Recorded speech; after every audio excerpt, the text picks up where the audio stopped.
This celebrated bestseller offers an understanding of your personal financial problems that will guide you through a lifetime. The Richest Man in Babylon uses success secrets of the ancients to lead you onto the road of happiness and prosperity.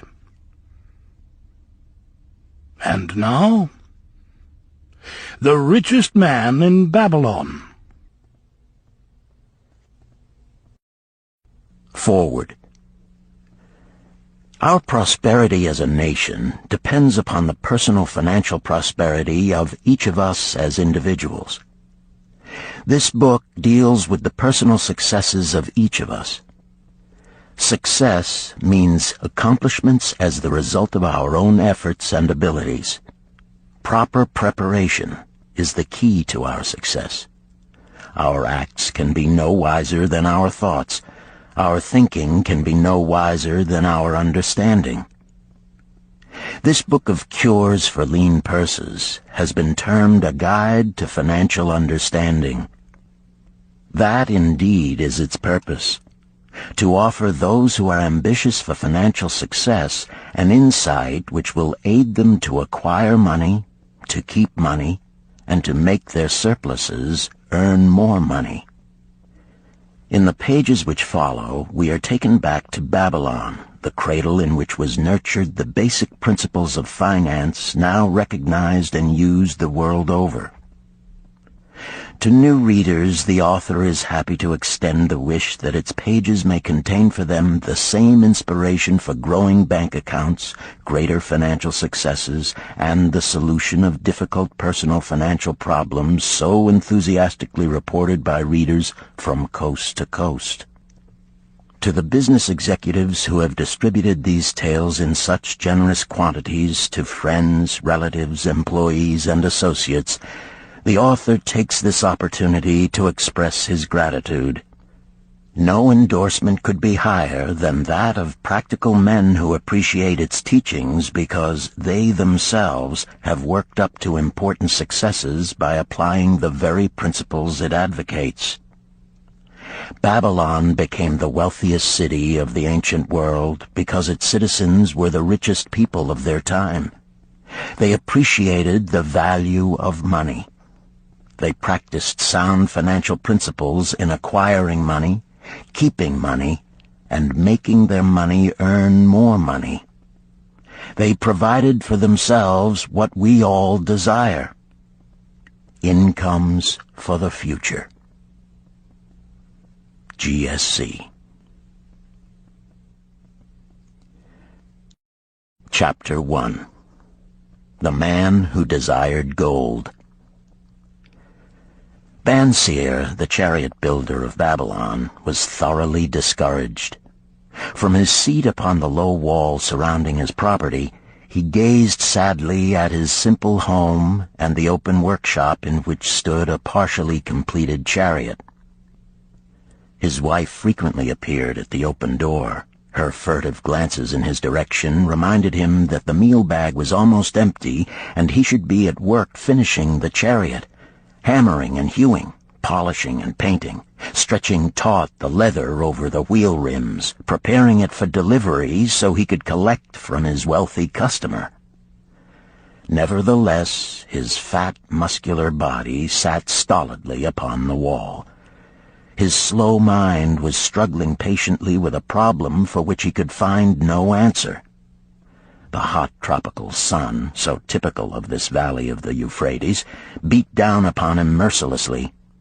Beads of perspiration formed upon his brow and trickled down unnoticed to lose themselves in the hairy jungle on his chest. Beyond his home towered the high terraced walls surrounding the king's palace. Nearby, cleaving the blue heavens, was the painted tower of the Temple of Bel. In the shadow of such grandeur was his simple home and many others far less neat and well cared for. Babylon was like this, a mixture of grandeur and squalor, of dazzling wealth and direst poverty, crowded together without plan or system within the protecting walls of the city.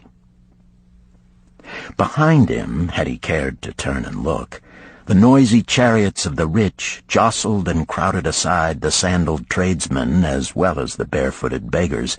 Even the rich were forced to turn into the gutters to clear the way for the long lines of slave water carriers on the king's business, each bearing a heavy goatskin of water to be poured upon the hanging gardens. Bansir was too engrossed in his own problem to hear or heed the confused hubbub of the busy city. It was the unexpected twanging of the strings from a familiar lyre that aroused him from his reverie. He turned and looked into the sensitive, smiling face of his best friend, Kabai, the musician. "May the gods bless thee with great liberality, my good friend," began Kabai with an elaborate salute. "Yet it does appear they have already been so generous thou needst not to labor. I rejoice with thee in thy good fortune. More, I would even share it with thee. Pray, from thy purse, which must be bulging, else thou wouldst be busy in yon shop, extract but 2 humble shekels and lend them to me until after the nobleman's feast this night.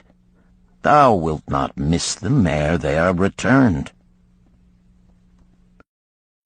"If I did have 2 shekels," Bansir responded gloomily, "to no one could I lend them, not even to you, my best of friends, for they would be my fortune, my entire fortune."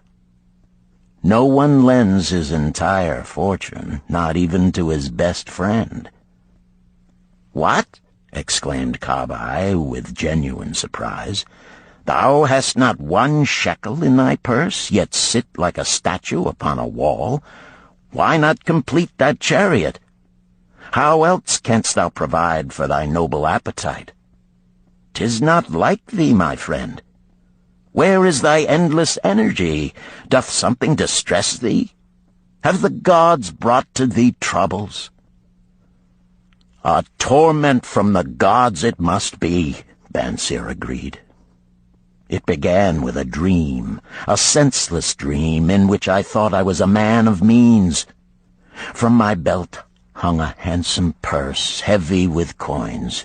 There were shekels which I cast with careless freedom to the beggars.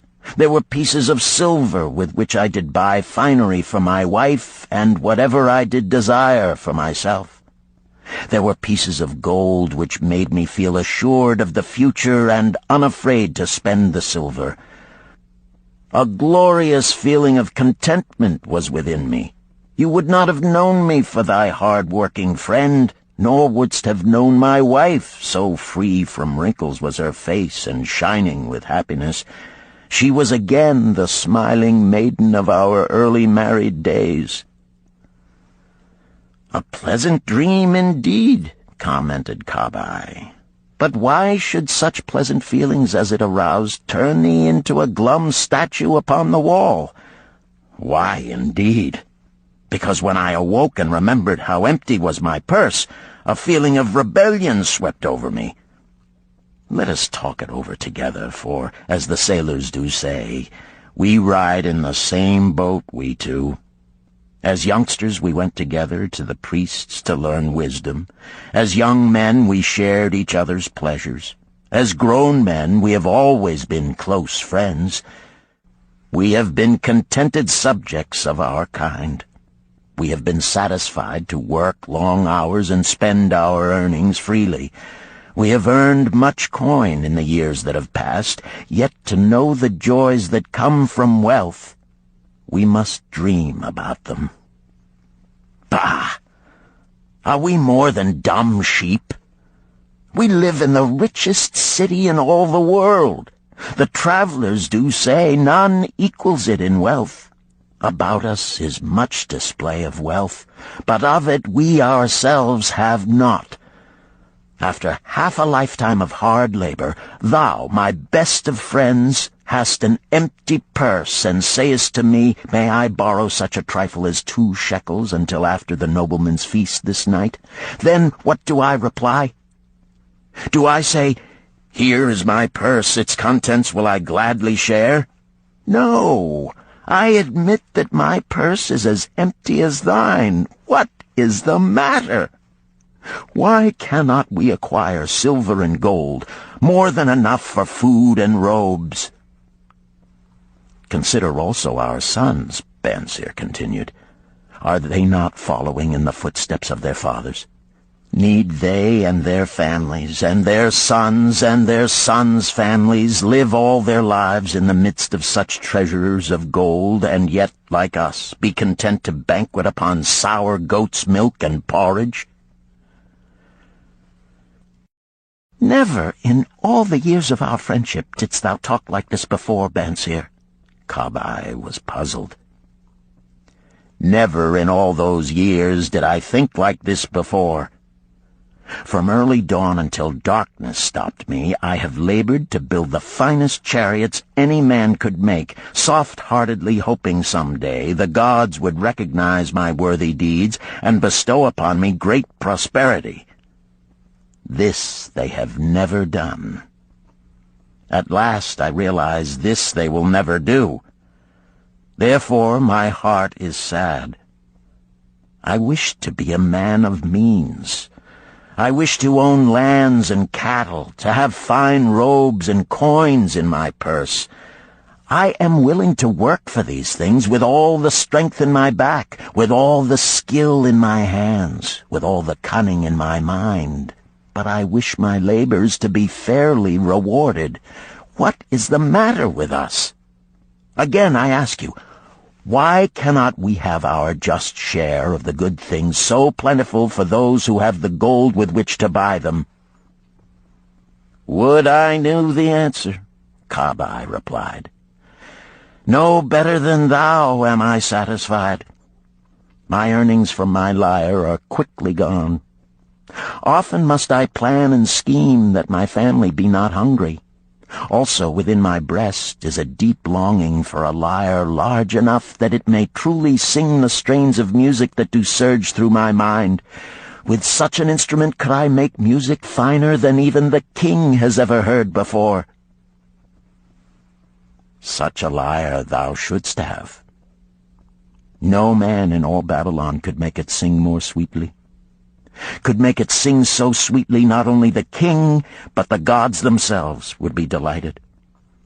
But how mayest thou secure it while we both of us are as poor as the king's slaves? Listen to the bell. Here they come. He pointed to the long column of half-naked, sweating water-bearers plodding laboriously up the narrow street from the river. 5 abreast they marched, each bent under a heavy goatskin of water. A fine figure of a man he who doth lead them, Kabai indicated the wearer of the bell who marched in front without a load. A prominent man in his own country, 'tis easy to see. There are many good figures in the line, Bansir agreed, as good men as we.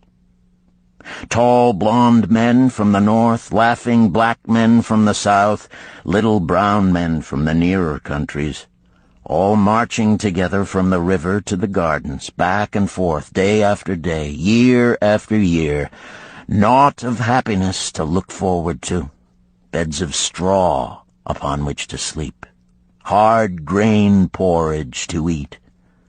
Pity the poor brutes, Kabai. Pity them I do, yet thou dost make me see how little better off are we, free men though we call ourselves. That is truth, Kabai. Unpleasant thought though it may be. We do not wish to go on year after year living slavish lives, working, getting nowhere. Might we not find out how others acquire gold and do as they do? Kabai inquired. Perhaps there is some secret we might learn if we but sought from those who knew, replied Bansir thoughtfully. This very day, suggested Kabai, I did pass our old friend Arkad, riding in his golden chariot. This I will say, he did not look over my humble head as many in his station might consider his right. Instead, he did wave his hand that all onlookers might see him pay greetings and bestow his smile of friendship upon Kabai, the musician. He is claimed to be the richest man in all Babylon, Bansir mused. So rich, the king is said to seek his golden aid in affairs of the treasury, Kabai replied. So rich, Bansir interrupted. I fear if I should meet him in the darkness of the night, I should lay my hands upon his fat wallet. Nonsense, reproved Kabai. A man's wealth is not in the purse he carries. A fat purse quickly empties if there be no golden stream to refill it. Arkad has an income that constantly keeps his purse full, no matter how liberally he spends. Income, that is the thing, ejaculated Bansir. I wish an income that will keep flowing into my purse whether I sit upon the wall or travel to far lands. Arkad must know how a man can make an income for himself. Dost suppose it is something he could make clear to a mind as slow as mine? Methinks he did teach his knowledge to his son, Nomasir, Kabai responded. Did he not go to Nineveh and, so it is told at the inn, become, without aid from his father, one of the richest men in that city? Kabai, thou bringest to me a rare thought. A new light gleamed in Bansir's eyes. It costs nothing to ask wise advice from a good friend, and Arkad was always that. Never mind though our purses be as empty as the falcon's nest of a year ago. Let that not detain us. We are weary of being without gold in the midst of plenty. We wish to become men of means. Come, let us go to Arkad and ask how we also may acquire incomes for ourselves. Thou speakest with true inspiration, Bansir. Thou bringest to my mind a new understanding. Thou makest me to realize the reason why we have never found any measure of wealth. We never sought it. Thou hast labored patiently to build the staunchest chariots in Babylon. To that purpose was devoted your best endeavors. Therefore, at it thou didst succeed. I strove to become a skillful lyre player, and at it I did succeed. In those things toward which we exerted our best endeavors, we succeeded. The gods were content to let us continue thus. Now at last we see a light, bright like that from the rising sun. It biddeth us to learn more, that we may prosper more. With a new understanding, we shall find honorable ways to accomplish our desires. Let us go to Arkad this very day, Bansir urged. Also, let us ask other friends of our boyhood days who have fared no better than ourselves to join us, that they too may share in his wisdom. Thou wert ever thus thoughtful to thy friends, Bansir. Therefore hast thou many friends. It shall be as thou sayest. We go this day and take them with us.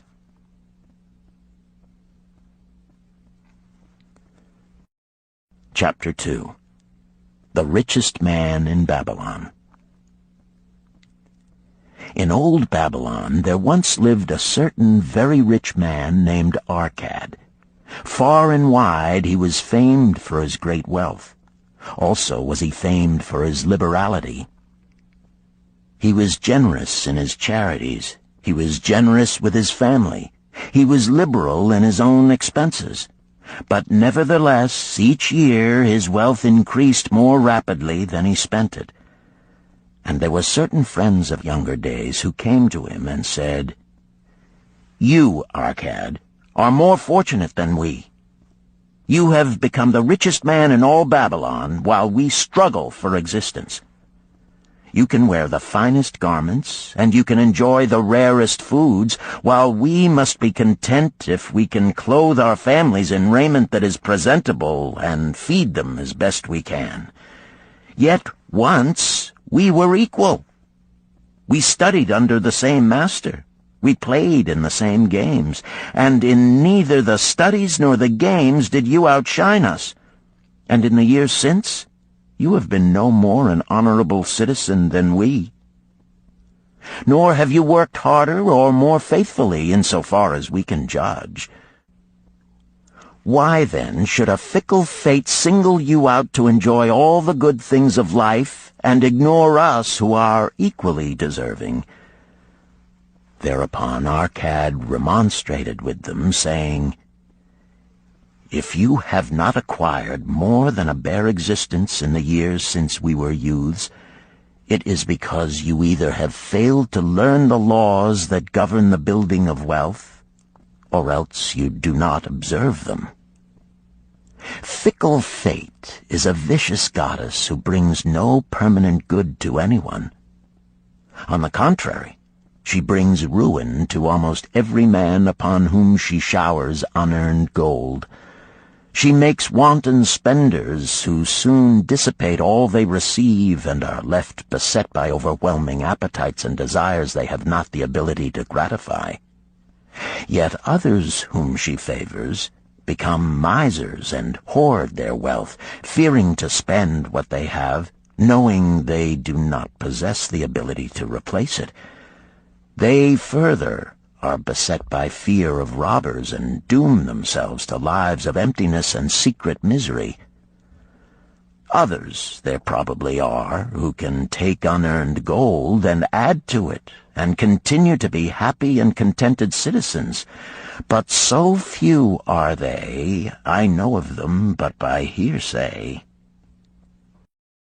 Think you of the men who have inherited sudden wealth, and see if these things are not so." His friends admitted that of the men they knew who had inherited wealth, these words were true, and they besought him to explain to them how he had become possessed of so much prosperity, so he continued. "In my youth, I looked about me and saw all the good things there were to bring happiness and contentment, and I realized that wealth increased the potency of all these. Wealth is a power. With wealth, many things are possible. One may ornament the home with the richest of furnishings. One may sail the distant seas. One may feast on the delicacies of far lands. One may buy the ornaments of the gold worker and the stone polisher. One may even build mighty temples for the gods. One may do all these things and many others in which there is delight for the senses and gratification for the soul. And when I realized all this, I decided to myself that I would claim my share of the good things of life. I would not be one of those who stand afar off, enviously watching others enjoy. I would not be content to clothe myself in the cheapest raiment that looked respectable. I would not be satisfied with the lot of a poor man. On the contrary, I would make myself a guest at this banquet of good things. Being, as you know, the son of a humble merchant, one of a large family with no hope of an inheritance, and not being endowed, as you have so frankly said, with superior powers or wisdom, I decided that if I was to achieve what I desired, time and study would be required. As for time, all men have it in abundance. You, each of you, have let slip by sufficient time to have made yourselves wealthy. Yet you admit you have nothing to show except your good families, of which you can be justly proud. As for study, did not our wise teacher teach us that learning was of two kinds, the one kind being the things we learned and knew, and the other being the training that taught us how to find out what we did not know? Therefore did I decide to find out how one might accumulate wealth, and, when I had found out, to make this my task and do it well. For is it not wise that we should enjoy while we dwell in the brightness of the sunshine? For sorrows enough shall descend upon us when we depart for the darkness of the world of spirit. I found employment as a scribe in the hall of records, and long hours each day I labored upon the clay tablets. Week after week, and month after month I labored, yet for my earnings I had naught to show.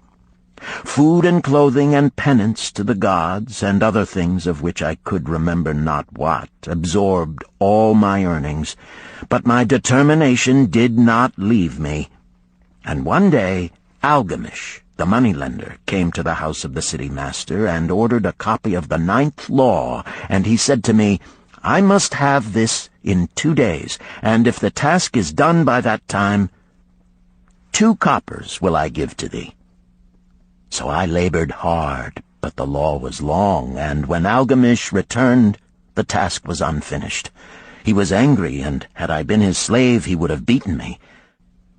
But knowing the city master would not permit him to injure me, I was unafraid, so I said to him, Algamish, you are a very rich man. Tell me how I may also become rich, and all night I will carve upon the clay, and when the sun rises, it shall be completed. He smiled at me and replied, You are a forward knave, but we will call it a bargain. All that night I carved, though my back pained and the smell of the wick made my head ache until my eyes could hardly see. But when he returned at sunup, the tablets were complete. Now, I said, tell me what you promised. You have fulfilled your part of our bargain, my son, he said to me kindly, and I am ready to fulfill mine. I will tell you these things you wish to know, because I am becoming an old man, and an old tongue loves to wag. And when youth comes to age for advice, he receives the wisdom of years. But too often does youth think that age knows only the wisdom of days that are gone, and therefore profits not. But remember this, the sun that shines today is the sun that shone when thy father was born, and will still be shining when thy last grandchild shall pass into the darkness. The thoughts of youth, he continued, are bright lights that shine forth like the meteors that oft make brilliant the sky. But the wisdom of age is like the fixed stars that shine so unchanged that the sailor may depend upon them to steer his course. Mark you well my words, for if you do not, you will fail to grasp the truth that I will tell you, and you will think that your night's work has been in vain. Then he looked at me shrewdly from under his shaggy brows and said in a low, forceful tone, I found the road to wealth when I decided that a part of all I earned was mine to keep. And so will you. Then he continued to look at me with a glance that I could feel pierce me, but said no more. Is that all? I asked. That was sufficient to change the heart of a sheep-herder into the heart of a money-lender, he replied. But all I earn is mine to keep, is it not? I demanded. Far from it, he replied. Do you not pay the garment-maker? Do you not pay the sandal-maker? Do you not pay for the things you eat? Can you live in Babylon without spending? What have you to show for your earnings of the past month? What for the past year? Fool! You pay to everyone but yourself. Dullard! You labor for others. As well be a slave and work for what your master gives you to eat and wear. If you did keep for yourself 1/10 of all you earn, how much would you have in 10 years?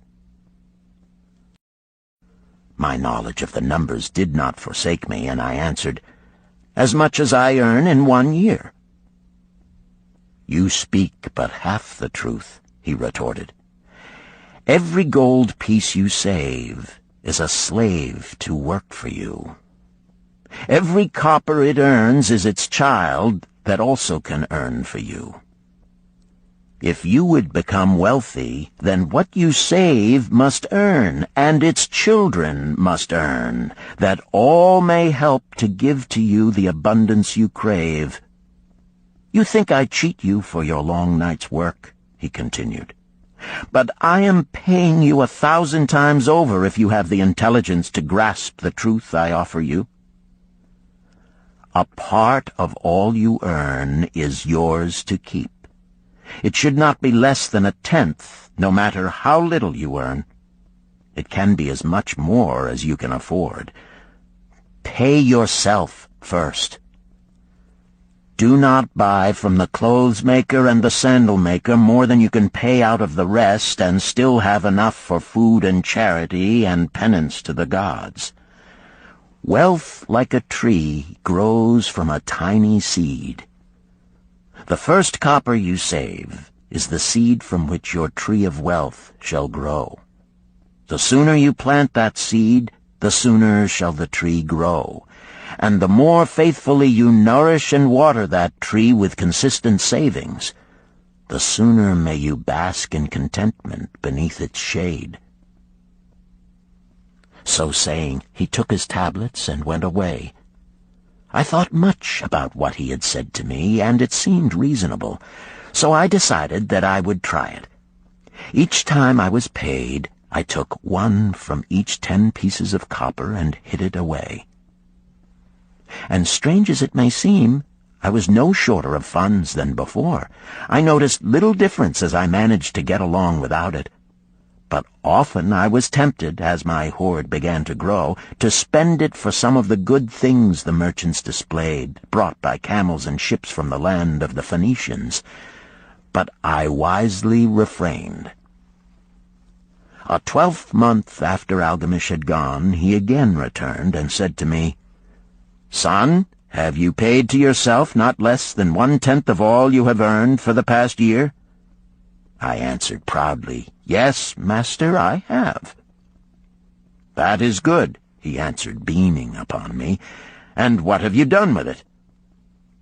"I have given it to Asmer, the brickmaker, who told me he was traveling over the far seas, and in Tyre he would buy from me the rare jewels of the Phoenicians. When he returns, we shall sell these at high prices and divide the earnings." "Every fool must learn," he growled. "But why trust the knowledge of a brickmaker about jewels? Would you go to the breadmaker to inquire about the stars? No, by my tunic, you would go to the astrologer if you had power to think. Your savings are gone, youth. You have jerked your wealth tree up by the roots. But plant another. Try again. And next time, if you would have advice about jewels, go to the jewel merchant.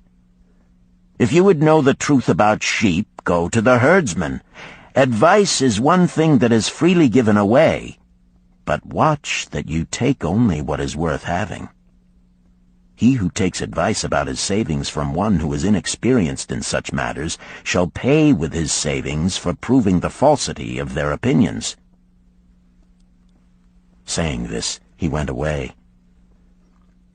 And it was as he said, for the Phoenicians are scoundrels and sold to Asmer worthless bits of glass that looked like gems. But as Algamish had bid me, I again saved each 10th copper, for I now had formed the habit, and it was no longer difficult. Again, 12 months later, Algamish came to the room of the scribes and addressed me. "What progress have you made since last I saw you?" "I have paid myself faithfully," I replied, "and my savings I have entrusted to Agar, the shield-maker, to buy bronze, and each 4th month he does pay me the rental." "That is good. And what do you do with the rental?" I do have a great feast with honey and fine wine and spiced cake. Also I have bought me a scarlet tunic, and some day I shall buy me a young ass upon which to ride." To which Algamish laughed, "You do eat the children of your savings. Then how do you expect them to work for you? And how can they have children that will also work for you? First get thee an army of golden slaves, and then many a rich banquet may you enjoy without regret." So saying, he again went away. Nor did I again see him for 2 years, when he once more returned, and his face was full of deep lines, and his eyes drooped, for he was becoming a very old man. And he said to me, "Arcad, hast thou yet achieved the wealth thou dreamed of?" And I answered, "Not yet all that I desire, but some I have, and it earns more, and its earnings earn more." "And do you still take the advice of brickmakers?" "About brickmaking they give me good advice," I retorted. "Arcad," he continued, "you have learned your lessons well. You first learned to live upon less than you could earn. Next, you learned to seek advice from those who were competent through their own experiences to give it. And lastly, you have learned to make gold work for you. You have taught yourself how to acquire money, how to keep it, and how to use it. Therefore, you are competent for a responsible position. I am becoming an old man. My sons think only of spending and give no thought to earning. My interests are great, and I fear too much for me to look after. If you will go to Nippur and look after my lands there, I shall make you my partner, and you shall share in my estate." So I went to Nippur and took charge of his holdings, which were large, and because I was full of ambition and because I had mastered the 3 laws of successfully handling wealth, I was enabled to increase greatly the value of his properties. So I prospered much, and when the spirit of Algamish departed for the sphere of darkness, I did share in his estate as he had arranged under the law. So spake Arcad, and when he had finished his tale, one of his friends said, "You were indeed fortunate that Algamish made you an heir." "Fortunate only in that I had the desire to prosper before I first met him. For 4 years did I not prove my definiteness of purpose by keeping 1/10 of all I earned? Would you call a fisherman lucky who for years so studied the habits of the fish that with each changing wind he could cast his nets about them? Opportunity is a haughty goddess who wastes no time with those who are unprepared. You had strong willpower to keep on after you lost your first year's savings. You are unusual in that way," spoke up another.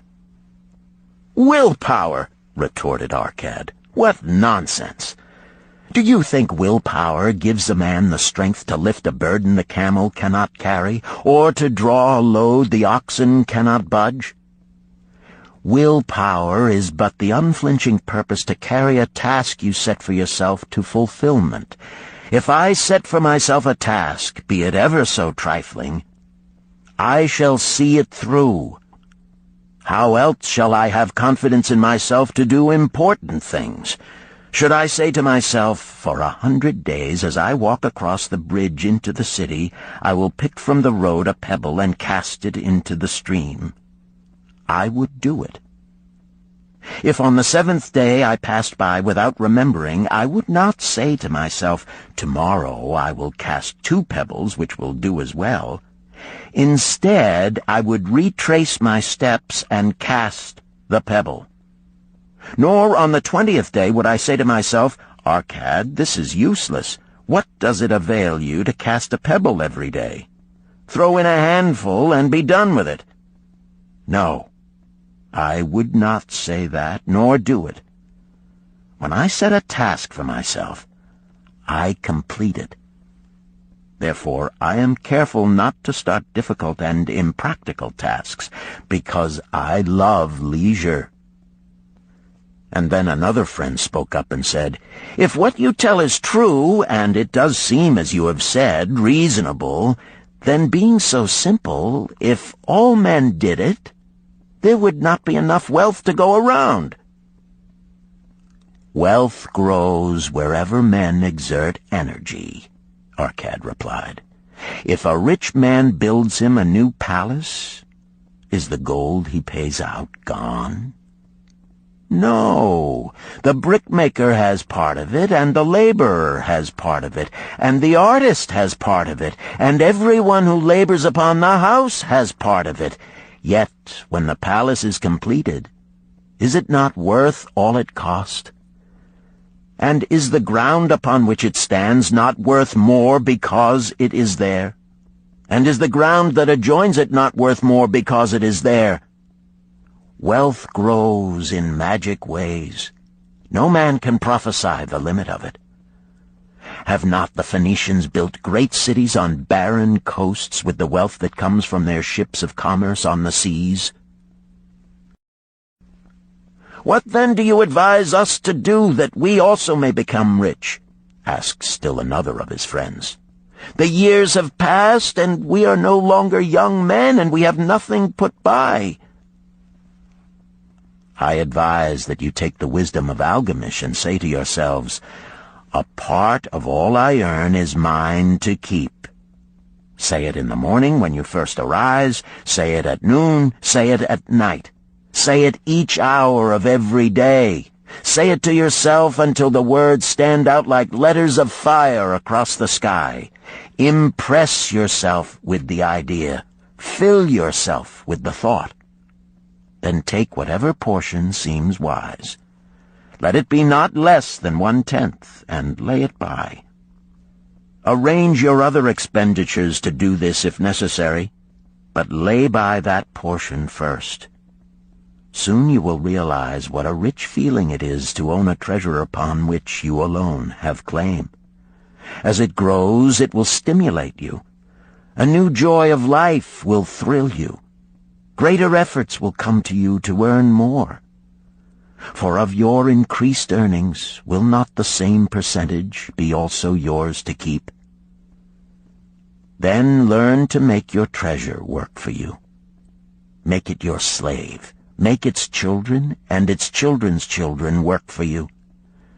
Ensure an income for thy future.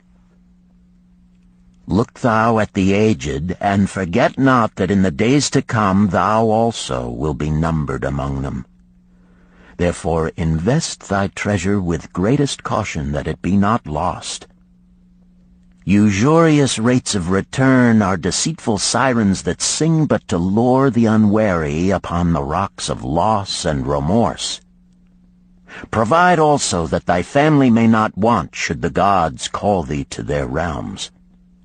For such protection it is always possible to make provision with small payments at regular intervals. Therefore the provident man delays not in expectation of a large sum becoming available for such a wise purpose.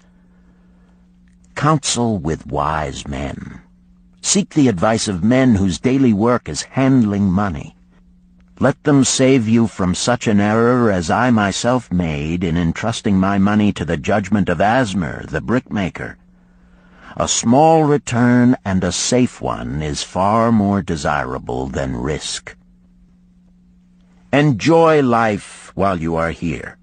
Do not overstrain or try to save too much.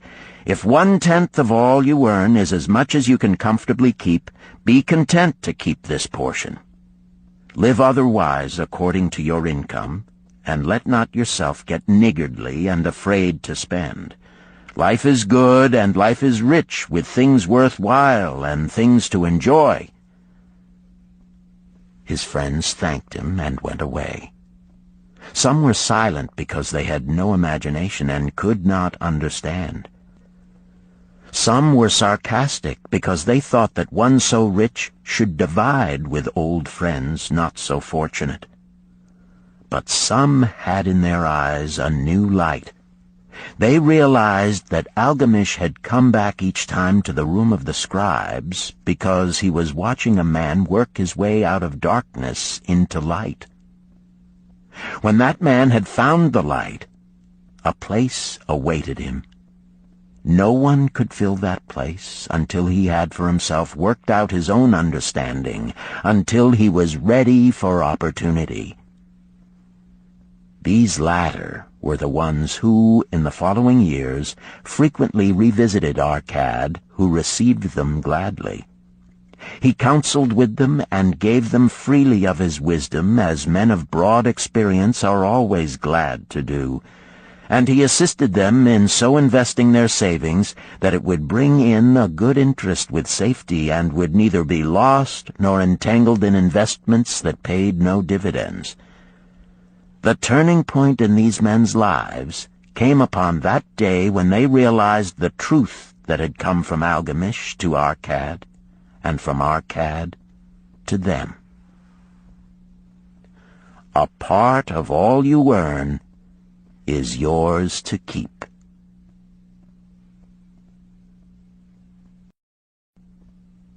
Chapter 3. 7 Cures for a Lean Purse.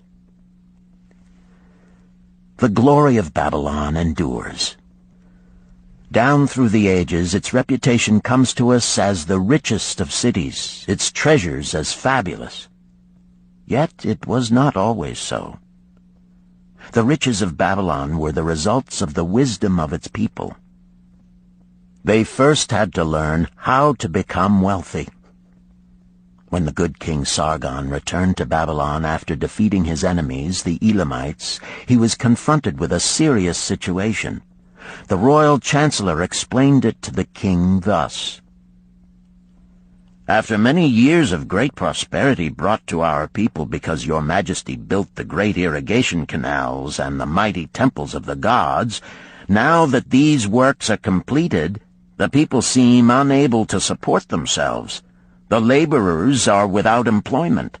The merchants have few customers. The farmers are unable to sell their produce. The people have not enough gold to buy food." "But where has all the gold gone that we spent for these great improvements?" demanded the king. "It has found its way, I fear," responded the chancellor, "into the possession of a few very rich men of our city. It filtered through the fingers of most of our people as quickly as the goat's milk goes through the strainer. Now that the stream of gold has ceased to flow, most of our people have nothing to show for their earnings." The king was thoughtful for some time. Then he asked, "Why should so few men be able to acquire all the gold?" "Because they know how," replied the chancellor. "One may not condemn a man for succeeding because he knows how. Neither may one with justice take away from a man what he has fairly earned, to give to men of less ability."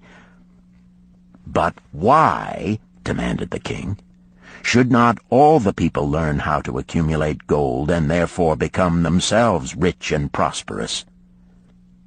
"Quite possible, Your Excellency. But who can teach them? Certainly not the priests, because they know naught of money-making." "Who knows best in all our city how to become wealthy, Chancellor?" asked the king. "Thy question answers itself, Your Majesty. Who has amassed the greatest wealth in Babylon?" "Well said, my able Chancellor. It is Arcad. He is the richest man in Babylon. Bring him before me on the morrow." Upon the following day, as the king had decreed, Arcad appeared before him, straight and sprightly, despite his 80 years and 10. "Arcad," spoke the king, "is it true thou art the richest man in Babylon?" "So it is reported, Your Majesty, and no man disputes it." "How becamest thou so wealthy?" "By taking advantage of opportunities available to all citizens of our good city." Thou hadst nothing to start with? Only a great desire for wealth. Besides this, nothing. Arcad, continued the king, our city is in a very unhappy state because a few men know how to acquire wealth and therefore monopolize it, while the mass of our citizens lack the knowledge of how to keep any part of the gold they receive. It is my desire that Babylon be the wealthiest city in the world. Therefore it must be a city of many wealthy men. Therefore we must teach all the people how to acquire riches. Tell me, Arcad, is there any secret to acquiring wealth? Can it be taught? It is practical, Your Majesty. That which one man knows can be taught to others. The king's eyes glowed. Arcad, thou speakest the words I wish to hear. Wilt thou lend thyself to this great cause? Wilt thou teach thy knowledge to a school for teachers, each of whom shall teach others until there are enough trained to teach these truths to every worthy subject in my domain? Arcad bowed and said, I am thy humble servant to command. Whatever knowledge I possess will I gladly give for the betterment of my fellow men and the glory of my king. Let your good chancellor arrange for me a class of 100 men, and I will teach them those 7 cures which did fatten my purse, than which there was none leaner in all Babylon. A fortnight later, in compliance with the king's command, the chosen 100 assembled in the great hall of the Temple of Learning, seated upon colorful rings in a semicircle. Arcad sat beside a small taboret upon which smoked a sacred lamp sending forth a strange and pleasing odor. "Behold the richest man in Babylon," whispered a student, nudging his neighbor as Arcad arose. "He is but a man, even as the rest of us." "As a dutiful subject of our great king," Arcad began, "I stand before you in his service. Because once I was a poor youth who did greatly desire gold, and because I found knowledge that enabled me to acquire it, he asks that I impart unto you my knowledge. I started my fortune in the humblest way. I had no advantage not enjoyed as fully by you and every citizen in Babylon. The first storehouse of my treasure was a well-worn purse. I loathed its useless emptiness. I desired that it be round and full, clinking with the sound of gold. Therefore I sought every remedy for a lean purse. I found 7. To you who are assembled before me shall I explain the 7 cures for a lean purse which I do recommend to all men who desire much gold. Each day for 7 days will I explain to you one of the 7 remedies. Listen attentively to the knowledge that I will impart.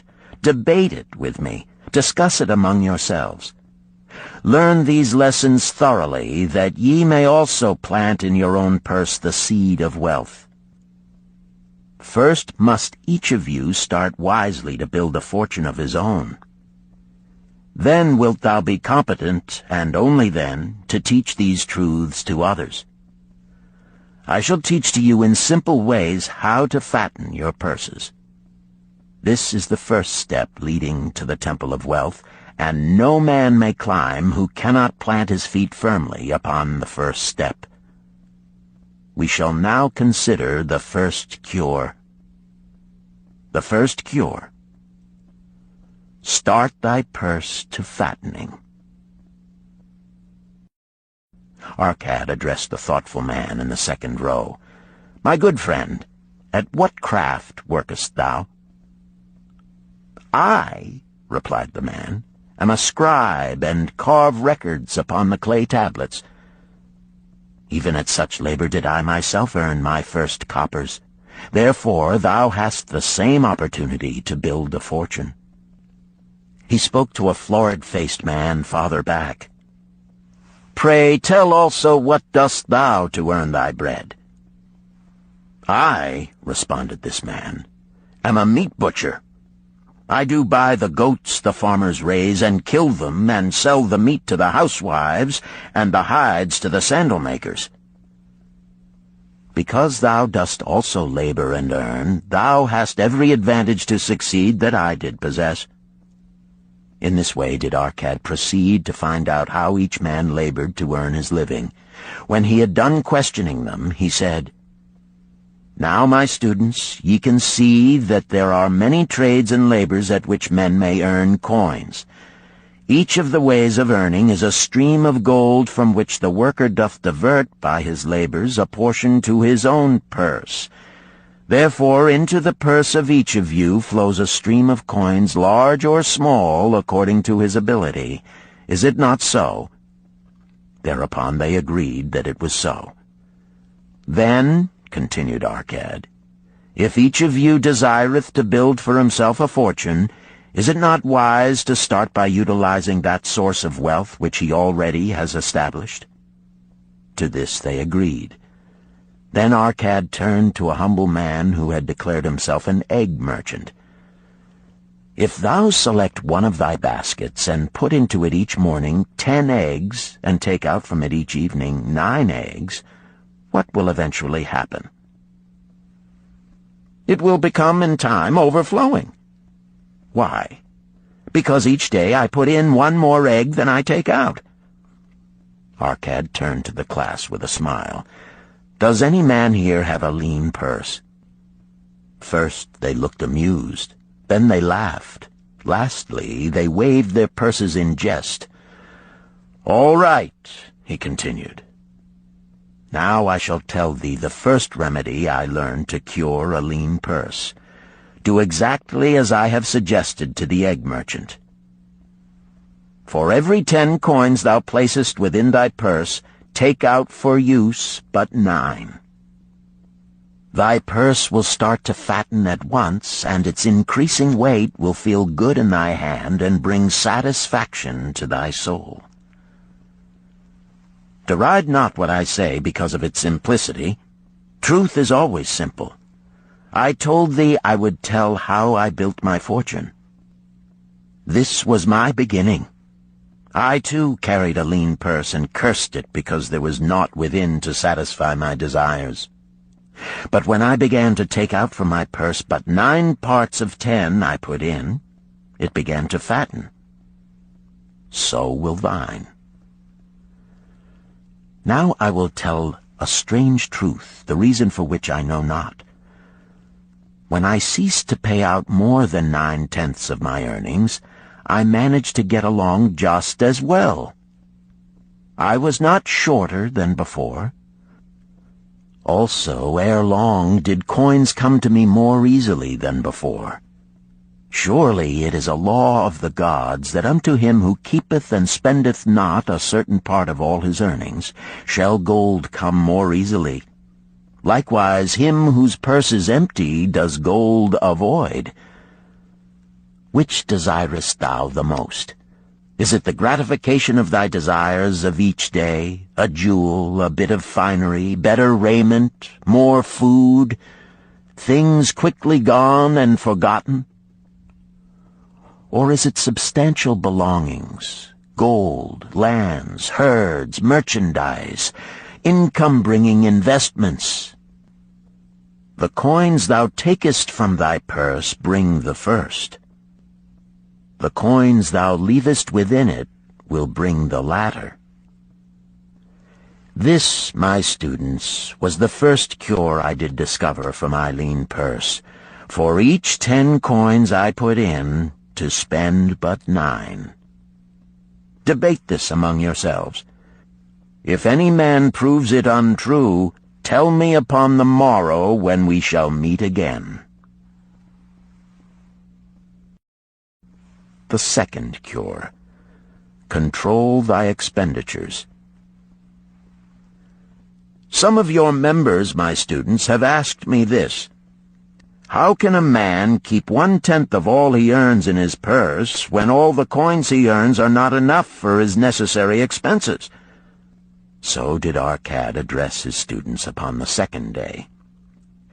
"Yesterday, how many of thee carried lean purses?" "All of us," answered the class. "Yet thou do not all earn the same. Some earn much more than others. Some have much larger families to support. Yet all purses were equally lean. Now I will tell thee an unusual truth about men and sons of men. It is this, that what each of us calls our necessary expenses will always grow to equal our incomes unless we protest to the contrary. Confuse not the necessary expenses with thy desires. Each of you, together with your good families, have more desires than your earnings can gratify. Therefore are thy earnings spent to gratify these desires in so far as they will go. Still thou retainest many ungratified desires. All men are burdened with more desires than they can gratify. Because of my wealth, thinkest thou I may gratify every desire? 'Tis a false idea. There are limits to my time. There are limits to my strength. There are limits to the distance I may travel. There are limits to what I may eat. There are limits to the zest with which I may enjoy. I say to you that just as weeds grow in a field wherever the farmer leaves space for their roots, even so freely do desires grow in men whenever there is a possibility of their being gratified. Thy desires are a multitude, and those that thou mayest gratify are but few. Study thoughtfully thy accustomed habits of living. Herein may be most often found certain accepted expenses that may wisely be reduced or eliminated. Let thy motto be 100% of appreciated value demanded for each coin spent. Therefore, engrave upon the clay each thing for which thou desireth to spend. Select those that are necessary and others that are possible through the expenditure of 9/10 of thy income. Cross out the rest and consider them but a part of that great multitude of desires that must go unsatisfied, and regret them not. Budget then thy necessary expenses. Touch not the 1/10 that is fattening thy purse. Let this be thy great desire that is being fulfilled. Keep working with thy budget. Keep adjusting it to help thee.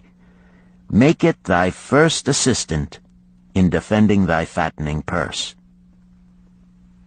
Hereupon one of the students, wearing a robe of red and gold, arose and said, "I am a free man. I believe that it is my right to enjoy the good things of life. Therefore do I rebel against the slavery of a budget which determines just how much I may spend and for what. I feel it would take much pleasure from my life and make me little more than a pack-ass to carry a burden." To him Arcad replied, "Who, my friend, would determine thy budget?" "I would make it for myself," responded the protesting one. "In that case, were a pack-ass to budget his burden, would he include therein jewels and rugs and heavy bars of gold? Not so. He would include hay and grain and a bag of water for the desert trail. The purpose of a budget is to help thy purse to fatten. It is to assist thee to have thy necessities and, insofar as attainable, thy other desires. It is to enable thee to realize thy most cherished desires by defending them from thy casual wishes.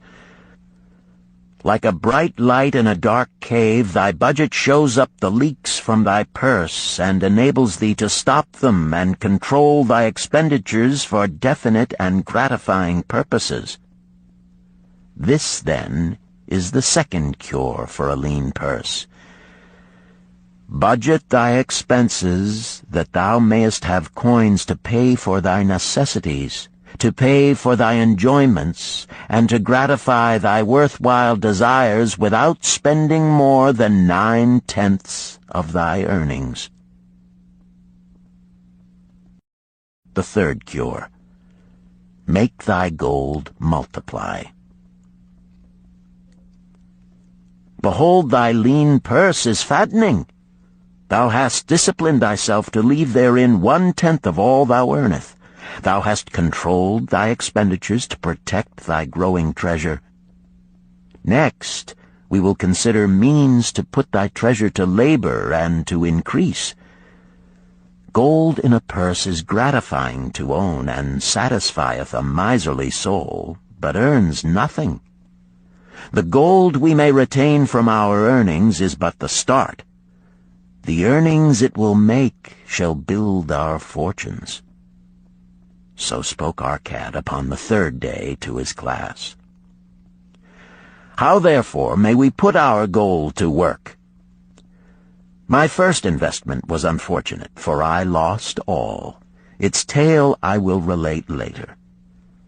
My first profitable investment was a loan I made to a man named Agar, a shield maker. Once each year did he buy large shipments of bronze brought from across the sea to use in his trade. Lacking sufficient capital to pay the merchants, he would borrow from those who had extra coins. He was an honorable man. His borrowing he would repay, together with a liberal rental as he sold his shields.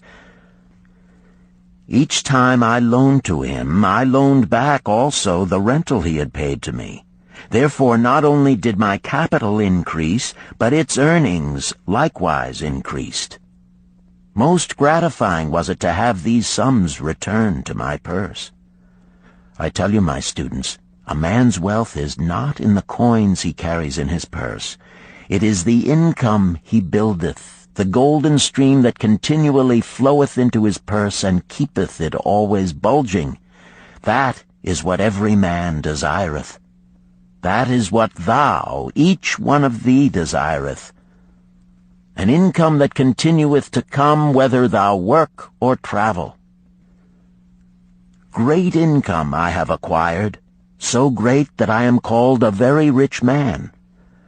My loans to Agar were my first training in profitable investment. Gaining wisdom from this experience, I extended my loans and investments as my capital increased. From a few sources at first, from many sources later, flowed into my purse a golden stream of wealth available for such wise uses as I should decide. Behold, from my humble earnings, I had begotten a horde of golden slaves, each laboring and earning more gold. As they labored for me, so their children also labored, and their children's children, until great was the income from their combined efforts. Gold increaseth rapidly when making reasonable earnings, as thou wilt see from the following. A farmer, when his first son was born, took 10 pieces of silver to a moneylender and asked him to keep it on rental for his son until he became 20 years of age. This the moneylender did, and agreed the rental should be 1/4 of its value each 4 years.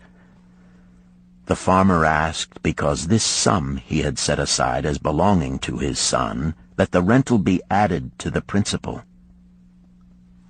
When the boy had reached the age of 20 years, the farmer again went to the moneylender to inquire about the silver. The moneylender explained that because this sum had been increased by compound interest, the original 10 pieces of silver had now grown to 30½ pieces. The farmer was well pleased, and because the son did not need the coins, he left them with the moneylender. When the son became 50 years of age, the father meantime having passed to the other world, the moneylender paid the son in settlement 167 pieces of silver. Thus, in 50 years, had the investment multiplied itself at rental almost 17 times. This, then, is the third cure for a lean purse. to put each coin to laboring, that it may reproduce its kind, even as the flocks of the field, and help bring to thee income, a stream of wealth that shall flow constantly into thy purse. The fourth cure. Guard thy treasures from loss. Misfortune loves a shining mark. Gold in a man's purse must be guarded with firmness, else it be lost.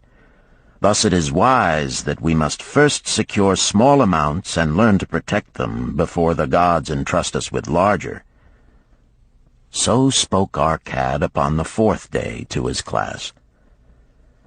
Every owner of gold is tempted by opportunities whereby it would seem that he could make large sums by its investment in most plausible projects. Often friends and relatives are eagerly entering such investment and urge him to follow. The first sound principle of investment is security for thy principal. Is it wise to be intrigued by larger earnings when thy principal may be lost? I say not. The penalty of risk is probable loss. Study carefully, before parting with thy treasure, each assurance that it may be safely reclaimed. Be not misled by thine own romantic desires to make wealth rapidly. Before thou loan it to any man, assure thyself of his ability to repay and his reputation for doing so, that thou mayest not unwittingly be making him a present of thy hard-earned treasure. Before thou entrust it as an investment in any field, acquaint thyself with the dangers which may beset it. My own first investment was a tragedy to me at the time. The guarded savings of a year I did entrust to a brickmaker named Asmer, who was traveling over the far seas, and in Tyre agreed to buy for me the rare jewels of the Phoenicians. These we would sell upon his return and divide the profits. The Phoenicians were scoundrels and sold him bits of glass. My treasure was lost. Today, my training would show to me at once the folly of entrusting a brickmaker to buy jewels. Therefore do I advise thee from the wisdom of my experiences, be not too confident of thine own wisdom in entrusting thy treasures to the possible pitfalls of investments. Better by far to consult the wisdom of those experienced in handling money for profit. Such advice is freely given for the asking, and may readily possess a value equal in gold to the sum thou considerest investing. In truth, such is its actual value if it save thee from loss. This, then, is the fourth cure for a lean purse, and of great importance if it prevent thy purse from being emptied once it has become well filled. Guard thy treasure from loss by investing only where thy principal is safe, where it may be reclaimed if desirable, and where thou wilt not fail to collect a fair rental. Consult with wise men. Secure the advice of those experienced in the profitable handling of gold. Let their wisdom protect thy treasure from unsafe investments. This ends Disc 1. The Richest Man in Babylon, Disc 2. The fifth cure. Make of thy dwelling a profitable investment. If a man setteth aside 9 parts of his earnings upon which to live and enjoy life, and if any part of this 9 parts he can turn into a profitable investment without detriment to his well-being, then so much faster will his treasures grow. So spake our cad to his class at their 5th lesson. All too many of our men of Babylon do raise their families in unseemly quarters. They do pay to exacting landlords liberal rentals for rooms where their wives have not a spot to raise the blooms that gladden a woman's heart, and their children have no place to play their games except in the unclean alleys.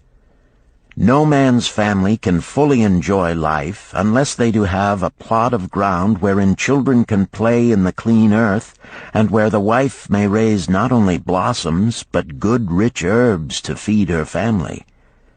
To a man's heart it brings gladness to eat the figs from his own trees and the grapes of his own vines, to own his own domicile and to have it a place he is proud to care for, putteth confidence in his heart and greater effort behind all his endeavors. Therefore do I recommend that every man own the roof that sheltereth him and his. Nor is it beyond the ability of any well-intentioned man to own his home. Hath not our great king so widely extended the walls of Babylon that within them much land is now unused, and may be purchased at sums most reasonable? Also I say to you, my students, that the money-lenders gladly consider the desires of men who seek homes and land for their families. Readily may thou borrow to pay the brickmaker and the builder for such commendable purposes, if thou can show a reasonable portion of the necessary sum which thou thyself hast provided for the purpose. Then when the house be built, thou canst pay the money-lender with the same regularity as thou didst pay the landlord, because each payment will reduce thy indebtedness to the money-lender. A few years will satisfy his loan. Then will thy heart be glad, because thou wilt own in thy own right a valuable property, and thy only cost will be the king's taxes. Also wilt thy good wife go more often to the river to wash thy robes, that each time returning she may bring a goatskin of water to pour upon the growing things. Thus come many blessings to the man who owneth his own house, and greatly will it reduce his cost of living, making available more of his earnings for pleasures and the gratification of his desires. This, then, is the fifth cure for a lean purse. Own thy own home. The sixth cure. Ensure a future income. The life of every man proceedeth from his childhood to his old age.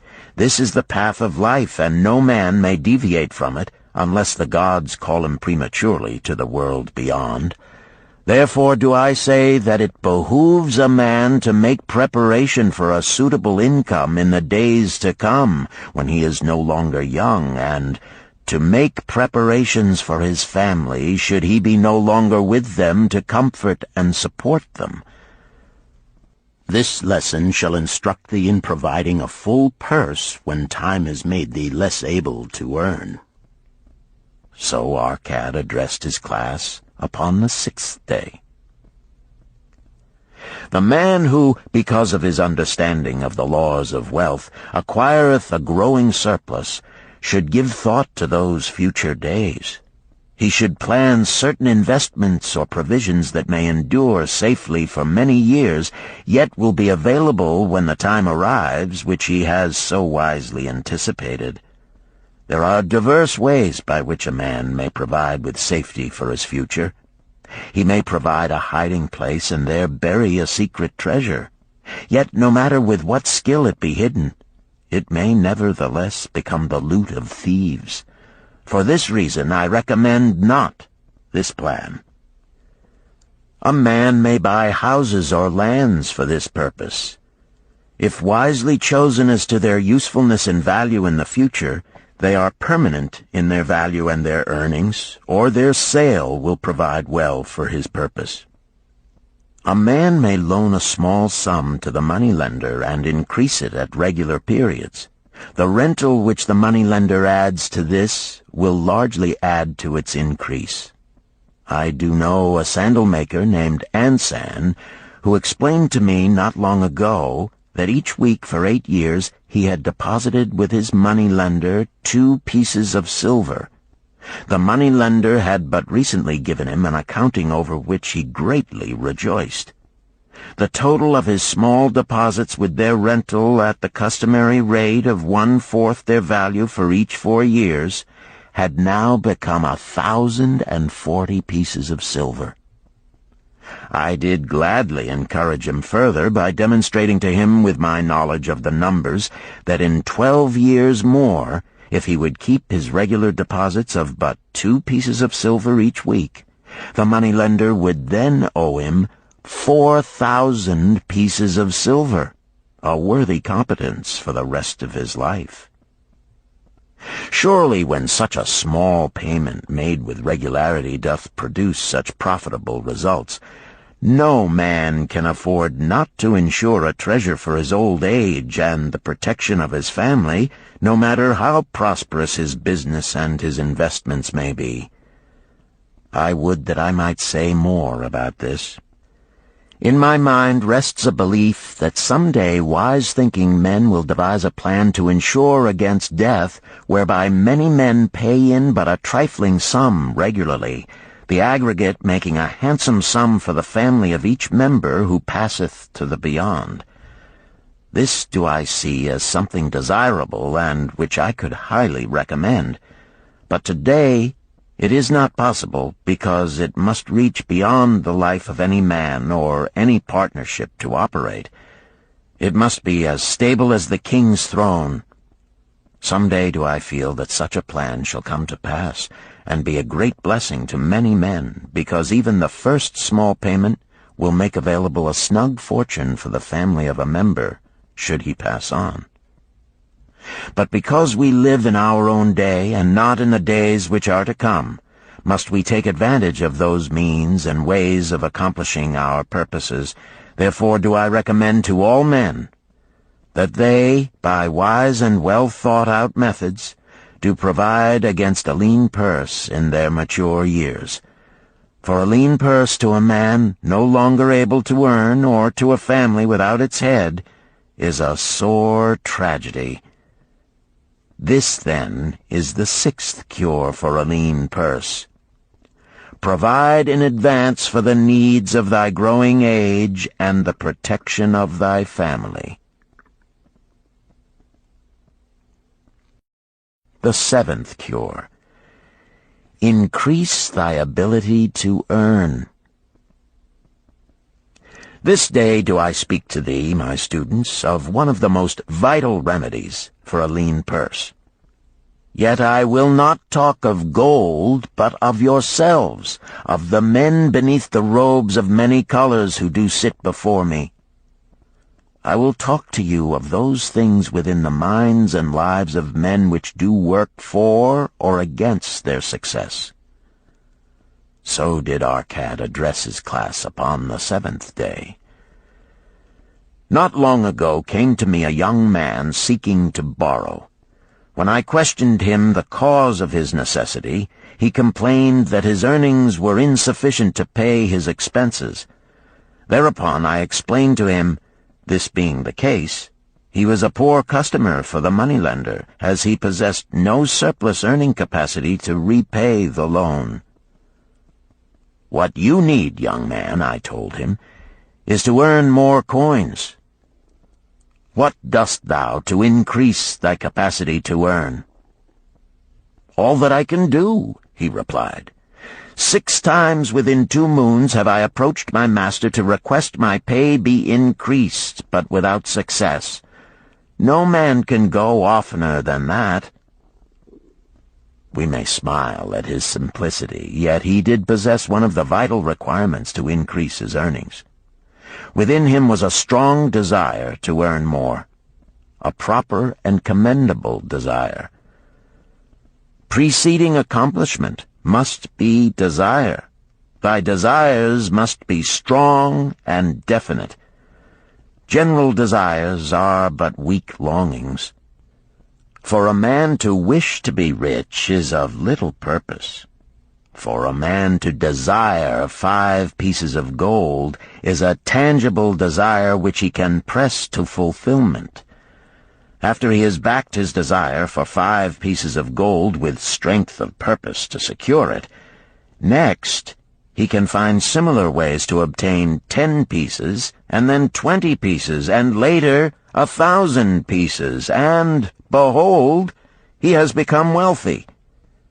In learning to secure his one definite small desire, he hath trained himself to secure a larger one. This is the process by which wealth is accumulated, first in small sums, then in larger ones as a man learns and becomes more capable. Desires must be simple and definite. They defeat their own purpose should they be too many, too confusing, or beyond a man's training to accomplish. As a man perfecteth himself in his calling, even so doth his ability to earn increase. In those days when I was a humble scribe carving upon the clay for a few coppers each day, I observed that other workers did more than I, and were paid more. Therefore did I determine that I would be exceeded by none. Nor did it take long for me to discover the reason for their greater success. More interest in my work, more concentration upon my task, more persistence in my effort, and, behold, few men could carve more tablets in a day than I. With reasonable promptness my increased skill was rewarded, nor was it necessary for me to go 6 times to my master to request recognition.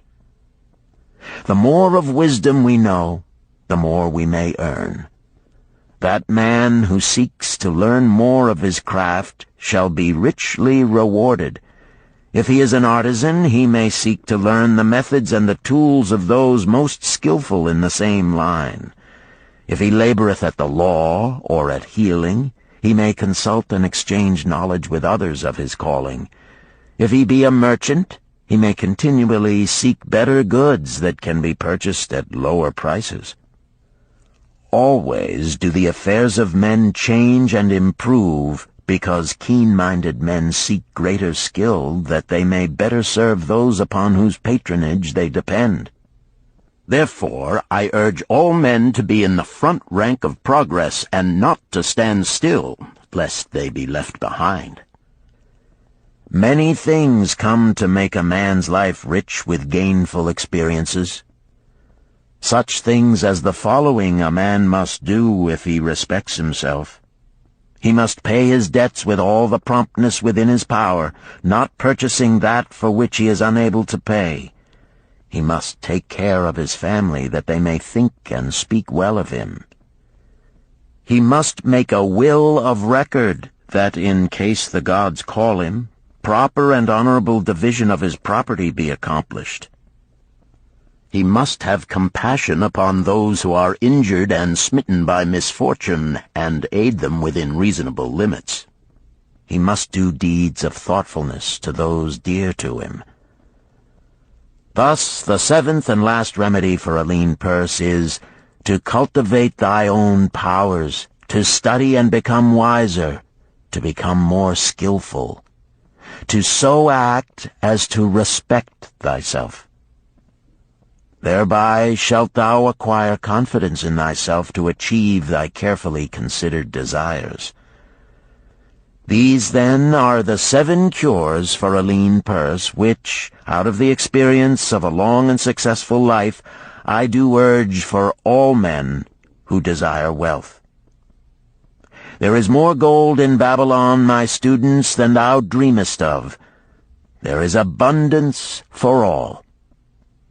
Go thou forth and practice these truths, that thou mayest prosper and grow wealthy, as is thy right. Go thou forth and teach these truths, that every honorable subject of his majesty may also share liberally in the ample wealth of our beloved city. Chapter 4. Meet the Goddess of Good Luck. Babylonian Proverb. If a man be lucky, there is no foretelling the possible extent of his good fortune. Pitch him into the Euphrates, and like as not he will swim out with a pearl in his hand. The desire to be lucky is universal. It was just as strong in the breasts of men 4,000 years ago in ancient Babylon as it is in the hearts of men today. We all hope to be favored by the whimsical goddess of good luck. Is there some way we can meet her and attract not only her favorable attention, but her generous favors? Is there a way to attract good luck? That is just what the men of ancient Babylon wished to know. It is exactly what they decided to find out. They were shrewd men and keen thinkers. That explains why their city became the richest and most powerful city of their time. In that distant past, they had no schools or colleges. Nevertheless, they had a center of learning, and a very practical one it was. Among the towered buildings in Babylon was one that ranked in importance with the palace of the king, the hanging gardens, and the temples of the gods. You will find scant mention of it in the history books, more likely no mention at all, yet it exerted a powerful influence upon the thought of that time. This building was the temple of learning, where the wisdom of the past was expounded by voluntary teachers, and where subjects of popular interest were discussed in open forums. Within its walls, all men met as equals. The humblest of slaves could dispute with impunity the opinions of a prince of the royal house. Among the many who frequented the Temple of Learning was a wise rich man named Arcad, called the richest man in Babylon. He had his own special hall where almost any evening a large group of men, some old, some very young, but mostly middle-aged, gathered to discuss and argue interesting subjects. Suppose we listen in to see whether they knew how to attract good luck. The sun had just set like a great red ball of fire shining through the haze of desert dust when Arcad strolled to his accustomed platform. Already full 80 men were awaiting his arrival, reclining on their small rugs spread upon the floor. More were still arriving. "What shall we discuss this night?" Arcad inquired. After a brief hesitation, a tall cloth weaver addressed him, arising as was the custom. "I have a subject I would like to hear discussed, yet hesitate to offer, lest it seem ridiculous to you, Arcad, and my good friends here." Upon being urged to offer it, both by Arcad and by calls from the others, he continued, "This day I have been lucky, for I have found a purse in which there are pieces of gold. To continue to be lucky is my great desire. Feeling that all men share with me this desire, I do suggest we debate how to attract good luck, that we may discover ways it can be enticed to one." "A most interesting subject has been offered," Arcad commented. "One most worthy of our discussion. To some men, good luck bespeaks but a chance happening that, like an accident, may befall one without purpose or reason. Others do believe that the instigator of all good fortune is our most bounteous goddess Ashtar, ever anxious to reward with generous gifts those who please her. Speak up, my friends, what say you? Shall we seek to find if there be means by which good luck may be enticed to visit each and all of us?" "Yea, yea, and much of it," responded the growing group of eager listeners. Thereupon Arcad continued, "To start our discussion, let us first hear from those among us who have enjoyed experiences similar to that of the cloth weaver in finding or receiving, without effort upon their part, valuable treasures or jewels." There was a pause in which all looked about, expecting someone to reply, but no one did. "What? No one?" Arcad asked. then rare indeed must be this kind of good luck.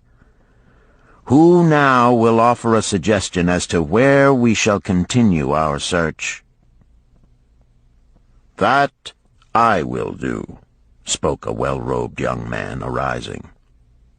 "When a man speaketh of luck, is it not natural that his thoughts turn to the gaming tables?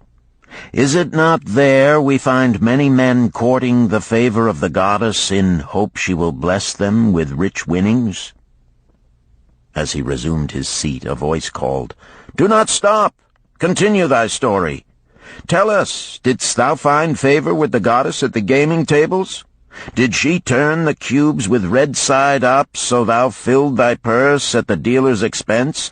Or did she permit the blue sides to come up, so the dealer raked in thy hard-earned pieces of silver?"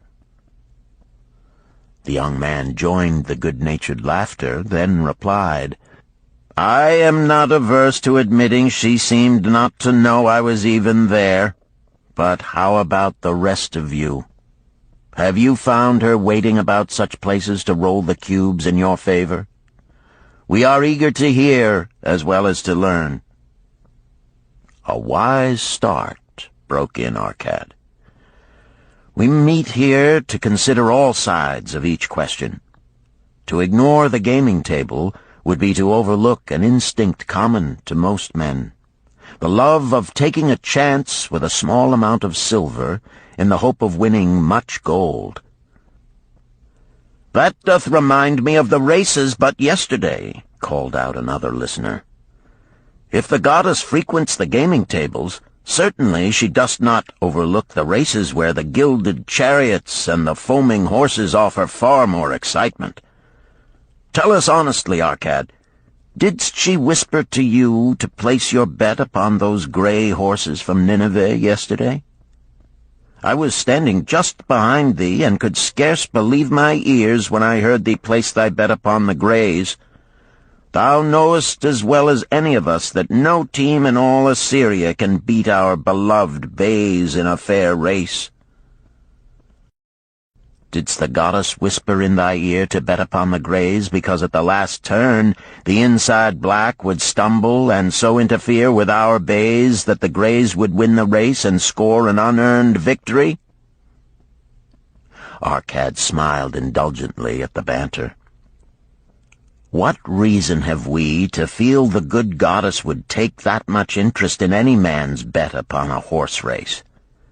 To me she is a goddess of love and dignity, whose pleasure it is to aid those who are in need and to reward those who are deserving. I look to find her, not at the gaming tables or the races where men lose more gold than they win, but in other places where the doings of men are more worthwhile and more worthy of reward. In tilling the soil, in honest trading, in all of man's occupations, there is opportunity to make a profit upon his efforts and his transactions. Perhaps not all the time will he be rewarded, because sometimes his judgment may be faulty, and other times the winds and the weather may defeat his efforts. Yet, if he persists, he may usually expect to realize his profit. This is so because the chances of profit are always in his favor.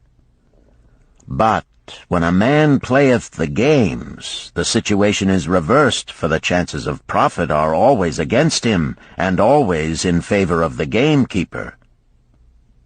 The game is so arranged that it will always favor the keeper. It is his business at which he plans to make a liberal profit for himself from the coins bet by the players. Few players realize how certain are the gamekeeper's profits and how uncertain are their own chances to win. For example, let us consider wagers placed upon the cube. Each time it is cast, we bet which side will be uppermost. If it be the red side, the game master pays to us 4 times our bet. But if any other of the 5 sides come uppermost, we lose our bet. Thus, the figures show that for each cast we have 5 chances to lose, but because the red pays 4 for 1, we have 4 chances to win. In a night's play, the game master can expect to keep for his profit 1/5 of all the coins wagered. Can a man expect to win more than occasionally against odds so arranged that he should lose 1/5 of all his bets? Yet some men do win large sums at times, volunteered one of the listeners. Quite so, they do, Arcad continued. Realizing this, the question comes to me whether money secured in such ways brings permanent value to those who are thus lucky. Among my acquaintances are many of the successful men of Babylon, yet among them I am unable to name a single one who started his success from such a source. You who are gathered here tonight know many more of our substantial citizens. To me, it would be of much interest to learn how many of our successful citizens can credit the gaming tables with their start to success. Suppose each of you tell of those you know. What say you? After a prolonged silence, a wag ventured, "Wouldst thy inquiry include the gamekeepers?" "If you think of no one else," Arcad responded. "If not one of you can think of anyone else, then how about yourselves? Are there any consistent winners with us who hesitate to advise such a source for their incomes?" His challenge was answered by a series of groans from the rear, taken up and spread amid much laughter. "It would seem we are not seeking good luck in such places as the goddess frequents," he continued. "Therefore let us explore other fields. We have not found it in picking up lost wallets, neither have we found it haunting the gaming tables. As to the races, I must confess to have lost far more coins there than I have ever won. Now suppose we consider our trades and businesses. Is it not natural, if we conclude a profitable transaction, to consider it not good luck, but a just reward for our efforts? I am inclined to think we may be overlooking the gifts of the goddess. Perhaps she really does assist us when we do not appreciate her generosity. Who can suggest further discussion?" Thereupon an elderly merchant arose, smoothing his genteel white robe. "With thy permission, most honorable Arcad and my friends, I offer a suggestion. If, as you have said, we take credit to our own industry and ability for our business success, why not consider the successes we almost enjoyed but which escaped us, happenings which would have been most profitable? They would have been rare examples of good luck if they had actually happened. Because they were not brought to fulfillment, we cannot consider them as our just rewards. Surely many men here have such experiences to relate." "Here is a wise approach," Arcad approved. "Who among you have had good luck within your grasp only to see it escape?" Many hands were raised, among them that of the merchant. Arcad motioned to him to speak. "As you suggested this approach, we should like to hear first from you." "I will gladly relate a tale," he resumed, "that doth illustrate how closely unto a man good luck may approach, and how blindly he may permit it to escape, much to his loss and later regret. Many years ago, when I was a young man, just married and well started to earning, my father did come one day and urge most strongly that I enter upon an investment. The son of one of his good friends had taken notice of a barren tract of land not far beyond the outer walls of our city. It lay high above the canal where no water could reach it. The son of my father's friend devised a plan to purchase this land, build 3 large water wheels that could be operated by oxen, and thereby raise the life-giving waters to the fertile soil. This accomplished, he planned to divide it into small tracts and sell to the residents of the city for herb patches. The son of my father's friend did not possess sufficient gold to complete such an undertaking. Like myself, he was a young man earning a fair sum. His father, like mine, was a man of large family and small means. He therefore decided to interest a group of men to enter the enterprise with him. The group was to comprise 12, each of whom must be a money earner and agree to pay 1/10 of his earnings into the enterprise until the land was made ready for sale. All would then share justly in the profits in proportion to their investment. "Thou, my son," bespoke my father unto me, "art now in thy young manhood. It is my deep desire that thou begin the building of a valuable estate for thyself, that thou mayest become respected among men.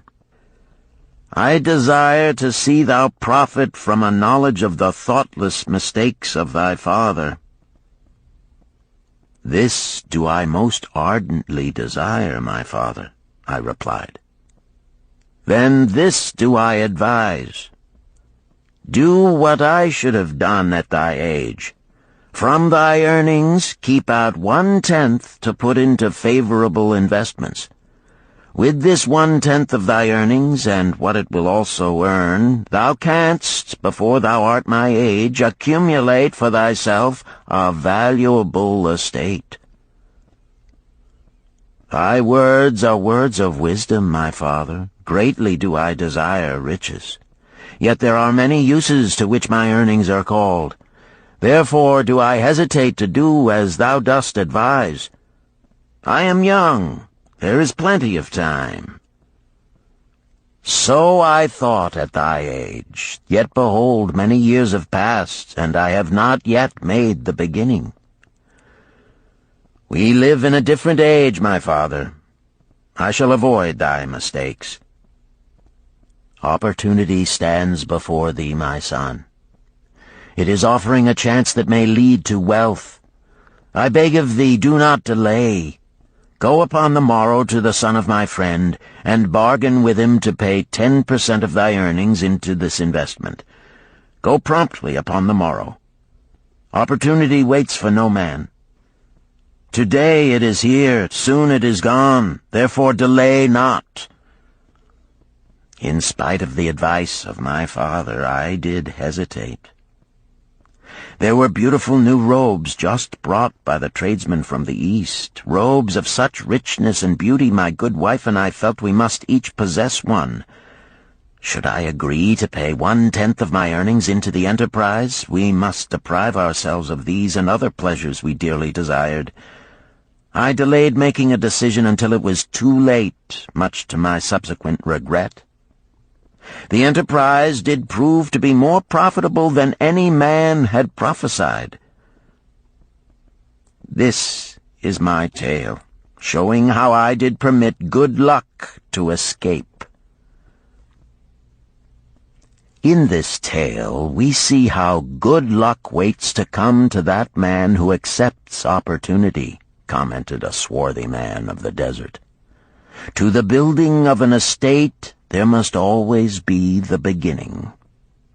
That start may be a few pieces of gold or silver which a man diverts from his earnings to his first investment. I, myself, am the owner of many herds. The start of my herds I did begin when I was a mere boy, and did purchase with 1 piece of silver a young calf. This, being the beginning of my wealth, was of great importance to me. To take his first start to building an estate is as good luck as can come to any man. With all men, that first step, which changes them from men who earn from their own labor to men who draw dividends from the earnings of their gold, is important. Some fortunately take it when young and thereby outstrip in financial success those who do take it later, or those unfortunate men, like the father of this merchant, who never take it. Had our friend the merchant taken this step in his early manhood when this opportunity came to him, this day he would be blessed with much more of this world's goods. Should the good luck of our friend the cloth weaver cause him to take such a step at this time, it will indeed be but the beginning of much greater good fortune. "Thank you. I like to speak also," a stranger from another country arose. "I am a Syrian. Not so well do I speak your tongue. I wish to call this friend, the merchant, a name. Maybe you think it not polite, this name. Yet I wish to call him that. But, alas, I not know your word for it. If I do call it in Syrian, you will not understand. Therefore, please, some good gentleman, tell me that right name you call man who puts off doing those things that mighty good for him." "Procrastinator!" called a voice. "That's him!" shouted the Syrian, waving his hands excitedly. "He accepts not opportunity when she comes. He waits. He says, I have much business right now. By and by I talk to you. Opportunity she will not wait for such slow fellow. She thinks if a man desires to be lucky he will step quick. Any man who not step quick when opportunity comes. He, big procrastinator like our friend, this merchant." The merchant arose and bowed good-naturedly in response to the laughter. "My admiration to thee, stranger within our gates, who hesitates not to speak the truth." And now let us hear another tale of opportunity. "Who has for us another experience?" demanded Arcad. "I have," responded a red-robed man of middle age. "I am a buyer of animals, mostly camels and horses. Sometimes I do also buy the sheep and goats. The tale I am about to relate will tell truthfully how opportunity came one night when I did least expect it. Perhaps for this reason I did let it escape. Of this you shall be the judge. Returning to the city one evening after a disheartening 10 days' journey in search of camels, I was much angered to find the gates of the city closed and locked. While my slaves spread our tent for the night, which we looked to spend with little food and no water, I was approached by an elderly farmer who, like ourselves, found himself locked outside. "Honored sir," he addressed me, "from thy appearance I do judge thee to be a buyer. If this be so, much would I like to sell to thee the most excellent flock of sheep just driven up. Alas, my good wife lies very sick with the fever. I must return with all haste. Buy thou my sheep, that I and my slaves may mount our camels and travel back without delay." So dark it was that I could not see his flock, but from the bleating I did know it must be large. Having wasted 10 days searching for camels I could not find, I was glad to bargain with him. In his anxiety he did set a most reasonable price. I accepted, well knowing my slaves could drive the flock through the city gates in the morning and sell at a substantial profit. The bargain concluded, I called my slaves to bring torches that we might count the flock which the farmer declared to contain 900. I shall not burden you, my friends, with a description of our difficulty in attempting to count so many thirsty, restless, milling sheep. It proved to be an impossible task. Therefore, I bluntly informed the farmer I would count them at daylight and pay him then. "Please, most honorable sir," he pleaded, Pay me but 2/3 of the price tonight, that I may be on my way. I will leave my most intelligent and educated slave to assist to make the count in the morning. He is trustworthy, and to him thou canst pay the balance." But I was stubborn and refused to make payment that night. Next morning, before I awoke, the city gates opened, and 4 buyers rushed out in search of flocks. They were most eager and willing to pay high prices, because the city was threatened with siege and food was not plentiful. Nearly 3 times the price at which he had offered the flock to me did the old farmer receive for it. Thus was rare good luck allowed to escape. "Here is a tale most unusual," commented Arcad. "What wisdom doth it suggest?" "The wisdom of making a payment immediately when we are convinced our bargain is wise," suggested a venerable saddle-maker. "If the bargain be good, then dost thou need protection against thy own weaknesses as much as against any other man. We mortals are changeable. Alas, I must say, more apt to change our minds when right than wrong.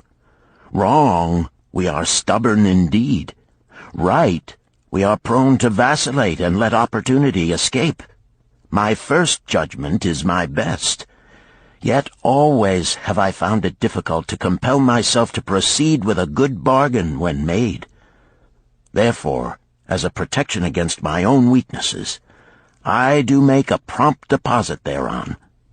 This doth save me from later regrets for the good luck that should have been mine." "Thank you. Again I like to speak." The Syrian was upon his feet once more. "These tales much alike. Each time opportunity fly away for same reason. Each time she come to procrastinator, bringing good plan.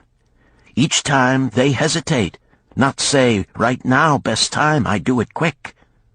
How can men succeed that way?" "Wise are thy words, my friend," responded the buyer. "Good luck fled from procrastination in both these tales.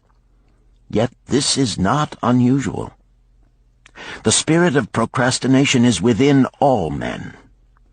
We desire riches, yet how often, when opportunity doth appear before us, that spirit of procrastination from within doth urge various delays in our acceptance. In listening to it, we do become our own worst enemies. In my younger days, I did not know it by this long word our friend from Syria doth enjoy. I did think at first it was my own poor judgment that did cause me loss at many profitable trades. Later I did credit it to my stubborn disposition. At last I did recognize it for what it was, a habit of needless delaying where action was required, action prompt and decisive. How I did hate it when its true character stood revealed. With the bitterness of a wild ass hitched to a chariot, I did break loose from this enemy to my success. "Thank you. I like ask question from Mr. Merchant," the Syrian was speaking. "You wear fine robes, not like those of poor man. You speak like successful man. Tell us, do you listen now when procrastination whispers in your ear?" "Like our friend the buyer, I also had to recognize and conquer procrastination," responded the merchant. "To me, it proved to be an enemy ever watching and waiting to thwart my accomplishments. The tale I did relate is but one of many similar instances I could tell to show how it drove away my opportunities. 'Tis not difficult to conquer once understood. No man willingly permits the thief to rob his bins of grain, nor does any man willingly permit an enemy to drive away his customers and rob him of his profits. When once I did recognize that such acts as these my enemy was committing, with determination I conquered him.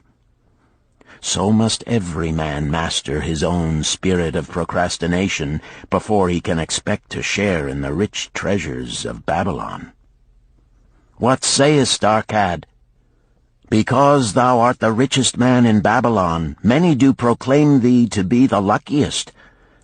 Dost agree with me that no man can arrive at a full measure of success until he hath completely crushed the spirit of procrastination within him? It is even as thou sayest, Arcad admitted. During my long life, I have watched generation following generation, marching forward along those avenues of trade, science, and learning that lead to success in life. Opportunities came to all these men.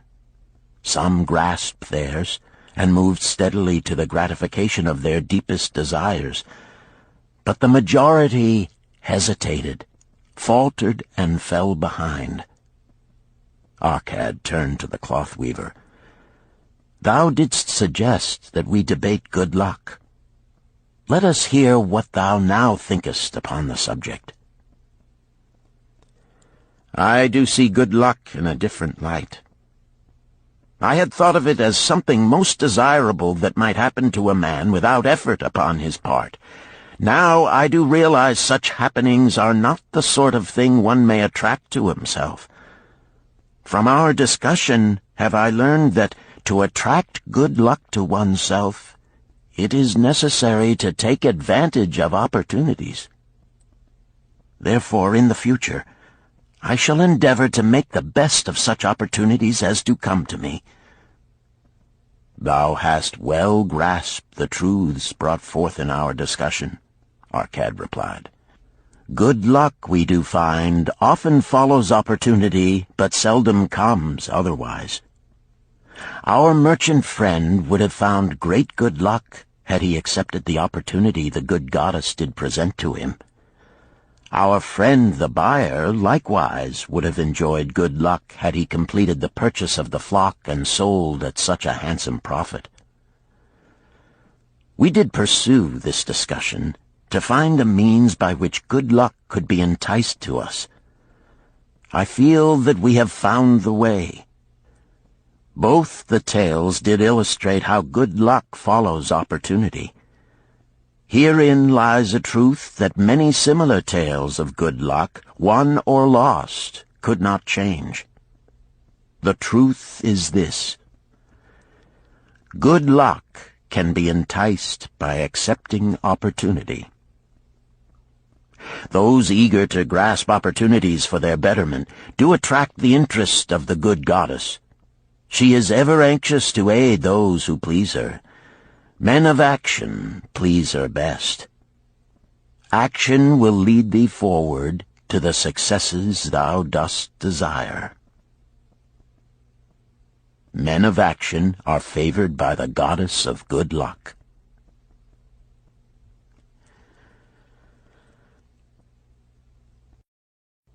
Chapter 5. The 5 Laws of Gold. A bag heavy with gold, or a clay tablet carved with words of wisdom. If thou hadst thy choice, which wouldst thou choose? By the flickering light from the fire of desert shrubs, the sun-tanned faces of the listeners gleamed with interest. "The gold! The gold!" chorused the 27. Old Calibab smiled knowingly. "Hark!" he resumed, raising his hand. "Hear the wild dogs out there in the night? They howl and wail because they are lean with hunger. Yet feed them, and what do they? Fight and strut. Then fight and strut some more, giving no thought to the morrow that will surely come. Just so it is with the sons of men. Give them a choice of gold and wisdom. What do? Ignore the wisdom and waste the gold. On the morrow they wail because they have no more gold. Gold is reserved for those who know its laws and abide by them."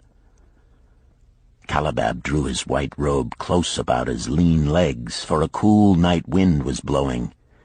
"Because thou hast served me faithfully upon our long journey, because thou cared well for my camels, because thou toiled uncomplainingly across the hot sands of the desert, because thou fought bravely the robbers that sought to despoil my merchandise, I will tell thee this night the tale of the 5 laws of gold, such a tale as thou never hast heard before.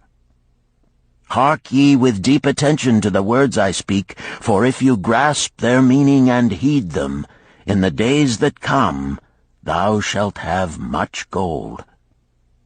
He paused impressively. Above, in a canopy of blue, the stars shone brightly in the crystal-clear skies of Babylonia. Behind the group loomed their faded tents tightly staked against possible desert storms. Beside the tents were neatly stacked bales of merchandise covered with skins. Nearby, the camel herd sprawled in the sand, some chewing their cuds contentedly, others snoring in hoarse discord. "Thou hast told us many good tales, Calabab," spoke up the chief packer. "We look to thy wisdom to guide us upon the morrow when our service with thee shall be at an end. I have but told thee of my adventures in strange and distant lands, but this night I shall tell thee of the wisdom of Arkad, the wise rich man." "Much have we heard of him," acknowledged the chief packer, "for he was the richest man that ever lived in Babylon."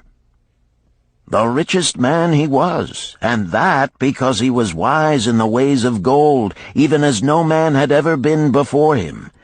This night shall I tell you of his great wisdom as it was told to me by Nomasir, his son, many years ago in Nineveh, when I was but a lad.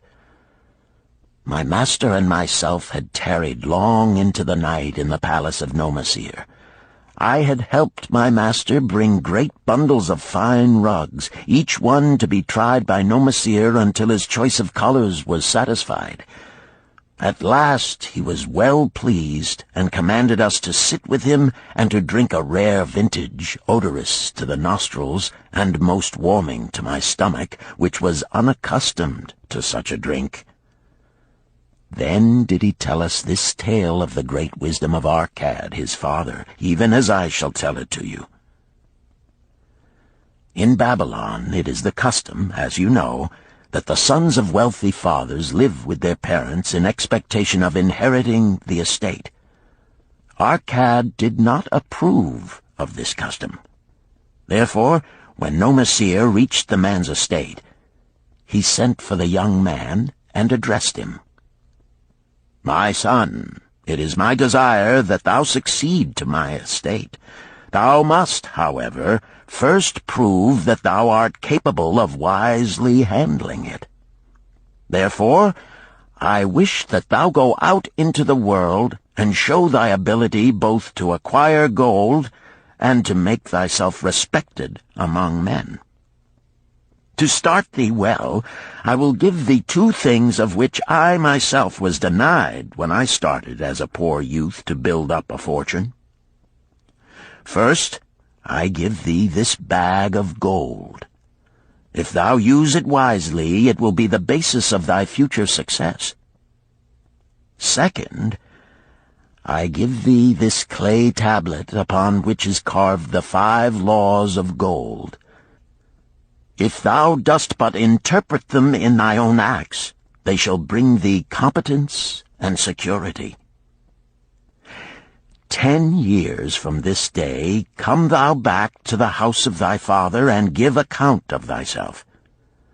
If thou prove worthy, I will then make thee the heir to my estate. Otherwise I will give it to the priests that they may barter for my soul the kind consideration of the gods." So Nomasir went forth to make his own way, taking his bag of gold the clay tablet carefully wrapped in silken cloth, his slave, and the horses upon which they rode. The 10 years passed, and Nomasir, as he had agreed, returned to the house of his father, who provided a great feast in his honor, to which he invited many friends and relatives. After the feast was over, the father and mother mounted their throne-like seats at one side of the great hall, and Nomasir stood before them to give an account of himself as he had promised his father. It was evening. The room was hazy with smoke from the wicks of the oil lamps that but dimly lighted it. Slaves in white woven jackets and tunics fanned the humid air rhythmically with long-stemmed palm leaves. A stately dignity colored the scene. The wife of Nomasir and his 2 young sons, with friends and other members of the family, sat upon rugs behind him, eager listeners. "My father," he began deferentially, "I bow before thy wisdom. 10 years ago, when I stood at the gates of manhood, thou bade me go forth and become a man among men, instead of remaining a vassal to thy fortune. Thou gave me liberally of thy gold. Thou gave me liberally of thy wisdom. Of the gold, alas, I must admit of a disastrous handling. It fled indeed from my inexperienced hands, even as a wild hare flees at the first opportunity from the youth who captures it." The father smiled indulgently. "Continue, my son. Thy tale interests me in all its details." I decided to go to Nineveh, as it was a growing city, believing that I might find there opportunities. I joined a caravan, and among its members made numerous friends. 2 well-spoken men who had a most beautiful white horse, as fleet as the wind, were among these. As we journeyed, they told me in confidence that in Nineveh was a wealthy man who owned a horse so swift that it had never been beaten. Its owner believed that no horse living could run with greater speed. Therefore would he wager any sum, however large, that his horse could outspeed any horse in all Babylonia. Compared to their horse, so my friend said, it was but a lumbering ass that could be beaten with ease. They offered, as a great favor, to permit me to join them in a wager. I was quite carried away with the plan. Our horse was badly beaten, and I lost much of my gold. The father laughed. Later, I discovered that this was a deceitful plan of these men, and they constantly journeyed with caravans seeking victims. You see, the man in Nineveh was their partner and shared with them the bets he won. This shrewd deceit taught me my first lesson in looking out for myself. I was soon to learn another, equally bitter. In the caravan was another young man with whom I became quite friendly. He was the son of wealthy parents and, like myself, journeying to Nineveh to find a suitable location.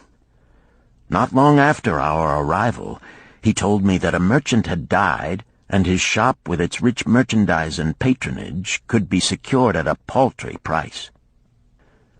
Saying that we would be equal partners, but first he must return to Babylon to secure his gold, he prevailed upon me to purchase the stock with my gold, agreeing that his would be used later to carry on our venture. He long delayed the trip to Babylon, proving in the meantime to be an unwise buyer and a foolish spender. I finally put him out, but not before the business had deteriorated to where we had only unsaleable goods and no gold to buy other goods. I sacrificed what was left to an Israelite for a pitiful sum. Soon there followed, I tell you, my father, bitter days. I sought employment and found it not, for I was without trade or training that would enable me to earn. I sold my horses, I sold my slave. I sold my extra robes that I might have food and a place to sleep, but each day grim want crouched closer. But in those bitter days I remembered thy confidence in me, my father. Thou hadst sent me forth to become a man, and this I was determined to accomplish. The mother buried her face and wept softly. At this time I bethought me of the table thou had given to me, upon which thou had carved the 5 laws of gold. Thereupon I read most carefully thy words of wisdom, and realized that had I but sought wisdom first, my gold would not have been lost to me.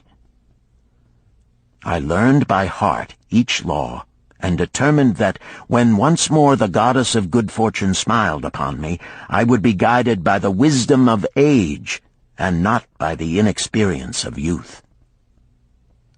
For the benefit of you who are seated here this night, I will read the wisdom of my father as engraved upon the clay tablet which he gave to me 10 years ago. The 5 laws of gold. 1. Gold cometh gladly and in increasing quantity to any man who will put by not less than 1/10 of his earnings to create an estate for his future and that of his family. 2.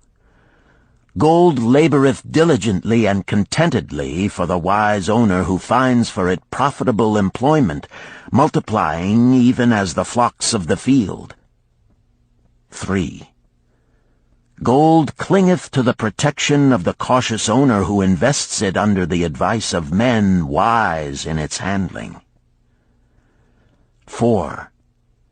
Gold slippeth away from the man who invests it in businesses or purposes with which he is not familiar, or which are not approved by those skilled in its keep. 5. Gold flees the man who would force it to impossible earnings, or who followeth the alluring advice of tricksters and schemers, or who trusts it to his own inexperience and romantic desires in investment. These are the 5 laws of gold as written by my father. I do proclaim them as of greater value than gold itself, as I will show by the continuance of my tale. He again faced his father.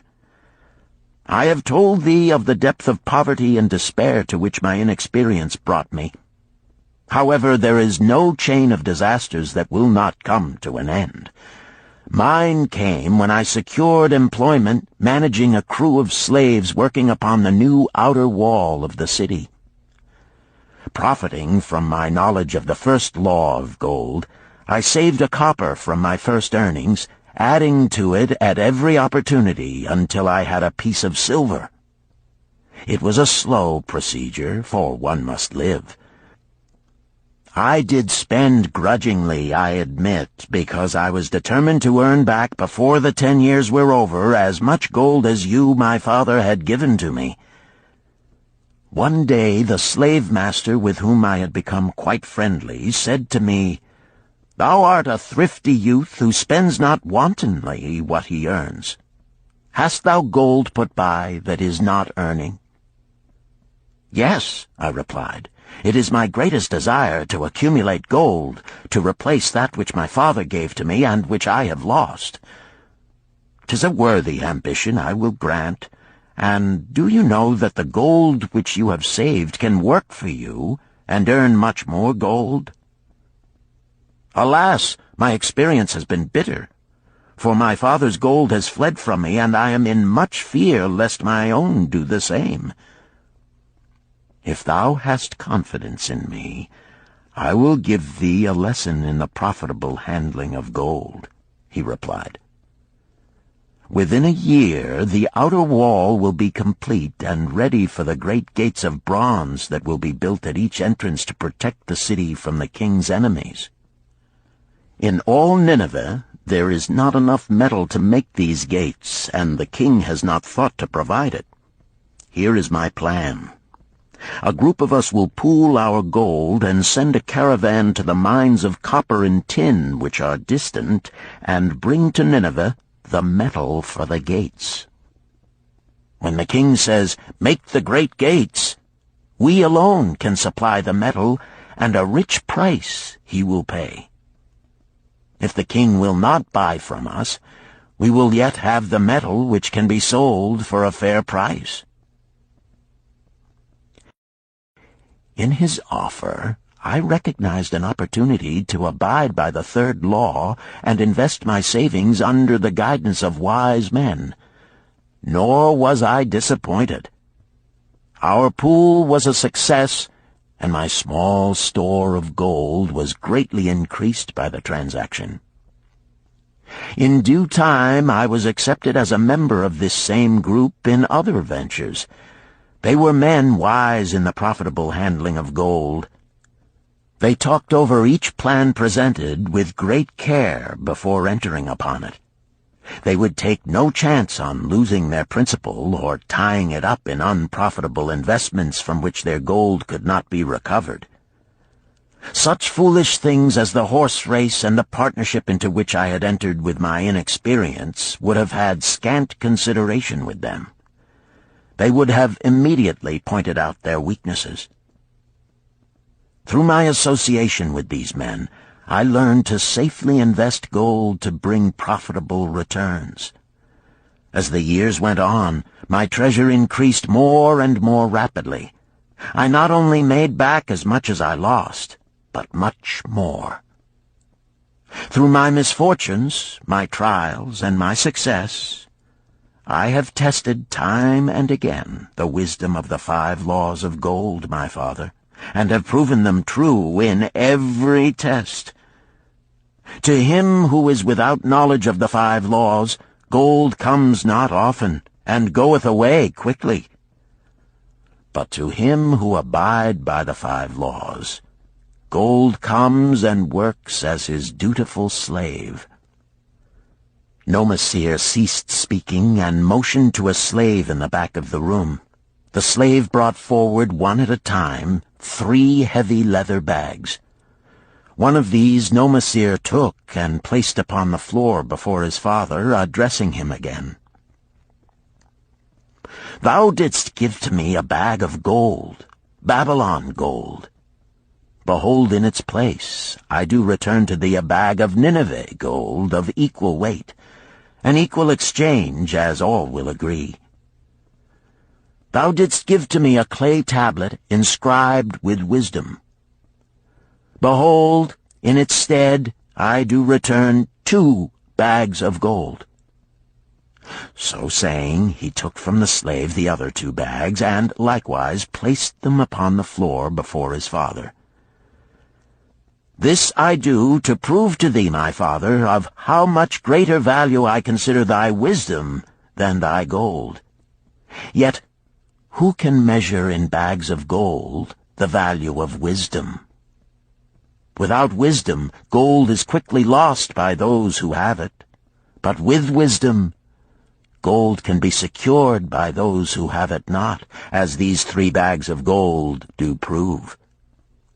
It does indeed give to me the deepest satisfaction, my father, to stand before thee and say that, because of thy wisdom, I have been able to become rich and respected before men." The father placed his hand fondly upon the head of Nomasir. "Thou hast learned well thy lessons, and I am indeed fortunate to have a son to whom I may entrust my wealth." Calibab ceased his tale and looked critically at his listeners. "What means this to thee, this tale of Nomasir?" he continued. "Who among thee can go to thy father or to the father of thy wife and give an account of wise handling of his earnings? What would these venerable men think were you to say, 'I have traveled much and learned much and labored much and earned much, yet alas, of gold I have little. Some I spent wisely, some I spent foolishly, and much I lost in unwise ways.' Dost still think it but an inconsistency of fate that some men have much gold and others have naught? Then you err. Men have much gold when they know the 5 laws of gold and abide thereby. Because I learned these 5 laws in my youth and abided by them, I have become a wealthy merchant. Not by some strange magic did I accumulate my wealth. Wealth that comes quickly goeth the same way. Wealth that stayeth to give enjoyment and satisfaction to its owner comes gradually, because it is a child born of knowledge and persistent purpose. To earn wealth is but a slight burden upon the thoughtful man. Bearing the burden consistently from year to year accomplishes the final purpose. The 5 laws of gold offer to thee a rich reward for their observance. Each of these 5 laws is rich with meaning, and lest thou overlook this in the briefness of my tale, I will now repeat them. I do know them each by heart, because in my youth I could see their value and would not be content until I knew them word for word. The first law of gold. Gold cometh gladly and in increasing quantity to any man who will put by not less than 1/10 of his earnings to create an estate for his future and that of his family. Any man who will put by 1/10 of his earnings consistently and invest it wisely will surely create a valuable estate that will provide an income for him in the future and further guarantee safety for his family in case the gods call him to the world of darkness. This law always saith that gold cometh gladly to such a man. I can truly certify this in my own life. The more gold I accumulate, the more readily it comes to me, and in increased quantities. The gold which I save earns more, even as yours will, and its earnings earn more, and this is the working out of the first law. The second law of gold. Gold laboreth diligently and contentedly for the wise owner who finds for it profitable employment, multiplying even as the flocks of the field. Gold indeed is a willing worker. It is ever eager to multiply when opportunity presents itself. To every man who hath a store of gold set by, opportunity comes for its most profitable use. As the years pass, it multiplies itself in surprising fashion. The third law of gold. Gold clingeth to the protection of the cautious owner who invests it under the advice of men wise in its handling. Gold indeed clingeth to the cautious owner, even as it flees the careless owner. The man who seeks the advice of men wise in handling gold soon learneth not to jeopardize his treasure, but to preserve in safety and to enjoy in contentment its consistent increase. This ends Disc 2. The Richest Man in Babylon, Disc 3. The fourth law of gold. Gold slippeth away from the man who invests it in businesses or purposes with which he is not familiar or which are not approved by those skilled in its keep. To the man who hath gold yet is not skilled in its handling, many uses for it appear most profitable. Too often these are fraught with danger of loss, and if properly analyzed by wise men, show small possibility of profit. Therefore, the inexperienced owner of gold who trusts to his own judgment and invests it in businesses or purposes with which he is not familiar, too often finds his judgment imperfect and pays with his treasure for his inexperience. Wise indeed is he who investeth his treasures under the advice of men skilled in the ways of gold. the 5th law of gold. Gold flees the man who would force it to impossible earnings, or who followeth the alluring advice of tricksters and schemers, or who trusts it to his own inexperience and romantic desires in investment. Fanciful propositions that thrill like adventure tales always come to the new owner of gold. These appear to endow his treasure with magic powers that will enable it to make impossible earnings. Yet heed ye the wise men, for verily they know the risks that lurk behind every plan to make great wealth suddenly. Forget not the rich men of Nineveh, who would take no chance of losing their principal or tying it up in unprofitable investments. This ends my tale of the 5 laws of gold. In telling it to thee, I have told the secrets of my own success. Yet they are not secrets, but truths which every man must first learn and then follow who wishes to step out of the multitude that, like yon wild dogs, must worry each day for food to eat. Tomorrow we enter Babylon. Look, see the fire that burns eternal above the temple of Bel? We are already in sight of the golden city.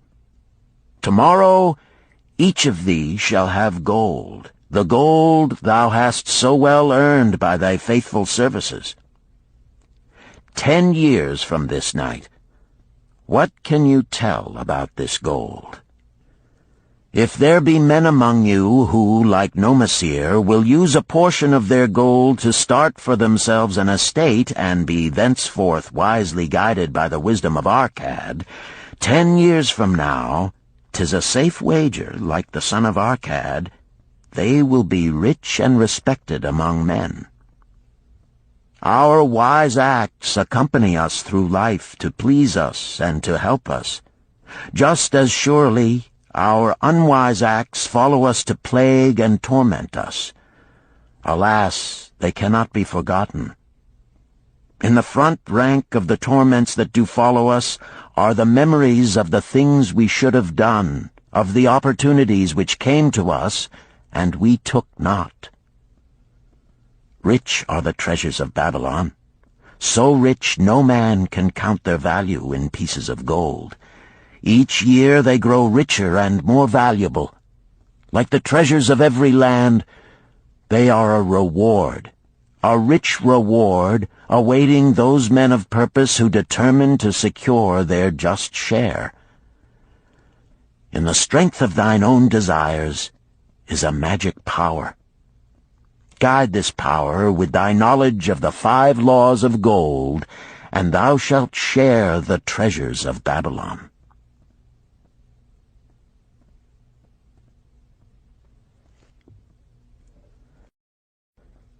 Chapter 6.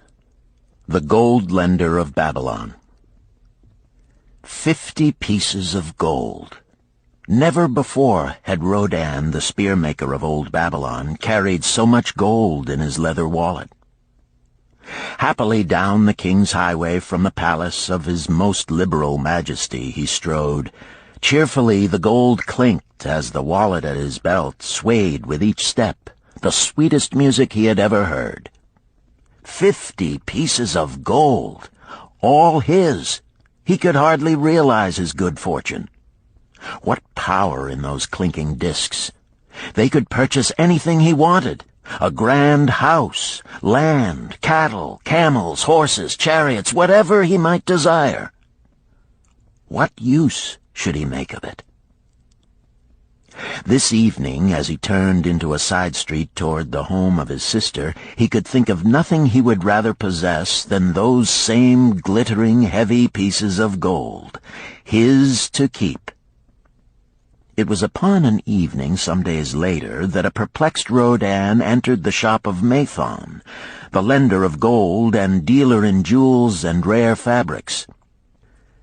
Glancing neither to the right nor the left at the colorful articles artfully displayed, he passed through to the living quarters at the rear. Here he found the genteel Mathon lounging upon a rug partaking of a meal served by a black slave. I would counsel with thee, for I know not what to do." Rodan stood stolidly, feet apart, hairy breast exposed by the gaping front of his leather jacket. Mathon's narrow, sallow face smiled a friendly greeting. "What indiscretions hast thou done that thou shouldst seek the lender of gold? Hast been unlucky at the gaming table? Or hath some plump dame entangled thee? For many years have I known thee, yet never hast thou sought me to aid thee in thy troubles. No, no, not such as that. I seek no gold. Instead I crave thy wise advice. Hear, hear, what this man doth say. No one comes to the lender of gold for advice. My ears must play me false. They listen true. Can this be so? Rodan, the spear-maker, doth display more cunning than all the rest, for he comes to Mathon not for gold, but for advice. Many men come to me for gold to pay for their follies, but as for advice, they want it not. Yet who is more able to advise than the lender of gold to whom many men come in trouble? Thou shalt eat with me, Rodan, he continued. Thou shalt be my guest for the evening. Ando, he commanded of the black slave, draw up a rug for my friend Rodan, the spear-maker, who comes for advice. He shall be mine honored guest. Bring to him much food, and get for him my largest cup. Choose well of the best wine, that he may have satisfaction in the drinking. Now tell me, what troubles thee? It is the king's gift. The king's gift? The king did make thee a gift, and it gives thee trouble? What manner of gift? Because he was much pleased with the design I did submit to him for a new point on the spears of the royal guard, he did present me with 50 pieces of gold, and now I am much perplexed. I am beseeched each hour the sun doth travel across the sky by those who would share it with me. That is natural. More men want gold than have it, and would wish one who comes by it easily to divide. But can you not say no? Is thy will not as strong as thy fist? To many I can say no, yet sometimes it would be easier to say yes. Can one refuse to share with one's sister to whom he is deeply devoted? Surely thy own sister would not wish to deprive thee of enjoying thy reward? But it is for the sake of Araman, her husband, whom she wishes to see a rich merchant. She does feel that he has never had a chance, and she beseeches me to loan to him this gold, that he may become a prosperous merchant and repay me from his profits.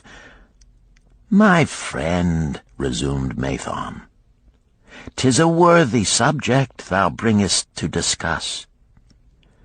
Gold bringeth unto its possessor responsibility and a changed position with his fellow men. It bringeth fear lest he lose it, or it be tricked away from him. It bringeth a feeling of power and ability to do good. Likewise, it bringeth opportunities whereby his very good intentions may bring him into difficulties. Didst ever hear of the farmer of Nineveh who could understand the language of animals? I wot not, for 'tis not the kind of tale men like to tell over the bronze-caster's forge. I will tell it to thee, for thou shouldst know that to borrowing and lending there is more than the passing of gold from the hands of one to the hands of another. This farmer, who could understand what the animals said to each other, did linger in the farmyard each evening just to listen to their words. One evening he did hear the ox bemoaning to the ass the hardness of his lot.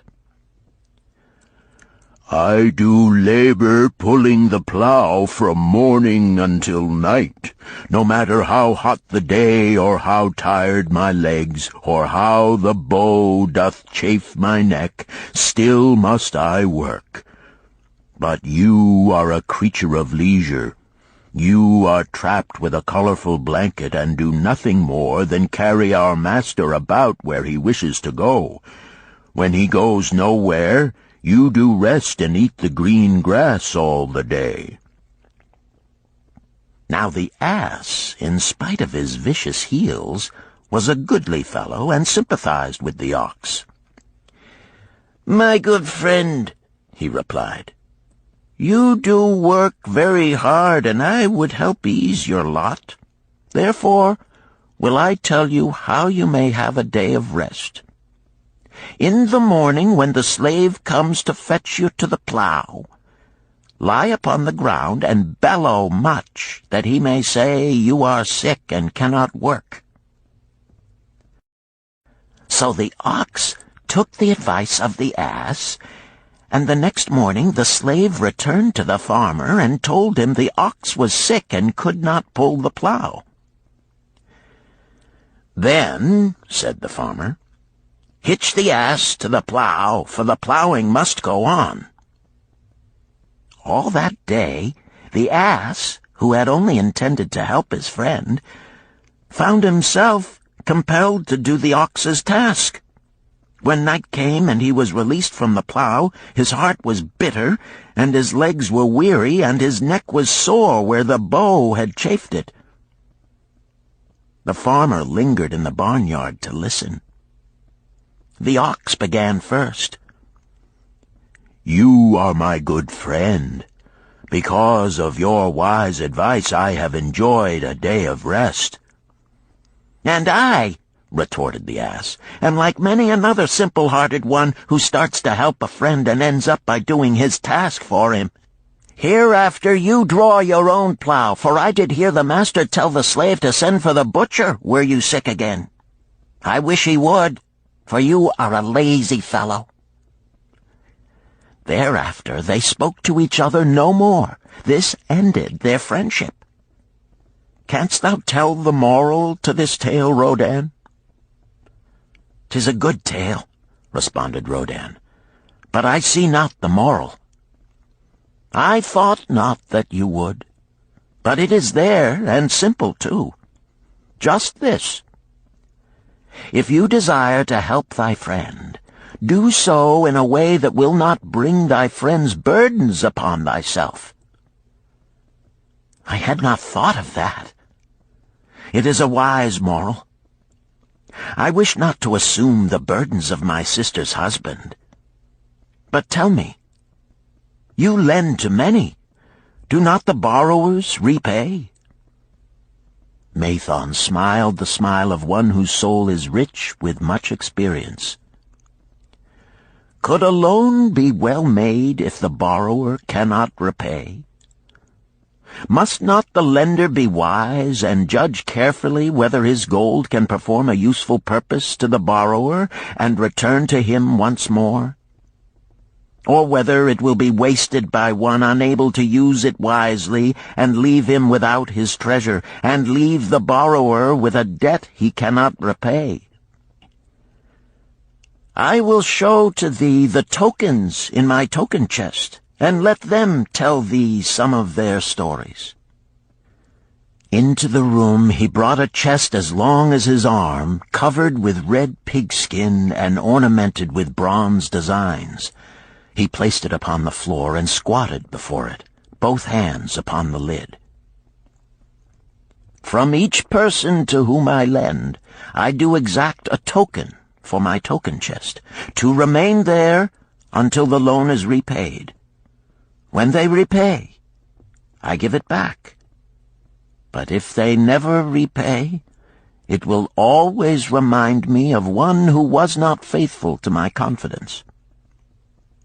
The safest loans, my token box tells me, are to those whose possessions are of more value than the one they desire. They own lands or jewels or camels or other things which could be sold to repay the loan. Some of the tokens given to me are jewels of more value than the loan. Others are promises that if the loan be not repaid as agreed, they will deliver to me certain property settlement.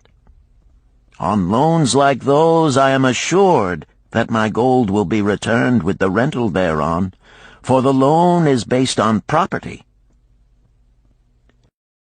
In another class are those who have the capacity to earn. They are such as you, who labor or serve and are paid. They have income. And if they are honest and suffer no misfortune, I know that they also can repay the gold I loan them and the rental to which I am entitled. Such loans are based on human effort. Others are those who have neither property nor assured earning capacity. Life is hard, and there will always be some who cannot adjust themselves to it. Alas for the loans I make them! Even though they be no larger than a pence, my token box may censure me in the years to come unless they be guaranteed by good friends of the borrower who know him honorable. Mathon released the clasp and opened the lid. Rodan leaned forward eagerly. At the top of the chest, a bronze neckpiece lay upon a scarlet cloth. Mathon picked up the piece and patted it affectionately. "This shall always remain in my token chest, because the owner has passed on into the great darkness. I treasure it, his token, and I treasure his memory, for he was my good friend. We traded together with much success until out of the East he brought a woman to wed, beautiful, but not like our women, a dazzling creature. He spent his gold lavishly to gratify her desires. He came to me in distress when his gold was gone. I counseled with him. I told him I would help him to once more master his own affairs. He swore by the sign of the great bull that he would. But it was not to be. In a quarrel she thrust a knife into the heart he dared her to pierce." "And she?" questioned Rodan. "Yes, of course. This was hers." He picked up the scarlet cloth. "In bitter remorse she threw herself into the Euphrates. These 2 loans will never be repaid. The chest tells you, Rodan, that humans in the throes of great emotions are not safe risks for the gold lender. Here, now, this is different." He reached for a ring carved of ox-bone. "This belongs to a farmer. I buy the rugs of his women. The locusts came, and they had not food. I helped him, and when the new crop came, he repaid me. Later he came again and told of strange goats in a distant land, as described by a traveler. They had long hair so fine and soft it would weave into rugs more beautiful than any ever seen in Babylon. He wanted a herd, but he had no money. So I did lend him gold to make the journey and bring back goats. Now his herd is begun, and next year I shall surprise the lords of Babylon with the most expensive rugs it has been their good fortune to buy. Soon I must return his ring. He doth insist on repaying promptly." "Some borrowers do that?" queried Rodan.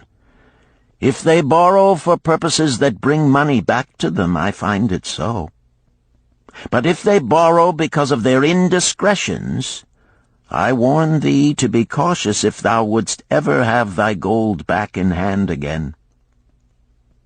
"Tell me about this," requested Rodan, picking up a heavy gold bracelet inset with jewels in rare designs.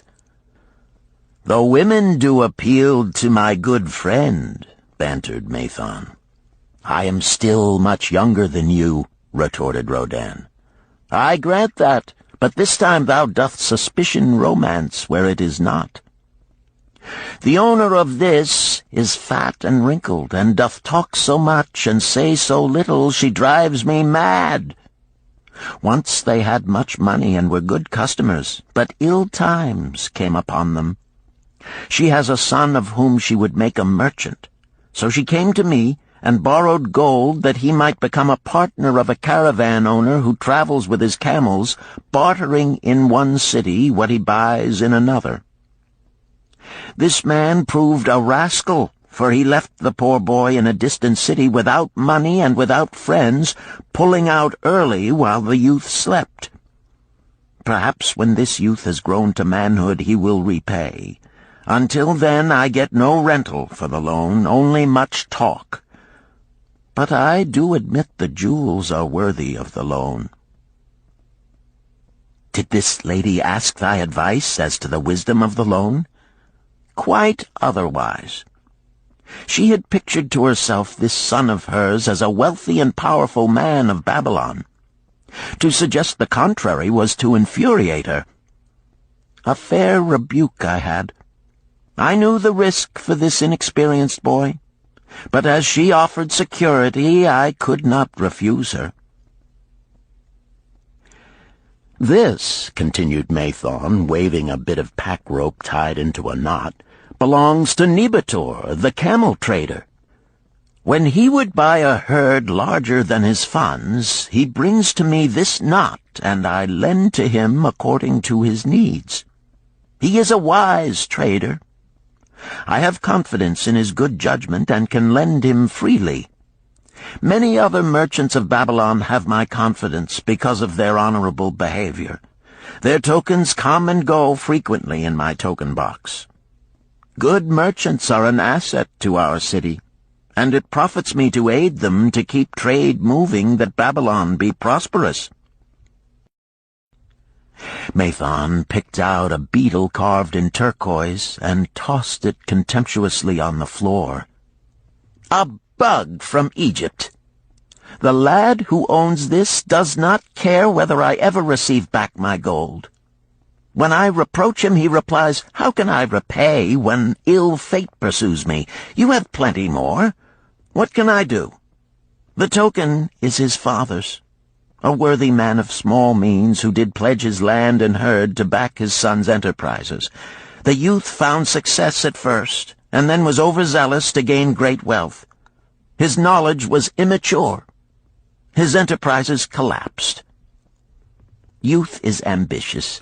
Youth would take shortcuts to wealth and the desirable things for which it stands. To secure wealth quickly, youth often borrows unwisely. Youth, never having had experience, cannot realize that hopeless debt is like a deep pit into which one may descend quickly, and where one may struggle vainly for many days. It is a pit of sorrow and regrets, where the brightness of the sun is overcast, and night is made unhappy by restless sleeping. Yet I do not discourage borrowing gold. I encourage it. I recommend it if it be for a wise purpose. I myself made my first real success as a merchant with borrowed gold. Yet what should the lender do in such a case? The youth is in despair and accomplishes nothing. He is discouraged. He makes no effort to repay. My heart turns against depriving the father of his land and cattle." "You tell me much that I am interested to hear," ventured Rodan, "but I hear no answer to my question. Should I lend my 50 pieces of gold to my sister's husband? They mean much to me." "Thy sister is a sterling woman whom I do much esteem. Should her husband come to me and ask to borrow 50 pieces of gold, I should ask him for what purpose he would use it. If he answered that he desired to become a merchant like myself and deal in jewels and rich furnishings, I would say, 'What knowledge have you of the ways of trade? Do you know where you can buy at lowest cost? Do you know where you can sell at a fair price? Could he say yes to these questions? No, he could not, Rodin admitted. He has helped me much in making spears, and he has helped some in the shops. Then would I say to him that his purpose was not wise? Merchants must learn their trade. His ambition, though worthy, is not practical, and I would not lend him any gold. But supposing he could say, yes, I have helped merchants much. I know how to travel to Smyrna and to buy at low cost the rugs the housewives weave. I also know many of the rich people of Babylon to whom I can sell these at a large profit. Then I would say, your purpose is wise, and your ambition honorable. I shall be glad to lend you the 50 pieces of gold if you can give me security that they will be returned.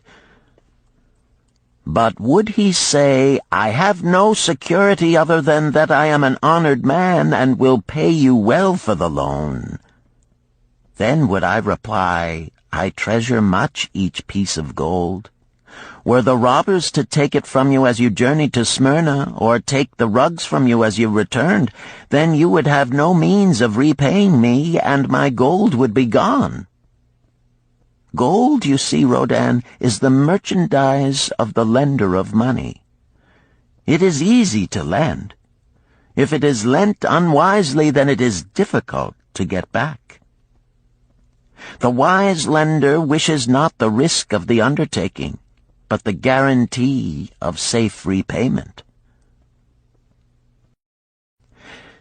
"'Tis well," he continued, "to assist those that are in trouble.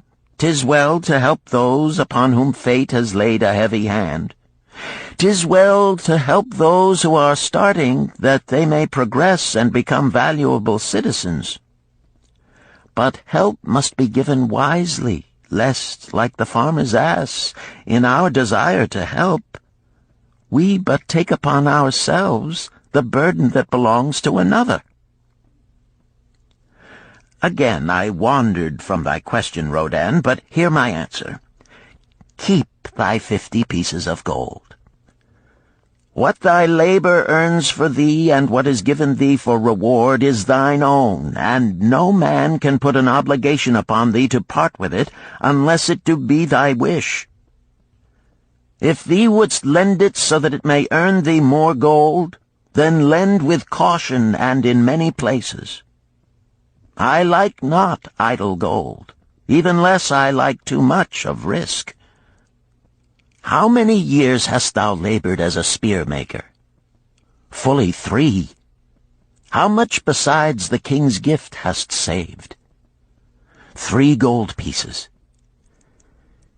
Each year that thou hast labored, thou hast denied thyself good things to save from thine earnings 1 piece of gold?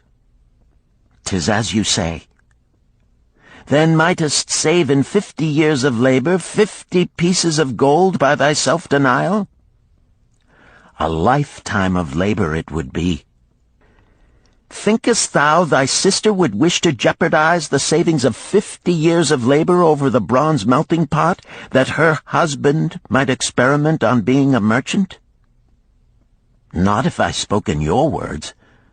Then go to her and say, 3 years I have labored each day except fast days, from morning until night, and I have denied myself many things that my heart craved.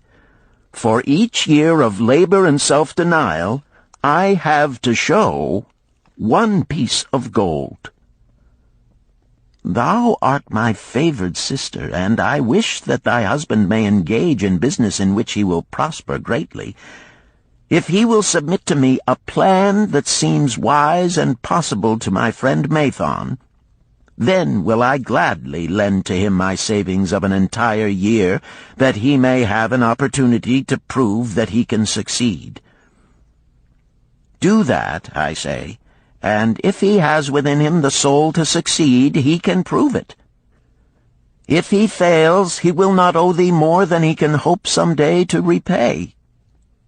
I am a gold lender because I own more gold than I can use in my own trade. I desire my surplus gold to labor for others and thereby earn more gold. I do not wish to take risk of losing my gold, for I have labored much and denied myself much to secure it. Therefore I will no longer lend any of it where I am not confident that it is safe and will be returned to me. Neither will I lend it where I am not convinced that its earnings will be promptly paid to me. I have told to thee, Rodan, a few of the secrets of my token chest. From them you may understand the weakness of men and their eagerness to borrow that which they have no certain means to repay. From this you can see how often their high hopes of the great earnings they could make if they but had gold are but false hopes they have not the ability or training to fulfill. Thou, Rodan, now have gold which thou shouldst put to earning more gold for thee. Thou art about to become, even as I, a gold lender. If thou dost safely preserve thy treasure, it will produce liberal earnings for thee, and be a rich source of pleasure and profit during all thy days. But if thou dost let it escape from thee, it will be a source of constant sorrow and regret as long as thy memory doth last. What desirest thou most of this gold in thy wallet? To keep it safe. Wisely spoken, replied Mathon approvingly. Thy first desire is for safety. Thinkest thou that in the custody of thy sister's husband it would be truly safe from possible loss? I fear not, for he is not wise in guarding gold. Then be not swayed by foolish sentiments of obligation to trust thy treasure to any person. If thou wouldst help thy family or thy friends, find other ways than risking the loss of thy treasure. Forget not that gold slippeth away in unexpected ways from those unskilled in guarding it. As well waste thy treasure in extravagance as let others lose it for thee. What next after safety dost desire of this treasure of thine? That it earn more gold. Again thou speakest with wisdom. It should be made to earn and grow larger. Gold wisely lent may even double itself with its earnings before a man like you groweth old. If you risk losing it, you risk losing all that it would earn as well. Therefore be not swayed by the fantastic plans of impractical men who think they see ways to force thy gold to make earnings unusually large. Such plans are the creations of dreamers unskilled in the safe and dependable laws of trade. Be conservative in what thou expectest to earn, that thou mayest keep and enjoy thy treasure. To hire it out with a promise of usurious returns is to invite loss. Seek to associate thyself with men and enterprises whose success is established, that thy treasure may earn liberally under their skillful use and be guarded safely by their wisdom and experience. Thus mayest thou avoid the misfortunes that follow most of the sons of men to whom the gods see fit to entrust gold. When Rodan would thank him for his wise advice, he would not listen, saying, "The king's gift shall teach thee much wisdom. If wouldst keep thy 50 pieces of gold, thou must be discreet indeed. Many uses will tempt thee. Much advice will be spoken to thee. Numerous opportunities to make large profits will be offered thee. The stories from my token box should warn thee, before thou let any piece of gold leave thy pouch, to be sure that thou hast a safe way to pull it back again. Should my further advice appeal to thee, return again. It is gladly given. Ere thou goest, read this which I have carved beneath the lid of my token box. It applies equally to the borrower and the lender." Better a little caution than a great regret.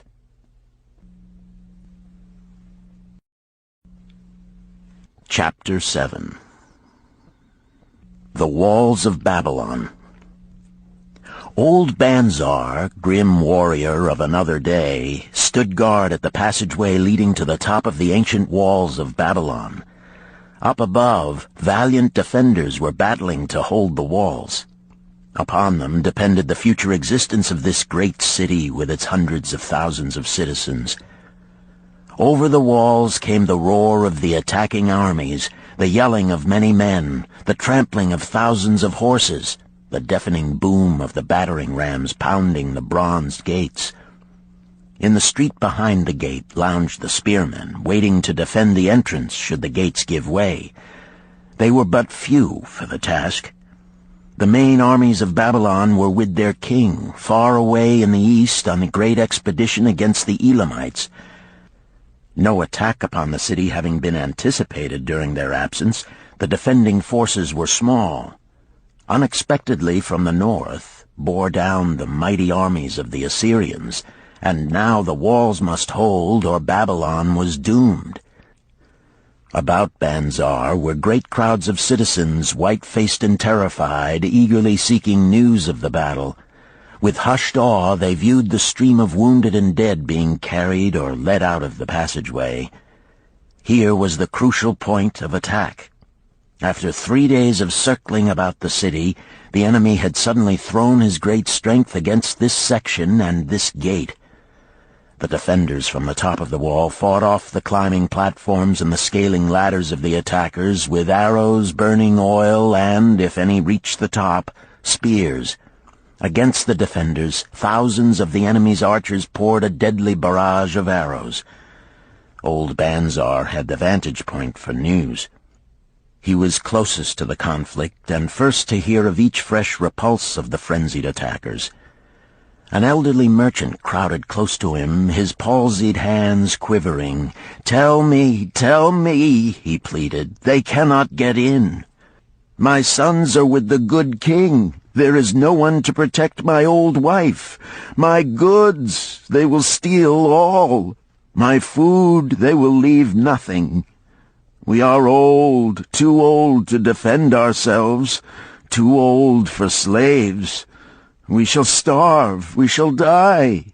Tell me they cannot get in." "Calm thyself, good merchant," the guard responded. "The walls of Babylon are strong. Go back to the bazaar and tell your wife that the walls will protect you and all of your possessions as safely as they protect the rich treasures of the king. Keep close to the walls, lest the arrows flying over strike you." A woman with a babe in arms took the old man's place as he withdrew. "Sergeant, what news from the top? Tell me truly that I may reassure my poor husband. He lies with fever from his terrible wounds, yet insists upon his armor and his spear to protect me, who am with child. Terrible, he says, will be the vengeful lust of our enemies should they break in." "Be thou good of heart, thou mother that is, and is again to be. The walls of Babylon will protect you and your babes. They are high and strong. Hear ye not the yells of our valiant defenders as they empty the cauldrons of burning oil upon the ladder scalers?" "Yes, that do I hear, and also the roar of the battering rams that do hammer at our gates." "Back to thy husband. Tell him the gates are strong and withstand the rams. Also that the scalers climb the walls, but to receive the waiting spear thrust. Watch thy way, and hasten behind yon buildings." Banzar stepped aside to clear the passage for heavily armed reinforcements. As, with clanking bronze shields and heavy tread, they tramped by, a small girl plucked at his girdle. "Tell me, soldier, are we safe?" she pleaded. "I hear the awful noises. I see the men all bleeding. I am so frightened. What will become of our family, of my mother, little brother, and the baby?" The grim old campaigner blinked his eyes and thrust forward his chin as he beheld the child. "Be not afraid, little one," he reassured her.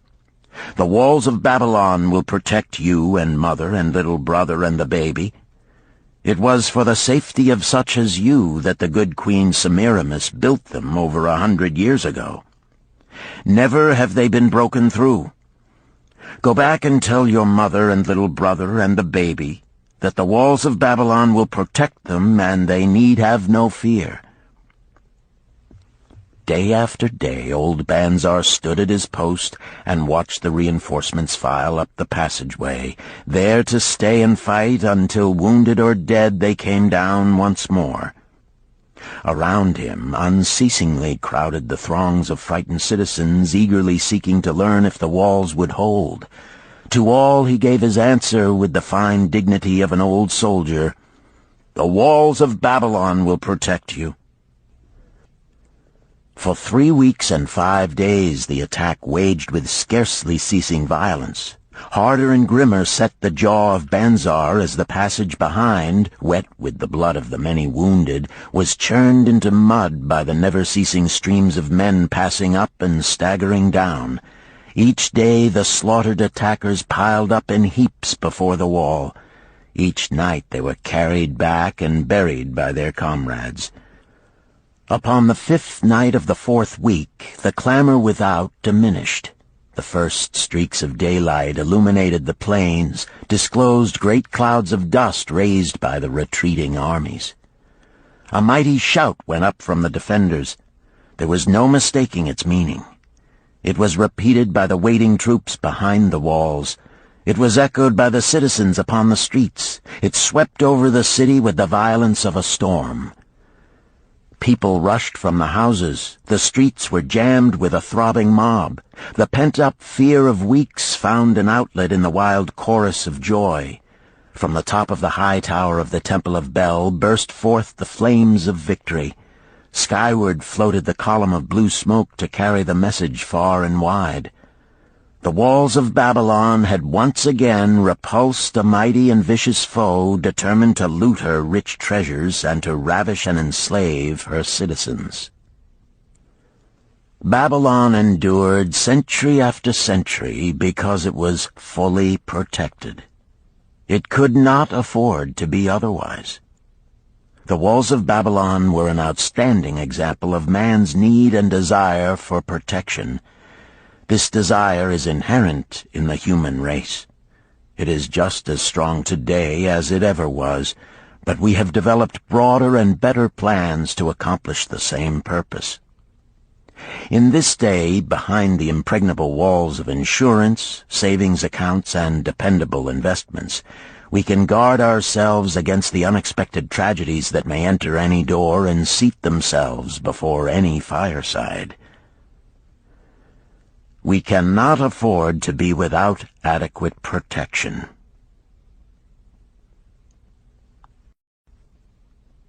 Chapter 8. The Camel Trader of Babylon. The hungrier one becomes, the clearer one's mind works. Also, the more sensitive one becomes to the odors of food. Tarkad, the son of Azure, certainly thought so. For 2 whole days he had tasted no food except 2 small figs purloined from over the wall of a garden. Not another could he grab before the angry woman rushed forth and chased him down the street. Her shrill cries were still ringing in his ears as he walked through the marketplace. They helped him to restrain his restless fingers from snatching the tempting fruits from the baskets of the market women. Never before had he realized how much food was brought to the markets of Babylon and how good it smelled. Leaving the market, he walked across to the inn and paced back and forth in front of the eating house. Perhaps here he might meet someone he knew, someone from whom he could borrow a copper that would gain him a smile from the unfriendly keeper of the inn and, with it, a liberal helping. Without the copper, he knew all too well how unwelcome he would be. In his abstraction, he unexpectedly found himself face to face with the one man he wished most to avoid, the tall, bony figure of Dabasir, the camel trader. Of all the friends and others from whom he had borrowed small sums, Dabasir made him feel the most uncomfortable because of his failure to keep his promises to repay promptly. Dabasir's face lighted up at the sight of him. "Ha! 'Tis Tarkad, just the one I have been seeking, that he might repay the 2 pieces of copper which I lent him a moon ago. Also the piece of silver which I lent to him before that. We are well met. I can make good use of the coins this very day. What say, boy, what say?" Tarkad stuttered, and his face flushed. He had naught in his empty stomach to nerve him to argue with the outspoken Dabasir. "I am sorry, very sorry," he mumbled weakly. "But this day I have neither the copper nor the silver with which I could repay." "Then get it," Dabasir insisted. "Surely thou canst get hold of a few coppers and a piece of silver to repay the generosity of an old friend of thy father, who aided thee whence thou wast in need." "'Tis because ill fortune does pursue me that I cannot pay." "Ill fortune? Wouldst blame the gods for thine own weakness? Ill fortune pursues every man who thinks more of borrowing than of repaying. Come with me, boy, while I eat. I am hungry, and I would tell thee a tale." Tarkad flinched from the brutal frankness of Dabasir, but here at least was an invitation to enter the coveted doorway of the eating-house. Dabasir pushed him to a far corner of the room where they seated themselves upon small rugs. When Koskor, the proprietor, appeared smiling, Dabasir addressed him with his usual freedom. "Fat lizard of the desert, bring to me a leg of the goat, very brown, with much juice, and bread and all of the vegetables, for I am hungry and want much food. Do not forget my friend here. Bring to him a jug of water. Have it cooled, for the day is hot." Tarkad's heart sank. Must he sit here and drink water while he watched this man devour an entire goat leg?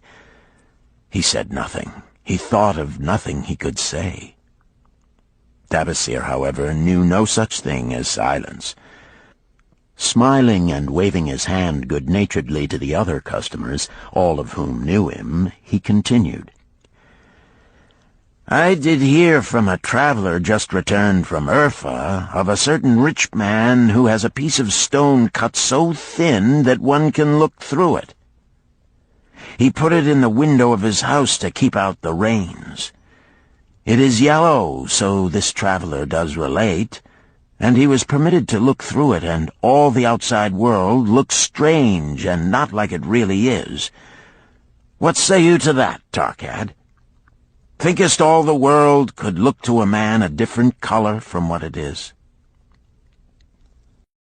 "I dare say," responded the youth, much more interested in the fat leg of goat placed before Dabasir.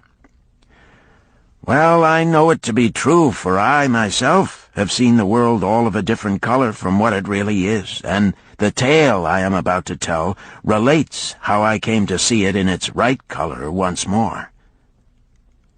"Dabasir will tell a tale," whispered a neighboring diner to his neighbor, and dragged his rug close. Other diners brought their food and crowded in a semicircle. They crunched noisily in the ears of Tarkad and brushed him with their meaty bones. He alone was without food. Dabasir did not offer to share with him, nor even motion him to a small corner of the hard bread that was broken off and had fallen from the platter to the floor. "The tale that I am about to tell," began Dabasir, pausing to bite a goodly chunk from the goat leg, "relates to my early life and how I came to be a camel trader. Didst anyone know that I once was a slave in Syria?" A murmur of surprise ran through the audience, to which Dabasir listened with satisfaction. "When I was a young man," continued Dabasir after another vicious onslaught on the goat leg, "I learned the trade of my father, the making of saddles. I worked with him in his shop and took to myself a wife.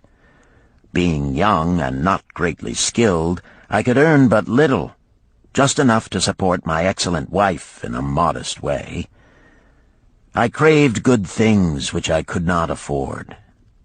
Soon I found that the shopkeepers would trust me to pay later, even though I could not pay at the time. Being young and without experience, I did not know that he who spends more than he earns is sowing the winds of needless self-indulgence from which he is sure to reap the whirlwinds of trouble and humiliation.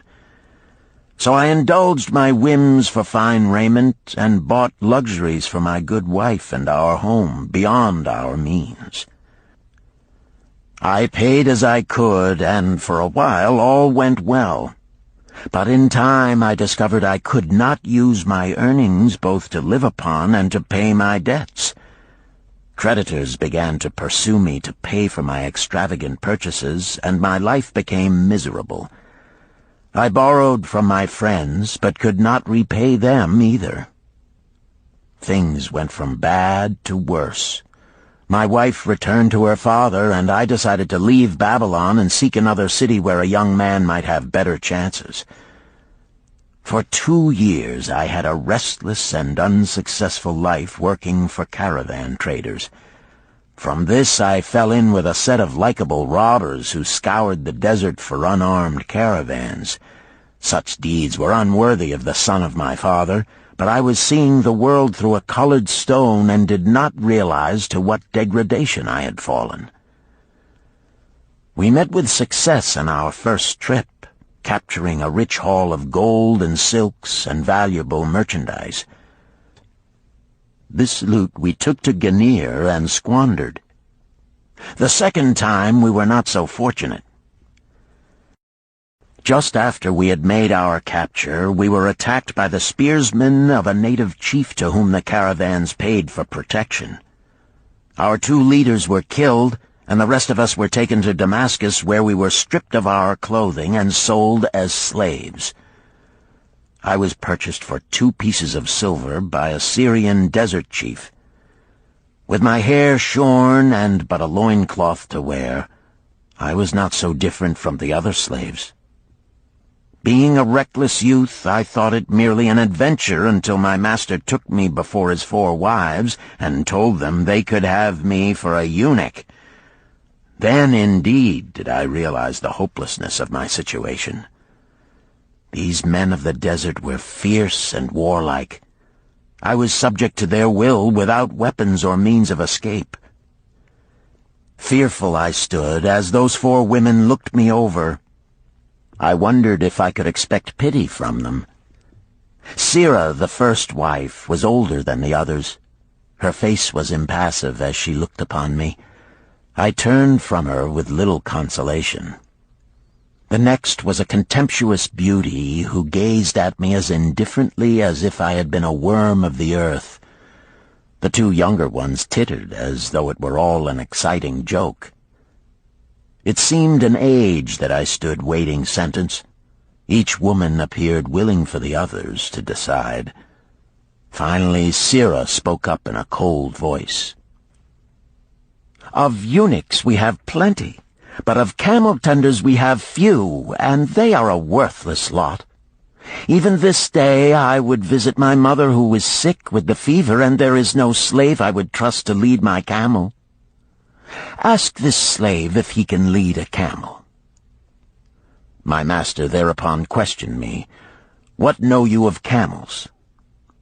Striving to conceal my eagerness, I replied, "I can make them kneel, I can load them, I can lead them on long trips without tiring. If need be, I can repair their trappings." "The slave speaks forward enough," observed my master. "If thou so desire, Sirah, take this man for thy camel tender." So I was turned over to Sirah, and that day I led her camel upon a long journey to her sick mother. I took the occasion to thank her for her intercession, and also to tell her that I was not a slave by birth, but the son of a freeman, an honorable saddle-maker of Babylon. I also told her much of my story. Her comments were disconcerting to me, and I pondered much afterward on what she said. How can you call yourself a free man when your weakness has brought you to this? If a man has in himself the soul of a slave, will he not become one, no matter what his birth, even as water seeks its level? If a man has within him the soul of a free man, will he not become respected and honored in his own city in spite of his misfortune? For over a year I was a slave and lived with the slaves, but I could not become as one of them. One day Sira asked me, "In the eventime, when the other slaves can mingle and enjoy the society of each other, why dost thou sit in thy tent alone?" To which I responded, "I am pondering what you have said to me. I wonder if I have the soul of a slave. I cannot join them, so I must sit apart." "I, too, must sit apart," she confided. "My dowry was large, and my lord married me because of it. Yet he does not desire me. What every woman longs for is to be desired. Because of this, and because I am barren and have neither son nor daughter, must I sit apart. Were I a man, I would rather die than be such a slave, but the conventions of our tribe make slaves of women." "What think thou of me by this time?" I asked her suddenly. "Have I the soul of a man, or have I the soul of a slave?" "Have you a desire to repay the just debts you owe in Babylon?" she parried. "Yes, I have the desire, but I see no way." "If thou contentedly let the years slip by and make no effort to repay, then thou hast but the contemptible soul of a slave. No man is otherwise who cannot respect himself, and no man can respect himself who does not repay honest debts." "But what can I do who am a slave in Syria?" "Stay a slave in Syria, thou weakling." "I am not a weakling," I denied hotly. "Then prove it." "How?" "Does not thy great king fight his enemies in every way he can and with every force he has? Thy debts are thy enemies. They ran thee out of Babylon. You left them alone, and they grew too strong for thee. Hadst fought them as a man, thou couldst have conquered them and been one honored among the townspeople. But thou had not the soul to fight them, and behold, thy pride hast gone down until thou art a slave in Syria." Much I thought over her unkind accusations, and many defensive phrases I worded to prove myself not a slave at heart. But I was not to have the chance to use them. 3 days later, the maid of Sira took me to her mistress. "My mother is again very sick," she said. "Saddle the 2 best camels in my husband's herd. Tie on waterskins and saddlebags for a long journey. The maid will give thee food at the kitchen tent." I packed the camels, wondering much at the quantity of provisions the maid provided, for the mother dwelt less than a day's journey away. The maid rode the rear camel which followed, and I led the camel of my mistress.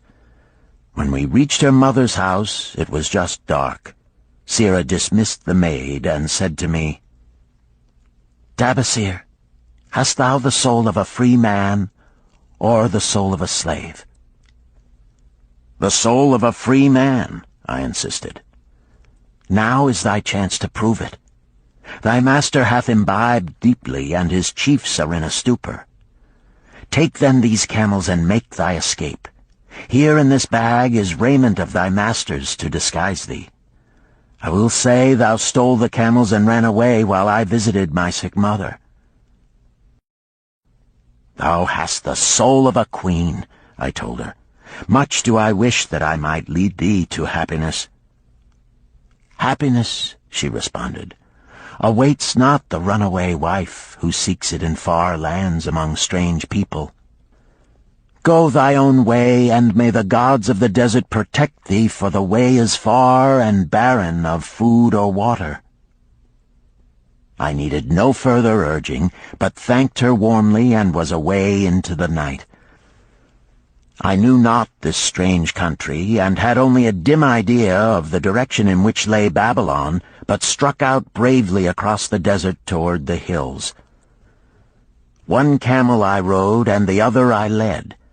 All that night I traveled, and all the next day, urged on by the knowledge of the terrible fate that was meted out to slaves who stole their master's property and tried to escape.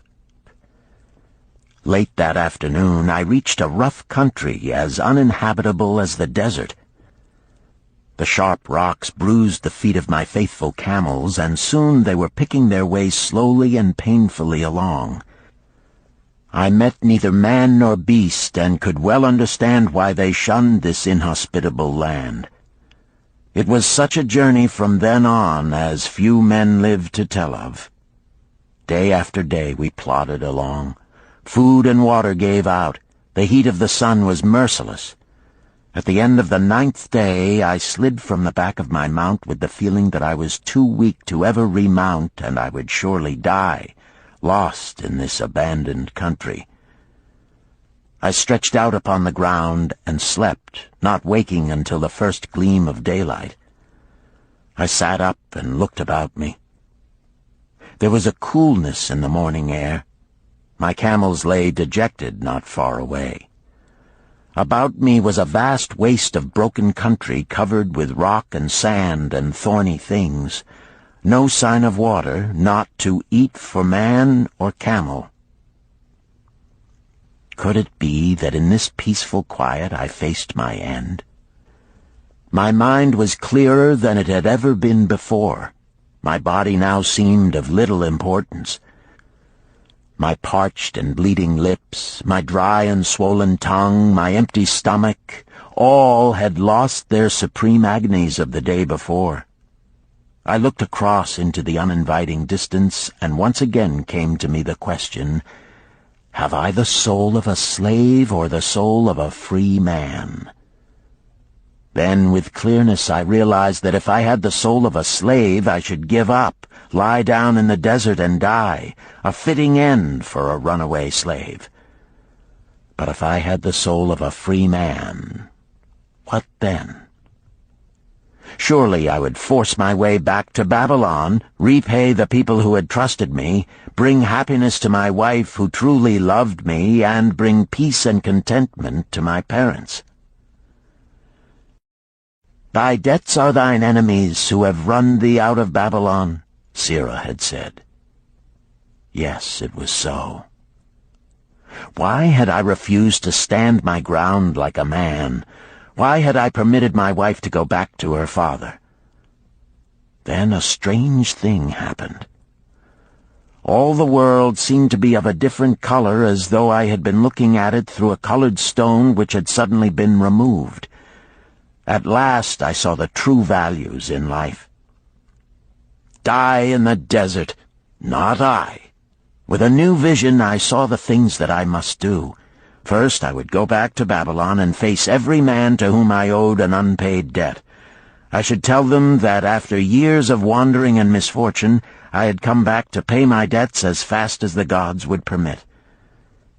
Next, I should make a home for my wife and become a citizen of whom my parents should be proud.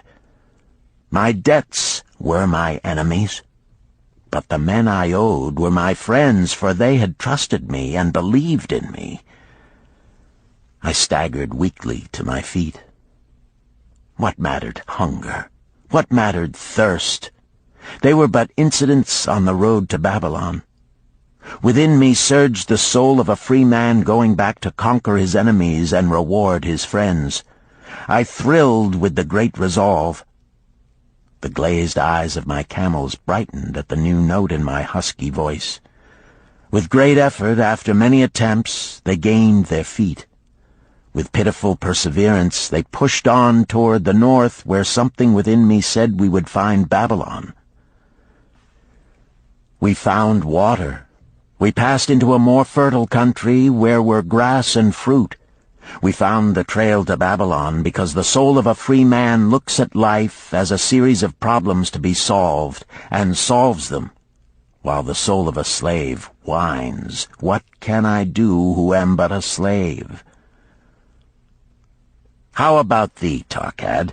Does thy empty stomach make thy head exceedingly clear? Art ready to take the road that leads back to self-respect? Canst thou see the world in its true color?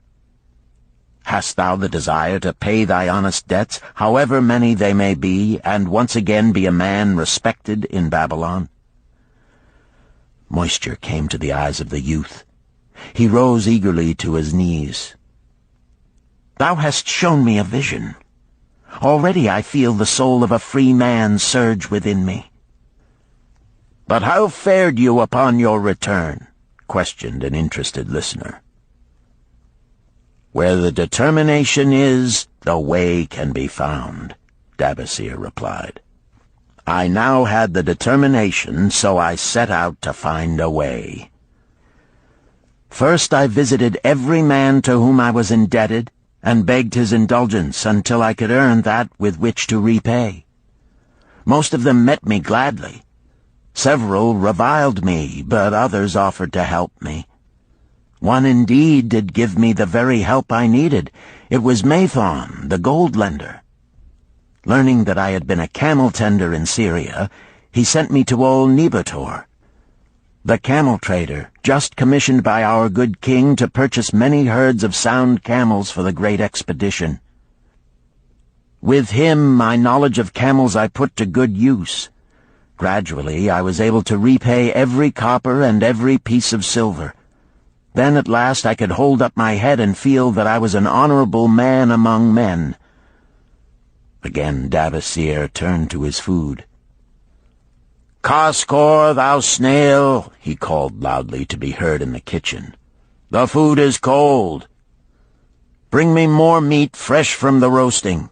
Bring thou also a very large portion for Tarkad, the son of my old friend, who is hungry and shall eat with me." So ended the tale of Dabasir, the camel trader of old Babylon. He found his own soul when he realized a great truth, a truth that had been known and used by wise men long before his time. It has led men of all ages out of difficulties and into success, and it will continue to do so for those who have the wisdom to understand its magic power. It is for any man to use who reads these lines. Where the determination is, the way can be found.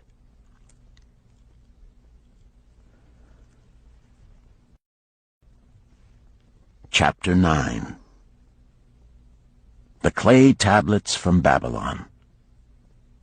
St. Swithin's College, Nottingham University, Newark-on-Trent, Nottingham. October 21st, 1934. Professor Franklin Caldwell, care of British Scientific Expedition, Hilla, Mesopotamia. My dear Professor, the 5 clay tablets from your recent excavation in the ruins of Babylon arrived on the same boat with your letter. I have been fascinated no end and have spent many pleasant hours translating their inscriptions. I should have answered your letter at once, but delayed until I could complete the translations which are attached. The tablets arrived without damage thanks to your careful use of preservatives and excellent packing. You will be as astonished as we in the laboratory at the story they relate. One expects the dim and distant past to speak of romance and adventure. Arabian Nights sort of things, you know. When instead it discloses the problem of a person named Dabasir to pay off his debts, one realizes that conditions upon this old world have not changed as much in 5,000 years as one might expect. It's odd, you know, but these old inscriptions rather rag me, as the students say. Being a college professor, I am supposed to be a thinking human being possessing a working knowledge of most subjects.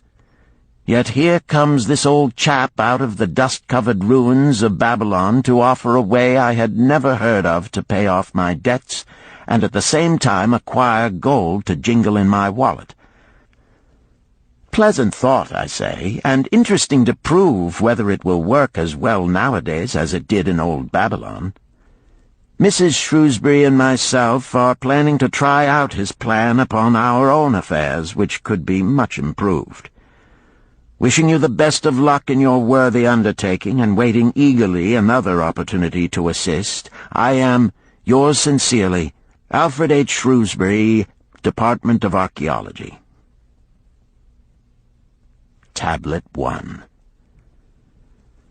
Now, when the moon becometh full, I, Davasir, who am but recently returned from slavery in Syria, with the determination to pay my many just debts and become a man of means worthy of respect in my native city of Babylon, do here engrave upon the clay a permanent record of my affairs to guide and assist me in carrying through my high desires.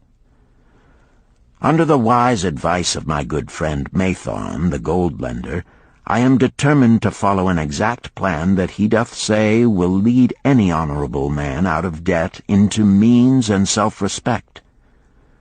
This plan includeth 3 purposes which are my hope and desire. First, the plan doth provide for my future prosperity. Therefore 1/10 of all I earn shall be set aside as my own to keep.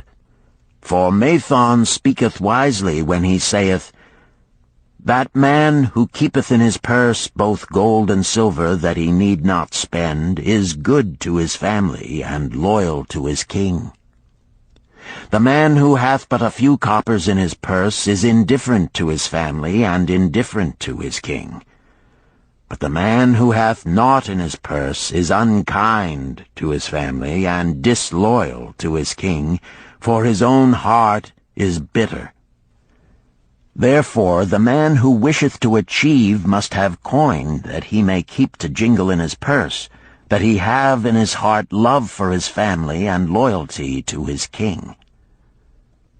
Second, the plan doth provide that I shall support and clothe my good wife who hath returned to me with loyalty from the house of her father. For Mathon doth say that to take good care of a faithful wife putteth self-respect into the heart of a man, and addeth strength and determination to his purposes. Therefore 7/10 of all I earn shall be used to provide a home, clothes to wear, and food to eat, with a bit extra to spend, that our lives be not lacking in pleasure and enjoyment. But he doth further enjoin the greatest care that we spend not greater than 7/10 of what I earn for these worthy purposes. Herein lieth the success of the plan. I must live upon this portion, and never use more, nor buy what I may not pay for out of this portion. This ends Disc 3. The Richest Man in Babylon, Disc 4. Tablet 2. Third, the plan doth provide that out of my earnings my debts shall be paid. Therefore each time the moon is full, 2/10 of all I have earned shall be divided honorably and fairly among those who have trusted me and to whom I am indebted. Thus in due time will all my indebtedness be surely paid. Therefore do I here engrave the name of every man to whom I am indebted, and the honest amount of my debt. Faru the cloth-weaver, 2 silver, 6 copper. Sinjar the couch-maker, 1 silver. Amar my friend, 3 silver, 1 copper. Zantkar my friend, 4 silver, 7 copper. Askamir my friend, 1 silver, 3 copper. Haransir the jewel-maker, 6 silver, 2 copper. Diarbekir, my father's friend, 4 silver, 1 copper. Alkahad, the house-owner, 14 silver. Mathon, the gold-lender, 9 silver. Birajik, the farmer, 1 silver, 7 copper. From here on, disintegrated, cannot be deciphered. Tablet 3. To these creditors do I owe in total 119 pieces of silver and 141 pieces of copper. Because I did owe these sums and saw no way to repay, in my folly I did permit my wife to return to her father, and didst leave my native city and seek easy wealth elsewhere, only to find disaster and to see myself sold into the degradation of slavery. Now that Mathon doth show me how I can repay my debts in small sums of my earnings, do I realize the great extent of my folly in running away from the results of my extravagances. Therefore have I visited my creditors and explained to them that I have no resources with which to pay except my ability to earn, and that I intend to apply 2/10 of all I earn upon my indebtedness evenly and honestly. This much can I pay, but no more. Therefore, if they be patient, in time my obligations will be paid in full.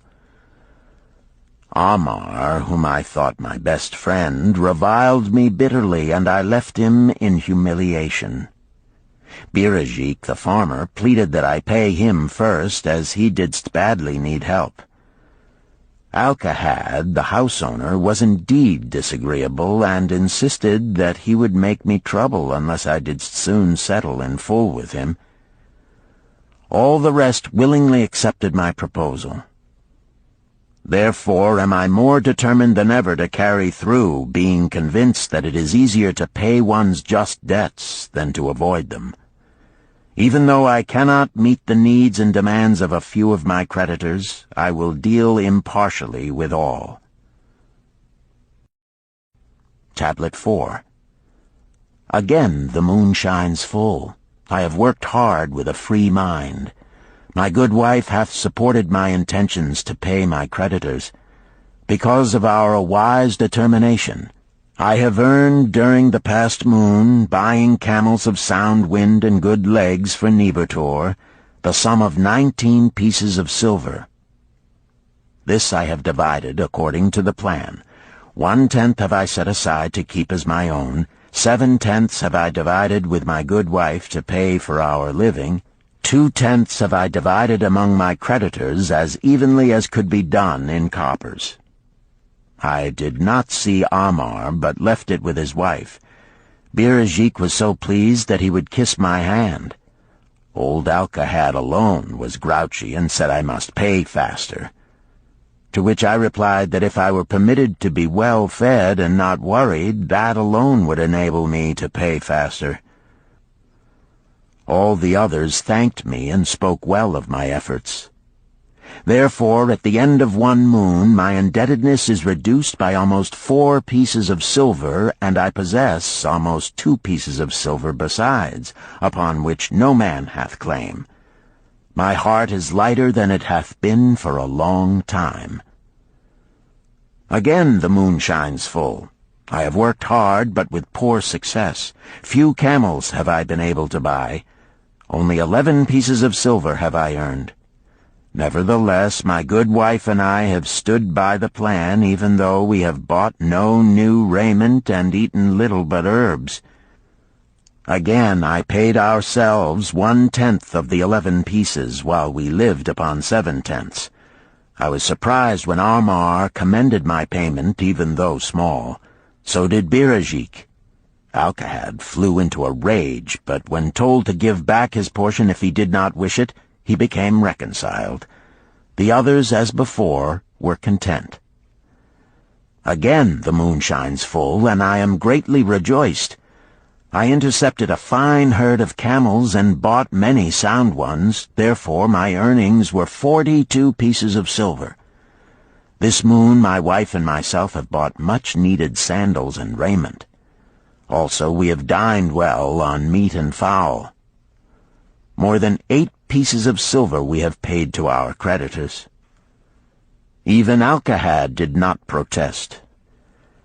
Great is the plan, for it leadeth us out of debt, and giveth us wealth which is ours to keep. 3 times the moon hath been full since I last carved upon this clay. Each time I paid to myself 1/10 of all I earned. Each time my good wife and I have lived upon 7/10, even though at times it was difficult. Each time have I paid to my creditors 2/10. In my purse I now have 21 pieces of silver that are mine. It maketh my head to stand straight upon my shoulders, and maketh me proud to walk among my friends. My wife keepeth well our home, and is becomingly gowned. We are happy to live together. The plan is of untold value.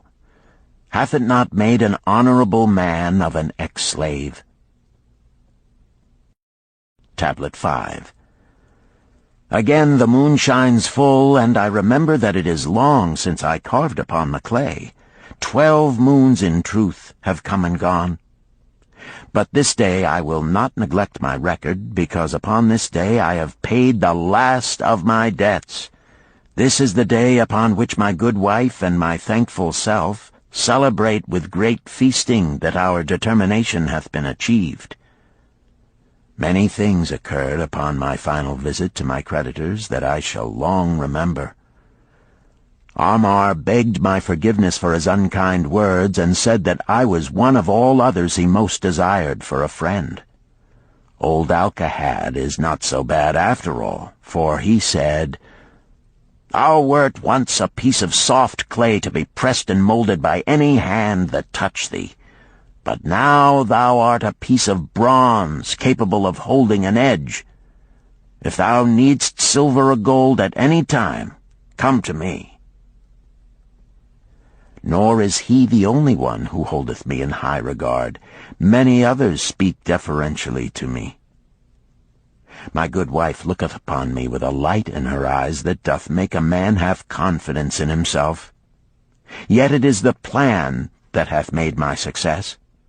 It hath enabled me to pay all my debts, and to jingle both gold and silver in my purse.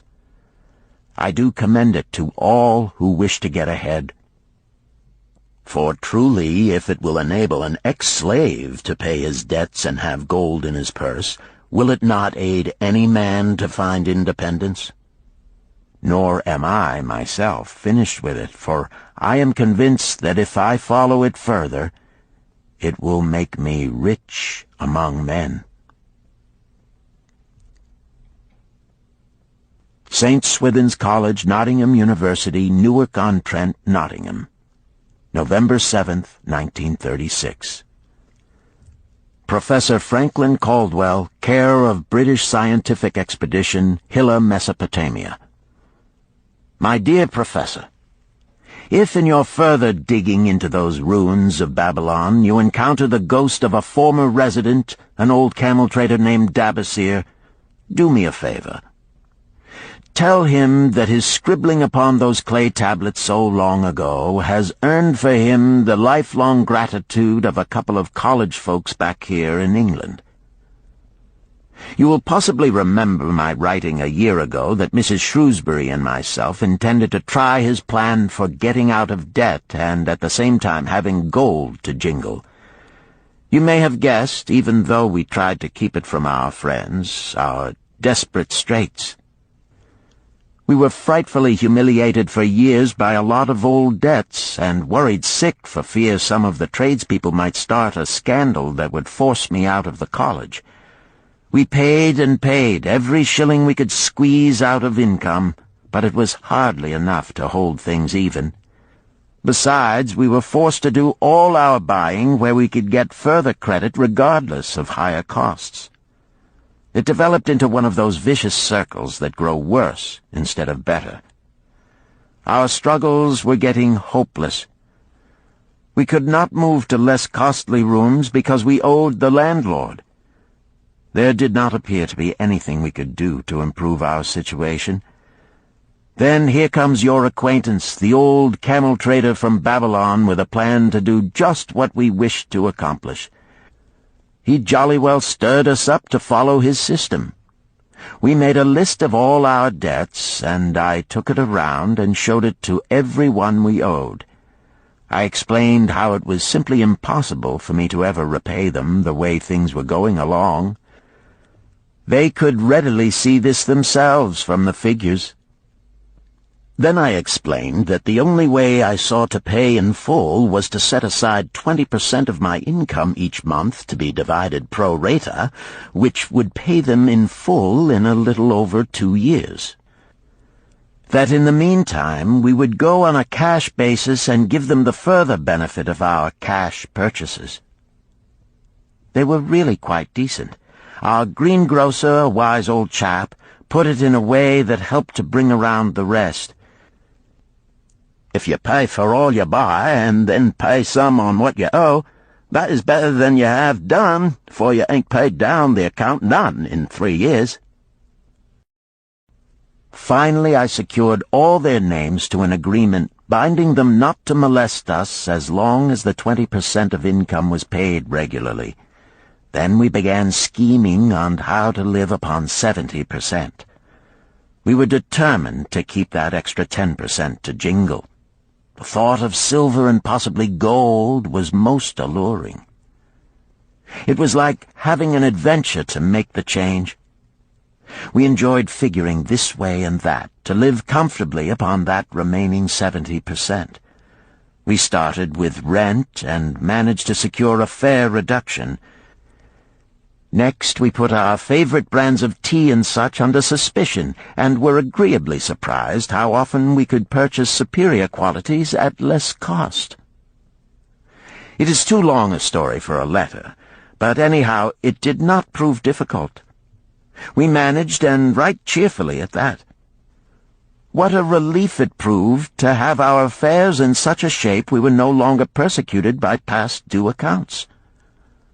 I must not neglect, however, to tell you about that extra 10% we were supposed to jingle. Well, we did jingle it for some time. Now, don't laugh too soon. You see, that is the sporty part. It is the real fun to start accumulating money that you do not want to spend. There is more pleasure in running up such a surplus than there could be in spending it. After we had jingled to our heart's content, we found a more profitable use for it. We took up an investment upon which we could pay that 10% each month. This is proving to be the most satisfying part of our regeneration. It is the first thing we pay out of my check. There is a most gratifying sense of security to know our investment is growing steadily. By the time my teaching days are over, it should be a snug sum, large enough so the income will take care of us from then on. All this out of my same old check. Difficult to believe, yet absolutely true. All our debts being gradually paid, and at the same time our investment increasing. Besides, we get along financially even better than before. Who would believe there could be such a difference in results between following a financial plan and just drifting along? At the end of the next year, when all our old bills shall have been paid, we will have more to pay upon our investment besides some extra for travel. We are determined never again to permit our living expenses to exceed 70% of our income. Now you can understand why we would like to extend our personal thanks to that old chap whose plan saved us from our hell on earth. He knew. He had been through it all. He wanted others to benefit from his own bitter experiences. That is why he spent tedious hours carving his message upon the clay. He had a real message for fellow sufferers, a message so important that after 5,000 years it has risen out of the ruins of Babylon just as true and just as vital as the day it was buried. Yours sincerely, Alfred H. Shrewsbury, Department of Archaeology. Chapter 10. The Luckiest Man in Babylon. At the head of his caravan proudly rode Sharonada, the merchant prince of Babylon.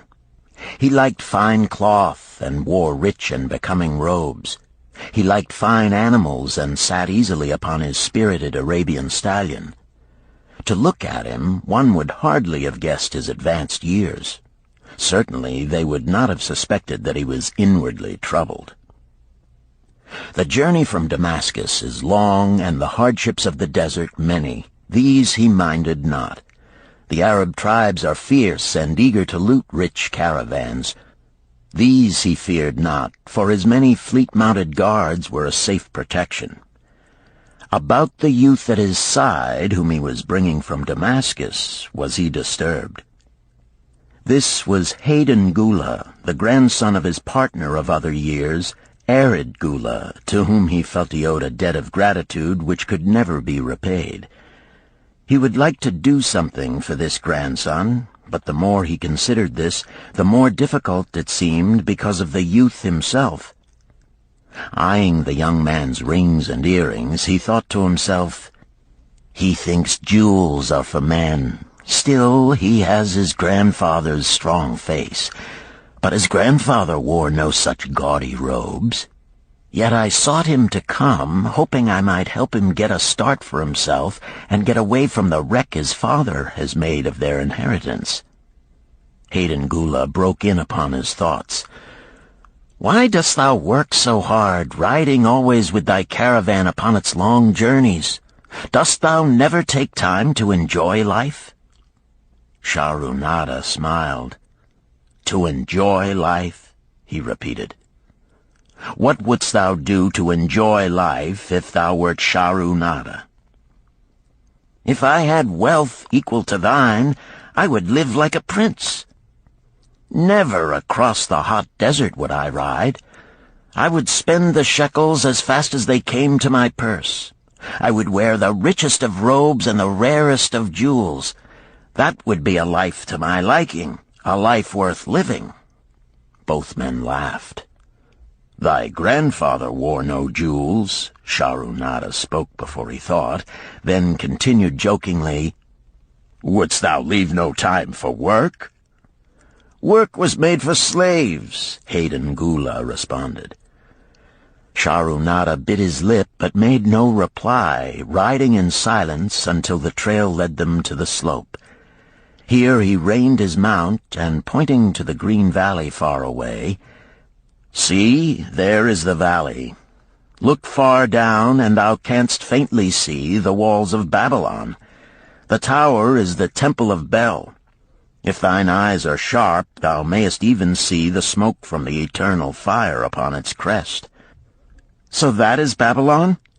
Always have I longed to see the wealthiest city in all the world," Hayden Gula commented. "Babylon, where my grandfather started his fortune. Would he were still alive, we would not be so sorely pressed.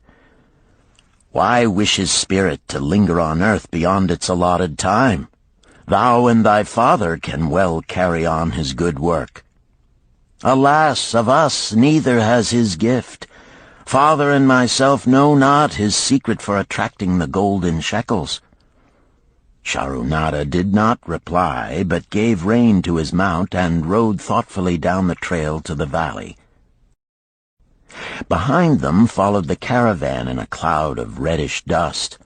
Some time later they reached the King's Highway and turned south through the irrigated farms. 3 old men plowing a field caught Shahrunada's attention. They seemed strangely familiar. How ridiculous!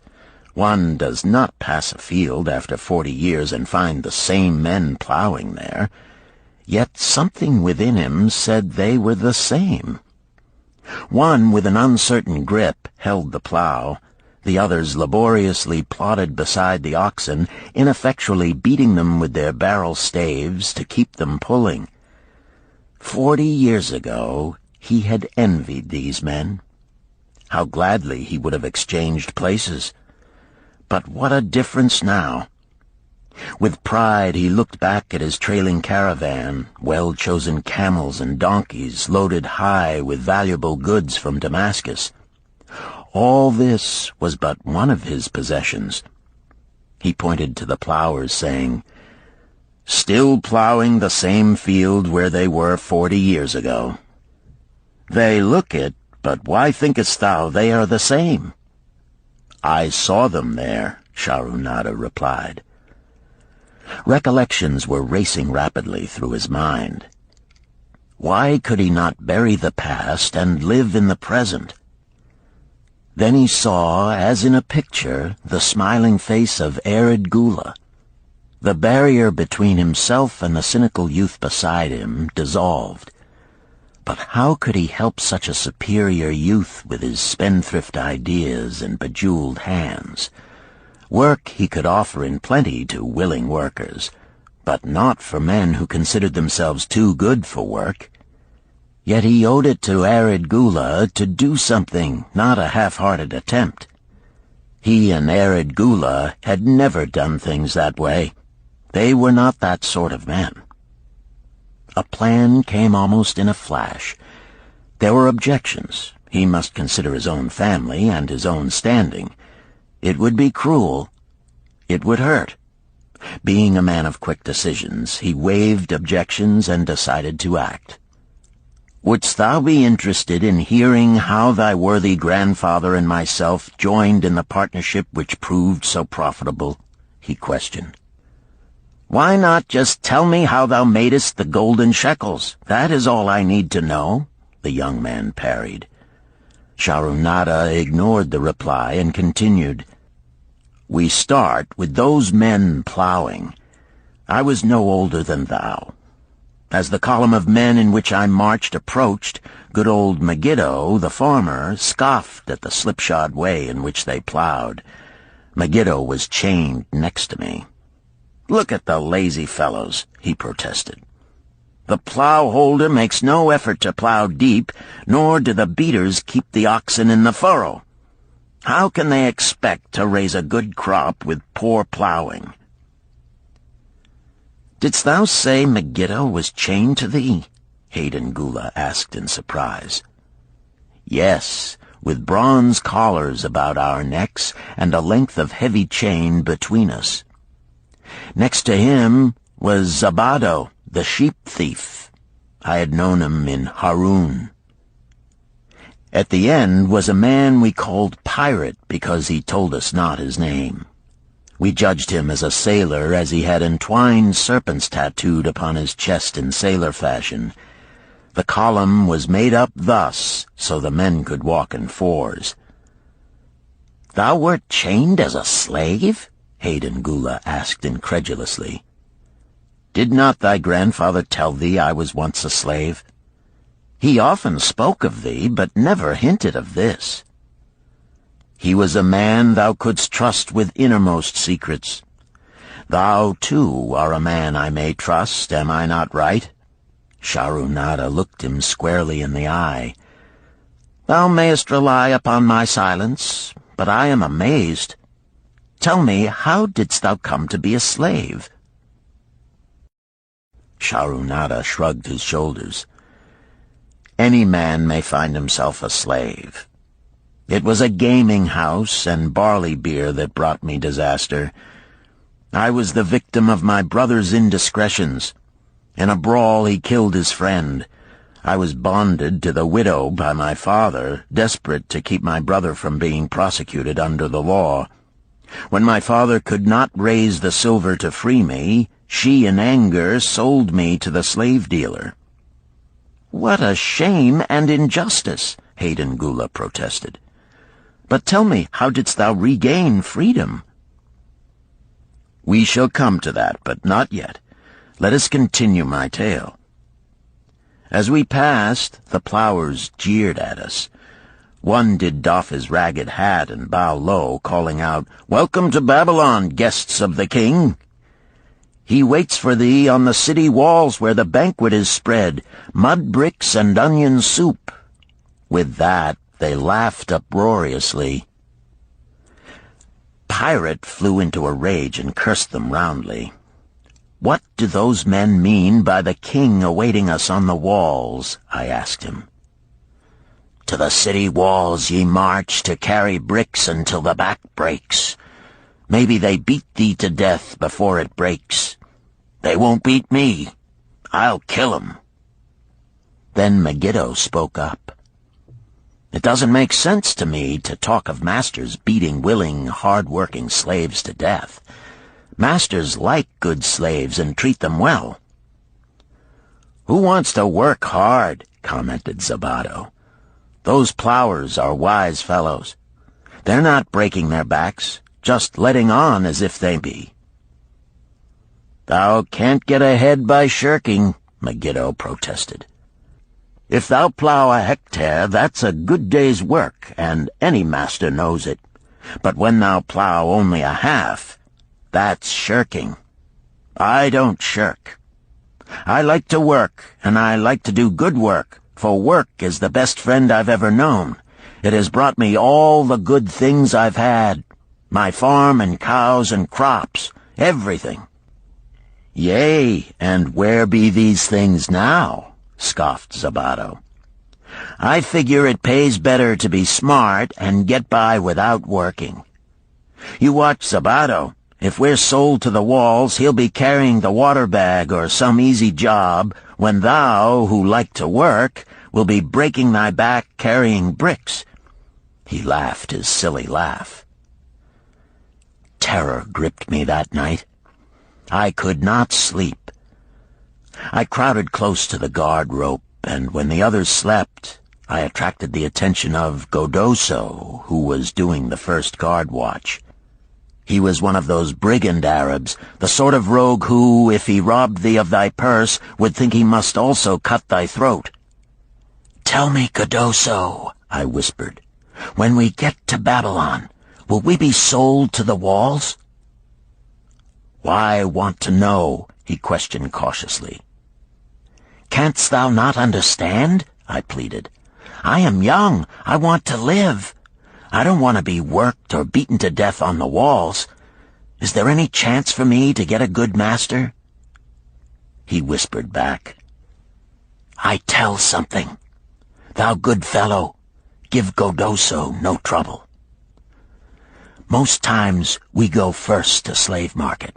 Listen now. When buyers come, tell 'em you good worker, like to work hard for good master, make 'em want to buy. You not make 'em buy, next day you carry brick. Mighty hard work." After he walked away, I lay in the warm sand looking up at the stars and thinking about work.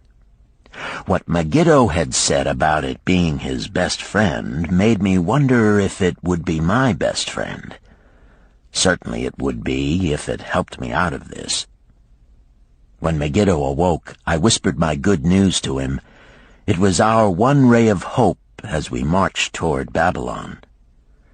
Late in the afternoon, we approached the walls and could see the lines of men, like black ants, climbing up and down the steep diagonal paths. As we drew closer, we were amazed at the thousands of men working. Some were digging in the moat, others mixed the dirt into mud bricks. The greatest number were carrying the bricks in large baskets up those steep trails to the masons. Overseers cursed the laggards and cracked bullock whips over the backs of those who failed to keep in line. Poor, worn-out fellows were seen to stagger and fall beneath their heavy baskets, unable to rise again. If the lash failed to bring them to their feet, they were pushed to the side of the paths and left writhing in agony. Soon they would be dragged down to join other craven bodies beside the roadway to await unsanctified graves. As I beheld the ghastly sight, I shuddered. So this was what awaited my father's son if he failed at the slave market. Godoso had been right. We were taken through the gates of the city to the slave prison, and next morning marched to the pens in the market. Here the rest of the men huddled in fear, and only the whips of our guard could keep them moving so the buyers could examine them. Megiddo and myself eagerly talked to every man who permitted us to address him. The slave dealer brought soldiers from the king's guard who shackled Pirate and brutally beat him when he protested. As they led him away, I felt sorry for him. Megiddo felt that we would soon part. When no buyers were near, he talked to me earnestly to impress upon me how valuable work would be to me in the future. Some men hate it. They make it their enemy. better to treat it like a friend. Make thyself like it. Don't mind because it is hard. If thou thinkest about what a good house thou build, then who cares if the beams are heavy and it is far from the well to carry the water for the plaster? Promise me, boy, if thou get a master, work for him as hard as thou canst. If he does not appreciate all thou do, never mind. Remember, work well done does good to the man who does it. It makes him a better man. He stopped as a burly farmer came to the enclosure and looked at us critically. Megiddo asked about his farm and crops, soon convincing him that he would be a valuable man. After violent bargaining with the slave dealer, the farmer drew a fat purse from beneath his robe, and soon Megiddo had followed his new master out of sight. A few other men were sold during the morning. At noon, Godoso confided to me that the dealer was disgusted and would not stay over another night, but would take all who remained at sundown to the king's buyer. I was becoming desperate when a fat, good-natured man walked up to the wall and inquired if there was a baker among us. I approached him, saying, "Why should a good baker like thyself seek another baker of inferior ways? Would it not be easier to teach a willing man like myself thy skilled ways? Look at me. I am young, strong, and like to work. Give me a chance, and I will do my best to earn gold and silver for thy purse." He was impressed by my willingness, and began bargaining with the dealer, who had never noticed me since he had bought me, but now waxed eloquent on my abilities, good health, and good disposition. I felt like a fat ox being sold to a butcher. At last, much to my joy, the deal was closed. I followed my new master away, thinking I was the luckiest man in Babylon. My new home was much to my liking.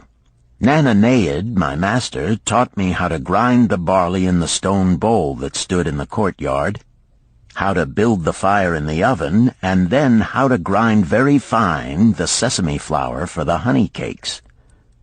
I had a couch in the shed where his grain was stored. The old slave housekeeper, Swasti, fed me well and was pleased at the way I helped her with the heavy tasks. Here was the chance I had longed for to make myself valuable to my master, and, I hoped, to find a way to earn my freedom. I asked Nananeid to show me how to knead the bread and to bake. This he did, much pleased at my willingness. Later, when I could do this well, I asked him to show me how to make the honey cakes, and soon I was doing all the baking. My master was glad to be idle, but Swasti shook her head in disapproval. "No work to do is bad for any man," she declared. I felt it was time for me to think of a way by which I might start to earn coins to buy my freedom. As the baking was finished at noon, I thought Nananeid would approve if I found profitable employment for the afternoons and might share my earnings with me. Then the thought came to me, why not bake more of the honey cakes and peddle them to hungry men upon the streets of the city? I presented my plan to Nananeid this way. "If I can use my afternoons after the baking is finished to earn for thee coins, would it be only fair for thee to share my earnings with me, that I might have money of my own to spend for those things which every man desires and needs?" Fair enough," he admitted.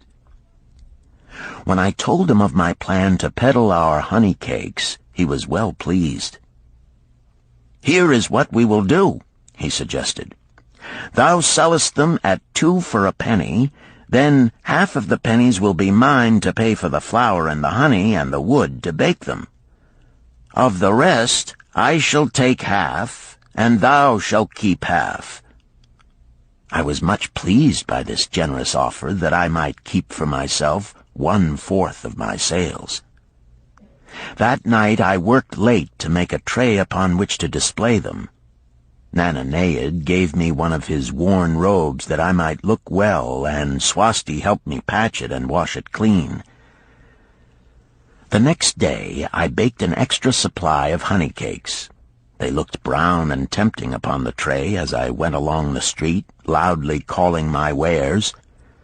At first no one seemed interested, and I became discouraged. I kept on, and later in the afternoon, as men became hungry, the cakes began to sell, and soon my tray was empty. Nananeid was well pleased with my success and gladly paid me my share. I was delighted to own pennies. Megiddo had been right when he said a master appreciated good work from his slaves. That night I was so excited over my success I could hardly sleep, and tried to figure how much I could earn in a year and how many years would be required to buy my freedom. As I went forth with my tray of cakes every day, I soon found regular customers. One of these was none other than thy grandfather, Arid Gula.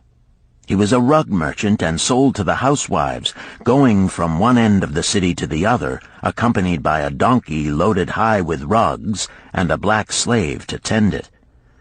He would buy 2 cakes for himself and 2 for his slave, always tarrying to talk with me while they ate them.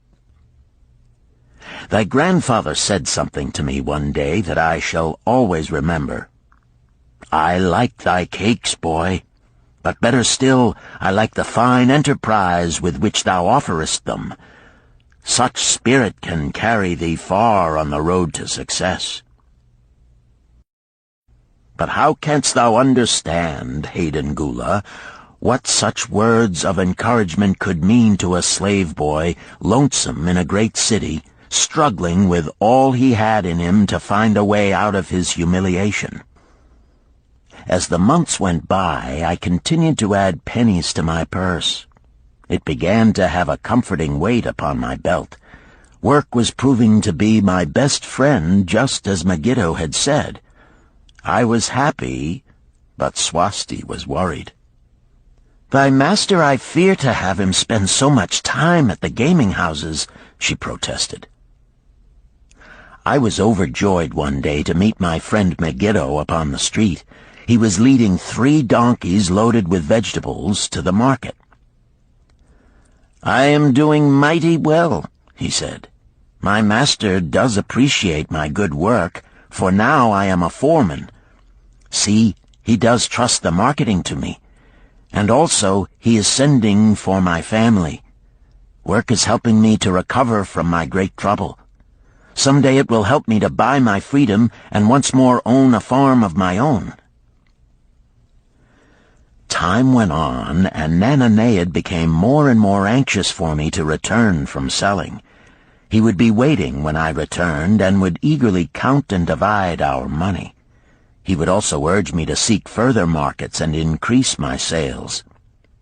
Often I went outside the city gates to solicit the overseers of the slaves building the walls.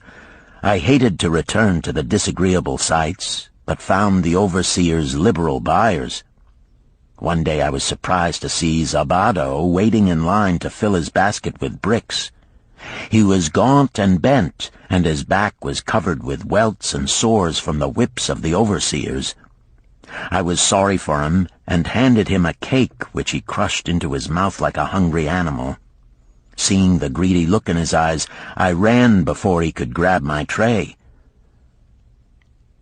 "Why dost thou work so hard?" Arid Gula said to me one day. Almost the same question thou asked of me today, dost thou remember? I told him what Megiddo had said about work and how it was proving to be my best friend.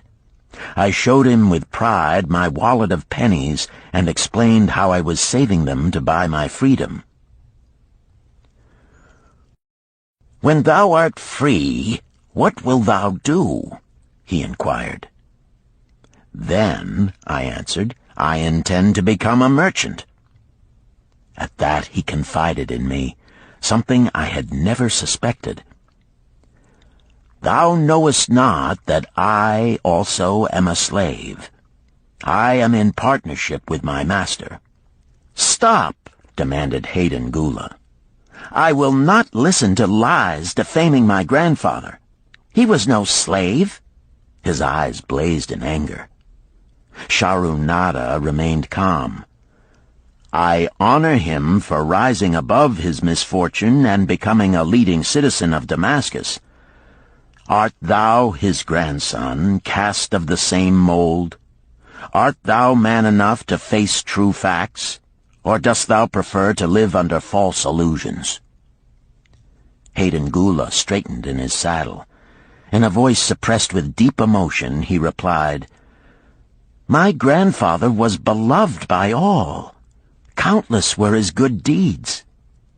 When the famine came, did not his gold buy grain in Egypt, and did not his caravan bring it to Damascus and distribute it to the people so none would starve? Now thou sayest he was but a despised slave in Babylon. Had he remained a slave in Babylon, that he might well have been despised, but when, through his own efforts, he became a great man in Damascus, the gods indeed condoned his misfortunes and honored him with their respect," Sharunada replied. "After telling me that he was a slave," Sharunada continued, "he explained how anxious he had been to earn his freedom. Now that he had enough money to buy this, he was much disturbed as to what he should do. He was no longer making good sales and feared to leave the support of his master." I protested his indecision. "Cling no longer to thy master. Get once again the feeling of being a free man. Act like a free man and succeed like one.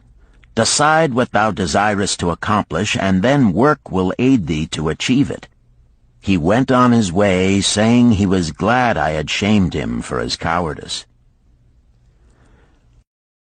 One day I went outside the gates again, and was surprised to find a great crowd gathering there. When I asked a man for an explanation, he replied, "Hast thou not heard? An escaped slave who murdered one of the king's guards has been brought to justice and will this day be flogged to death for his crime. Even the king himself is to be here." So dense was the crowd about the flogging post, I feared to go near lest my tray of honey cakes be upset. Therefore I climbed up the unfinished wall to see over the heads of the people. I was fortunate in having a view of Nebuchadnezzar himself as he rode by in his golden chariot.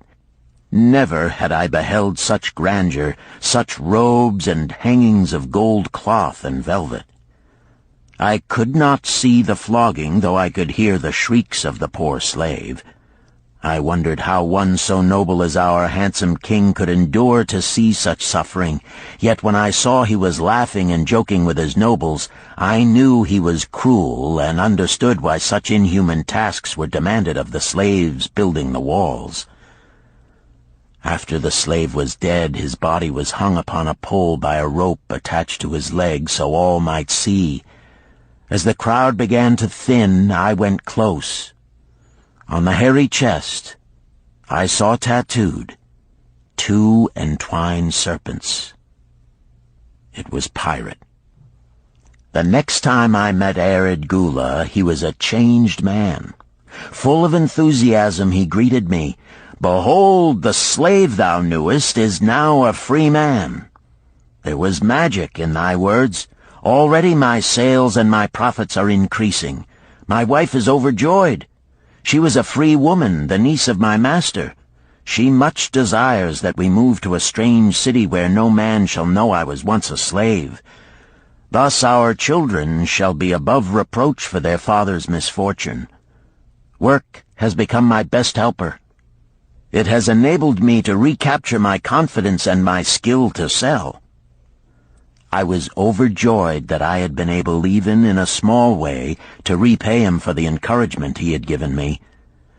One evening Swasti came to me in deep distress. "Thy master is in trouble. I fear for him. Some months ago he lost much at the gaming tables. He pays not the farmer for his grain, nor his honey. He pays not the moneylender. They are angry and threaten him." "Why should we worry over his folly? We are not his keepers," I replied thoughtlessly. "Foolish youth, thou understandest not. To the moneylender didst he give thy title to secure a loan? Under the law he can claim thee and sell thee. I know not what to do. He is a good master. Why, oh, why should such trouble come upon him? Not were Swasti's fears groundless. While I was doing the baking next morning, the moneylender returned with a man he called Sasi. This man looked me over and said I would do. The moneylender waited not for my master to return, but told Swasti to tell him he had taken me. With only the robe on my back and the purse of pennies hanging safely from my belt, I was hurried away from the unfinished baking. I was whirled away from my dearest hopes as the hurricane snatches the tree from the forest and casts it into the surging sea. Again a gaming house and barley beer had caused me disaster. Sasi was a blunt, gruff man. As he led me across the city, I told him of the good work I had been doing for Nananeid, and said I hoped to do good work for him. His reply offered no encouragement. I like not this work. My master likes it not. The king has told him to send me to build a section of the Grand Canal. Master tells Sasi to buy more slaves, work hard, and finish quick. Bah! How can any man finish a big job quick? Picture a desert with not a tree, just low shrubs and a sun burning with such fury the water in our barrels became so hot we could scarcely drink it. Then picture rows of men going down into the deep excavation and lugging heavy baskets of dirt up soft, dusty trails from daylight until dark. Picture food served in open troughs from which we helped ourselves like swine. We had no tents, no straw for beds. That was the situation in which I found myself.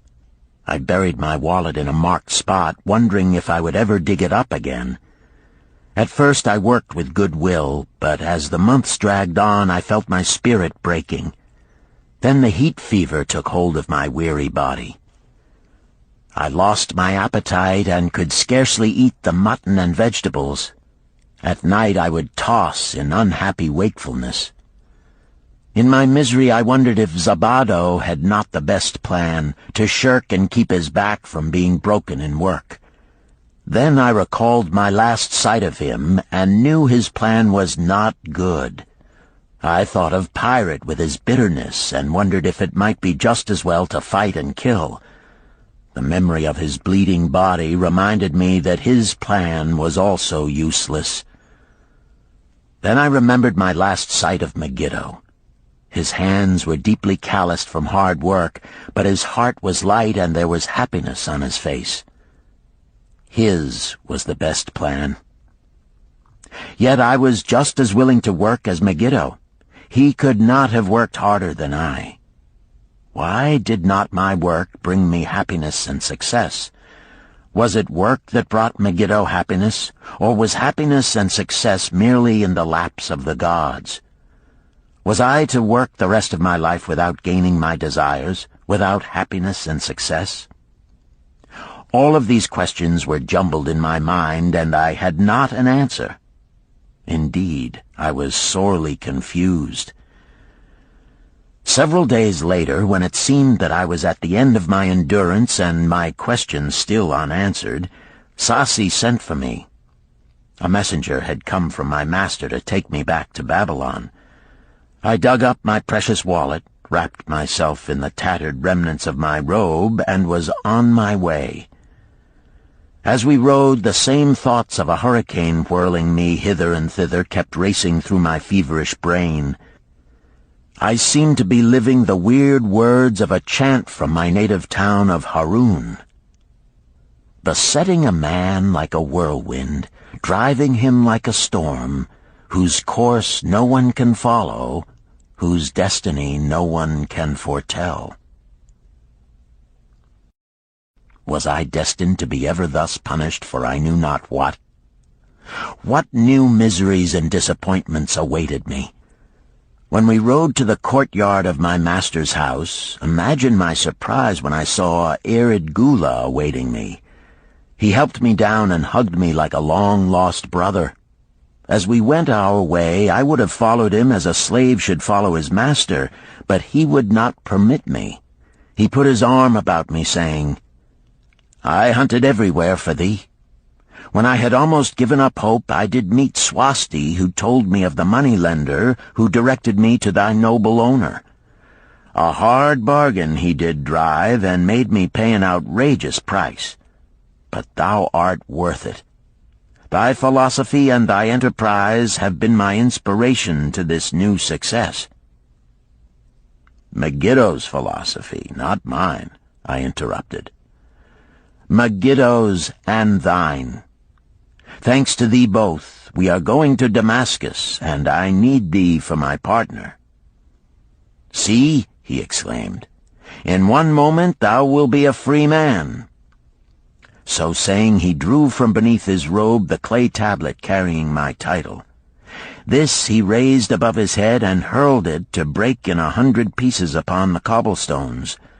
With glee he stamped upon the fragments until they were but dust. Tears of gratitude filled my eyes. I knew I was the luckiest man in Babylon. Work, thou see, by this, in the time of my greatest distress, didst prove to be my best friend. My willingness to work enabled me to escape from being sold to join the slave gangs upon the walls.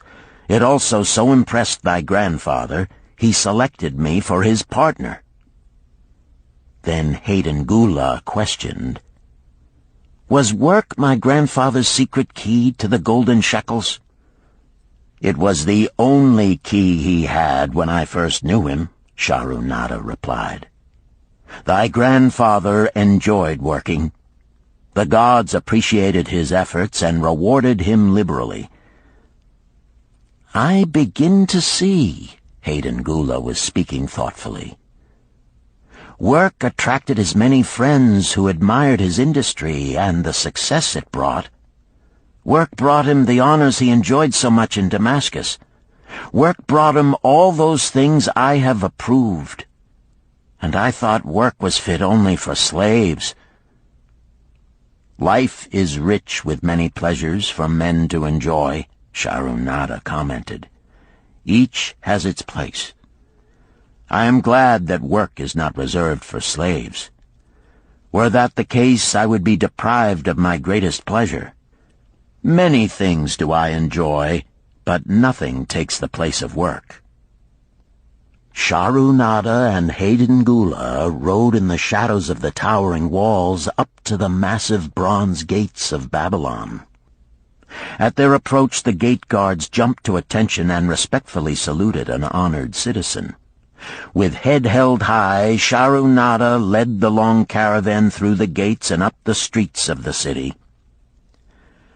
"I have always hoped to be a man like my grandfather," Hayden Gula confided to him. "Never before did I realize just what kind of man he was. This thou hast shown me. Now that I understand, I do admire him all the more and feel more determined to be like him. I fear I can never repay thee for giving me the true key to his success. From this day forth I shall use his key. I shall start humbly as he started, which befits my true station far better than jewels and fine robes." So saying, Hayden Gula pulled the jeweled baubles from his ears and the rings from his fingers. Then, reining his horse, he dropped back and rode with deep respect behind the leader of the caravan.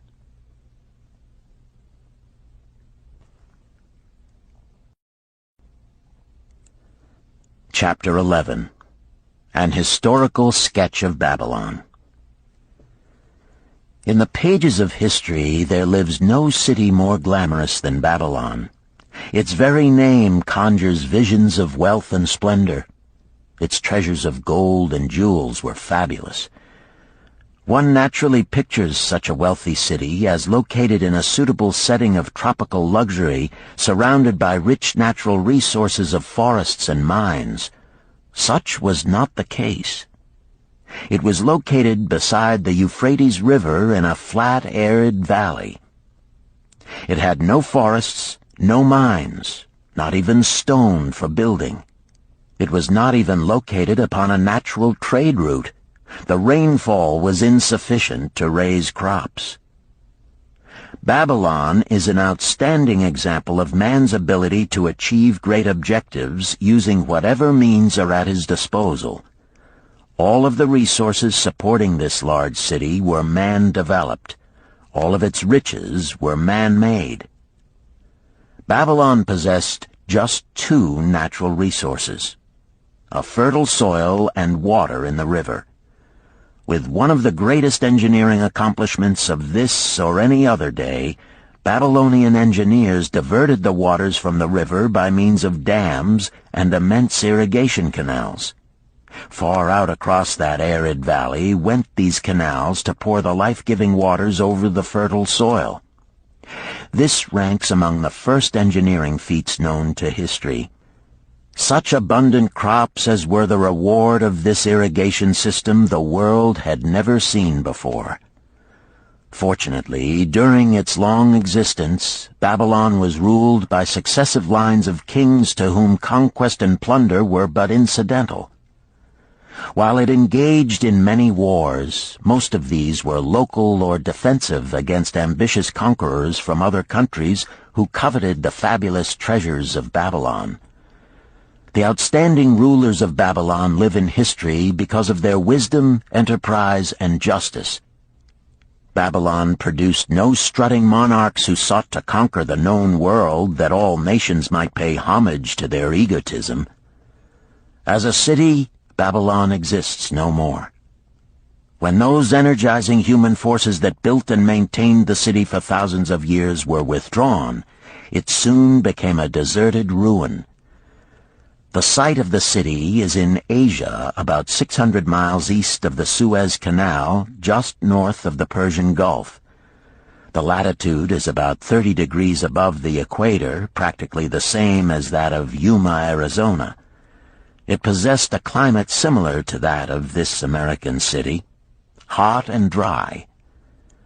Today, this valley of the Euphrates, once a populous irrigated farming district, is again a windswept arid waste.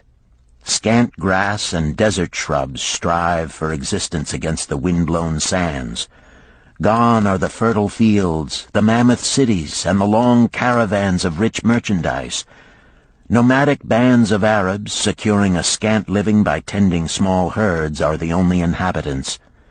Such it has been since about the beginning of the Christian era. Dotting this valley are earthen hills. For centuries they were considered by travelers to be nothing else. The attention of archaeologists were finally attracted to them because of broken pieces of pottery and brick washed down by the occasional rainstorms. Expeditions, financed by European and American museums, were sent here to excavate and see what could be found. Picks and shovels soon proved these hills to be ancient cities. City graves, they might well be called. Babylon was one of these. Over it for something like 20 centuries, the winds had scattered the desert dust. Built originally of brick, all exposed walls had disintegrated and gone back to earth once more. Such is Babylon, the wealthy city, today. A heap of dirt, so long abandoned that no living person even knew its name until it was discovered by carefully removing the refuse of centuries from the streets and the fallen wreckage of its noble temples and palaces.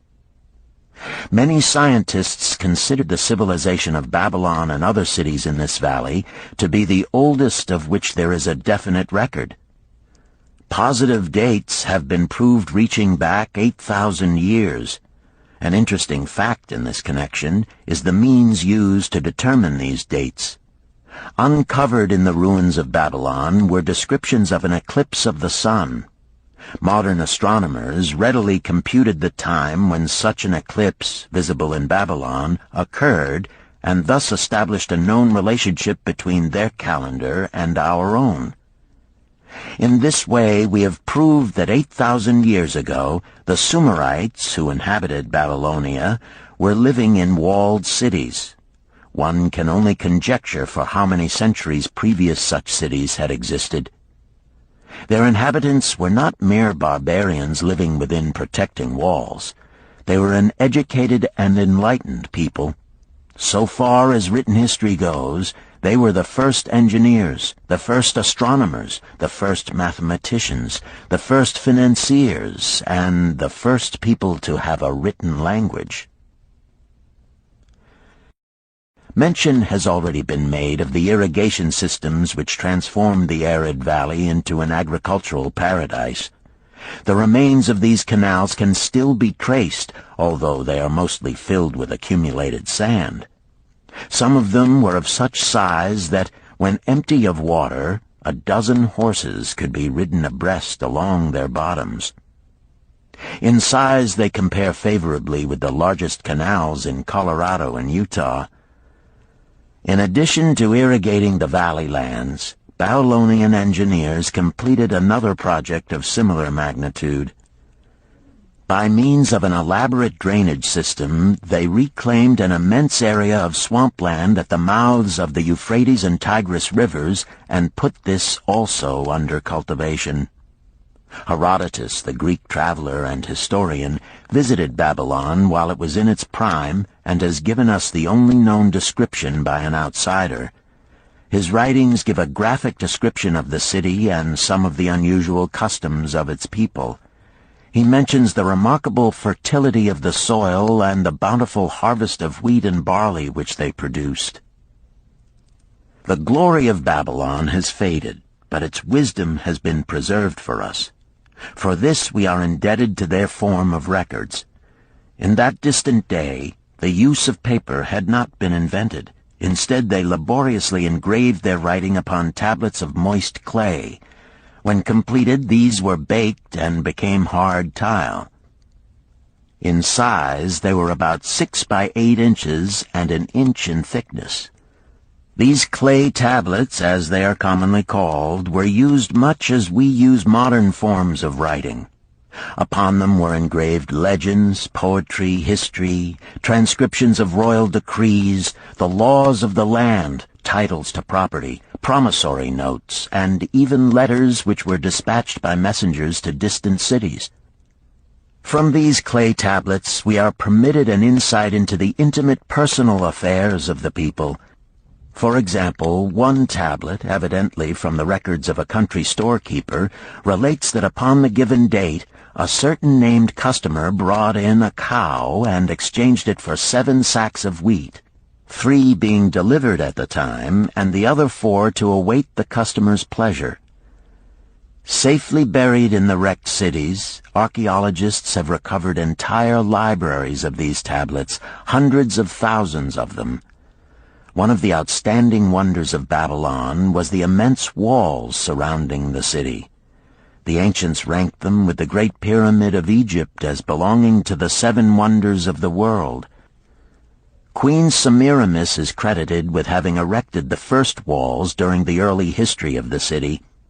Modern excavators have been unable to find any trace of the original walls, nor is their exact height known. From mention made by early writers, it is estimated they were about 50 to 60 feet high, faced on the outer side with burnt brick, and further protected by a deep moat of water. The later and more famous walls were started about 600 years before the time of Christ by King Nabopolassar. Upon such a gigantic scale did he plan the rebuilding, he did not live to see the work finished. This was left to his son Nebuchadnezzar, whose name is familiar in biblical history. The height and length of these later walls staggers belief. They are reported upon reliable authority to have been about 160 feet high, the equivalent of the height of a modern 15-story office building. The total length is estimated as between 9 and 11 miles. So wide was the top that a 6-horse chariot could be driven around them. Of this tremendous structure, little now remains except portions of the foundations and the moat. In addition to the ravages of the elements, the Arabs completed the destruction by quarrying the brick for building purposes elsewhere. Against the walls of Babylon marched, in turn, the victorious armies of almost every conqueror of that age of wars of conquest. A host of kings laid siege to Babylon, but always in vain. Invading armies of that day were not to be considered lightly. Historians speak of such units as 10,000 horsemen, 25,000 chariots, 1,200 regiments of foot soldiers with 1,000 men to the regiment.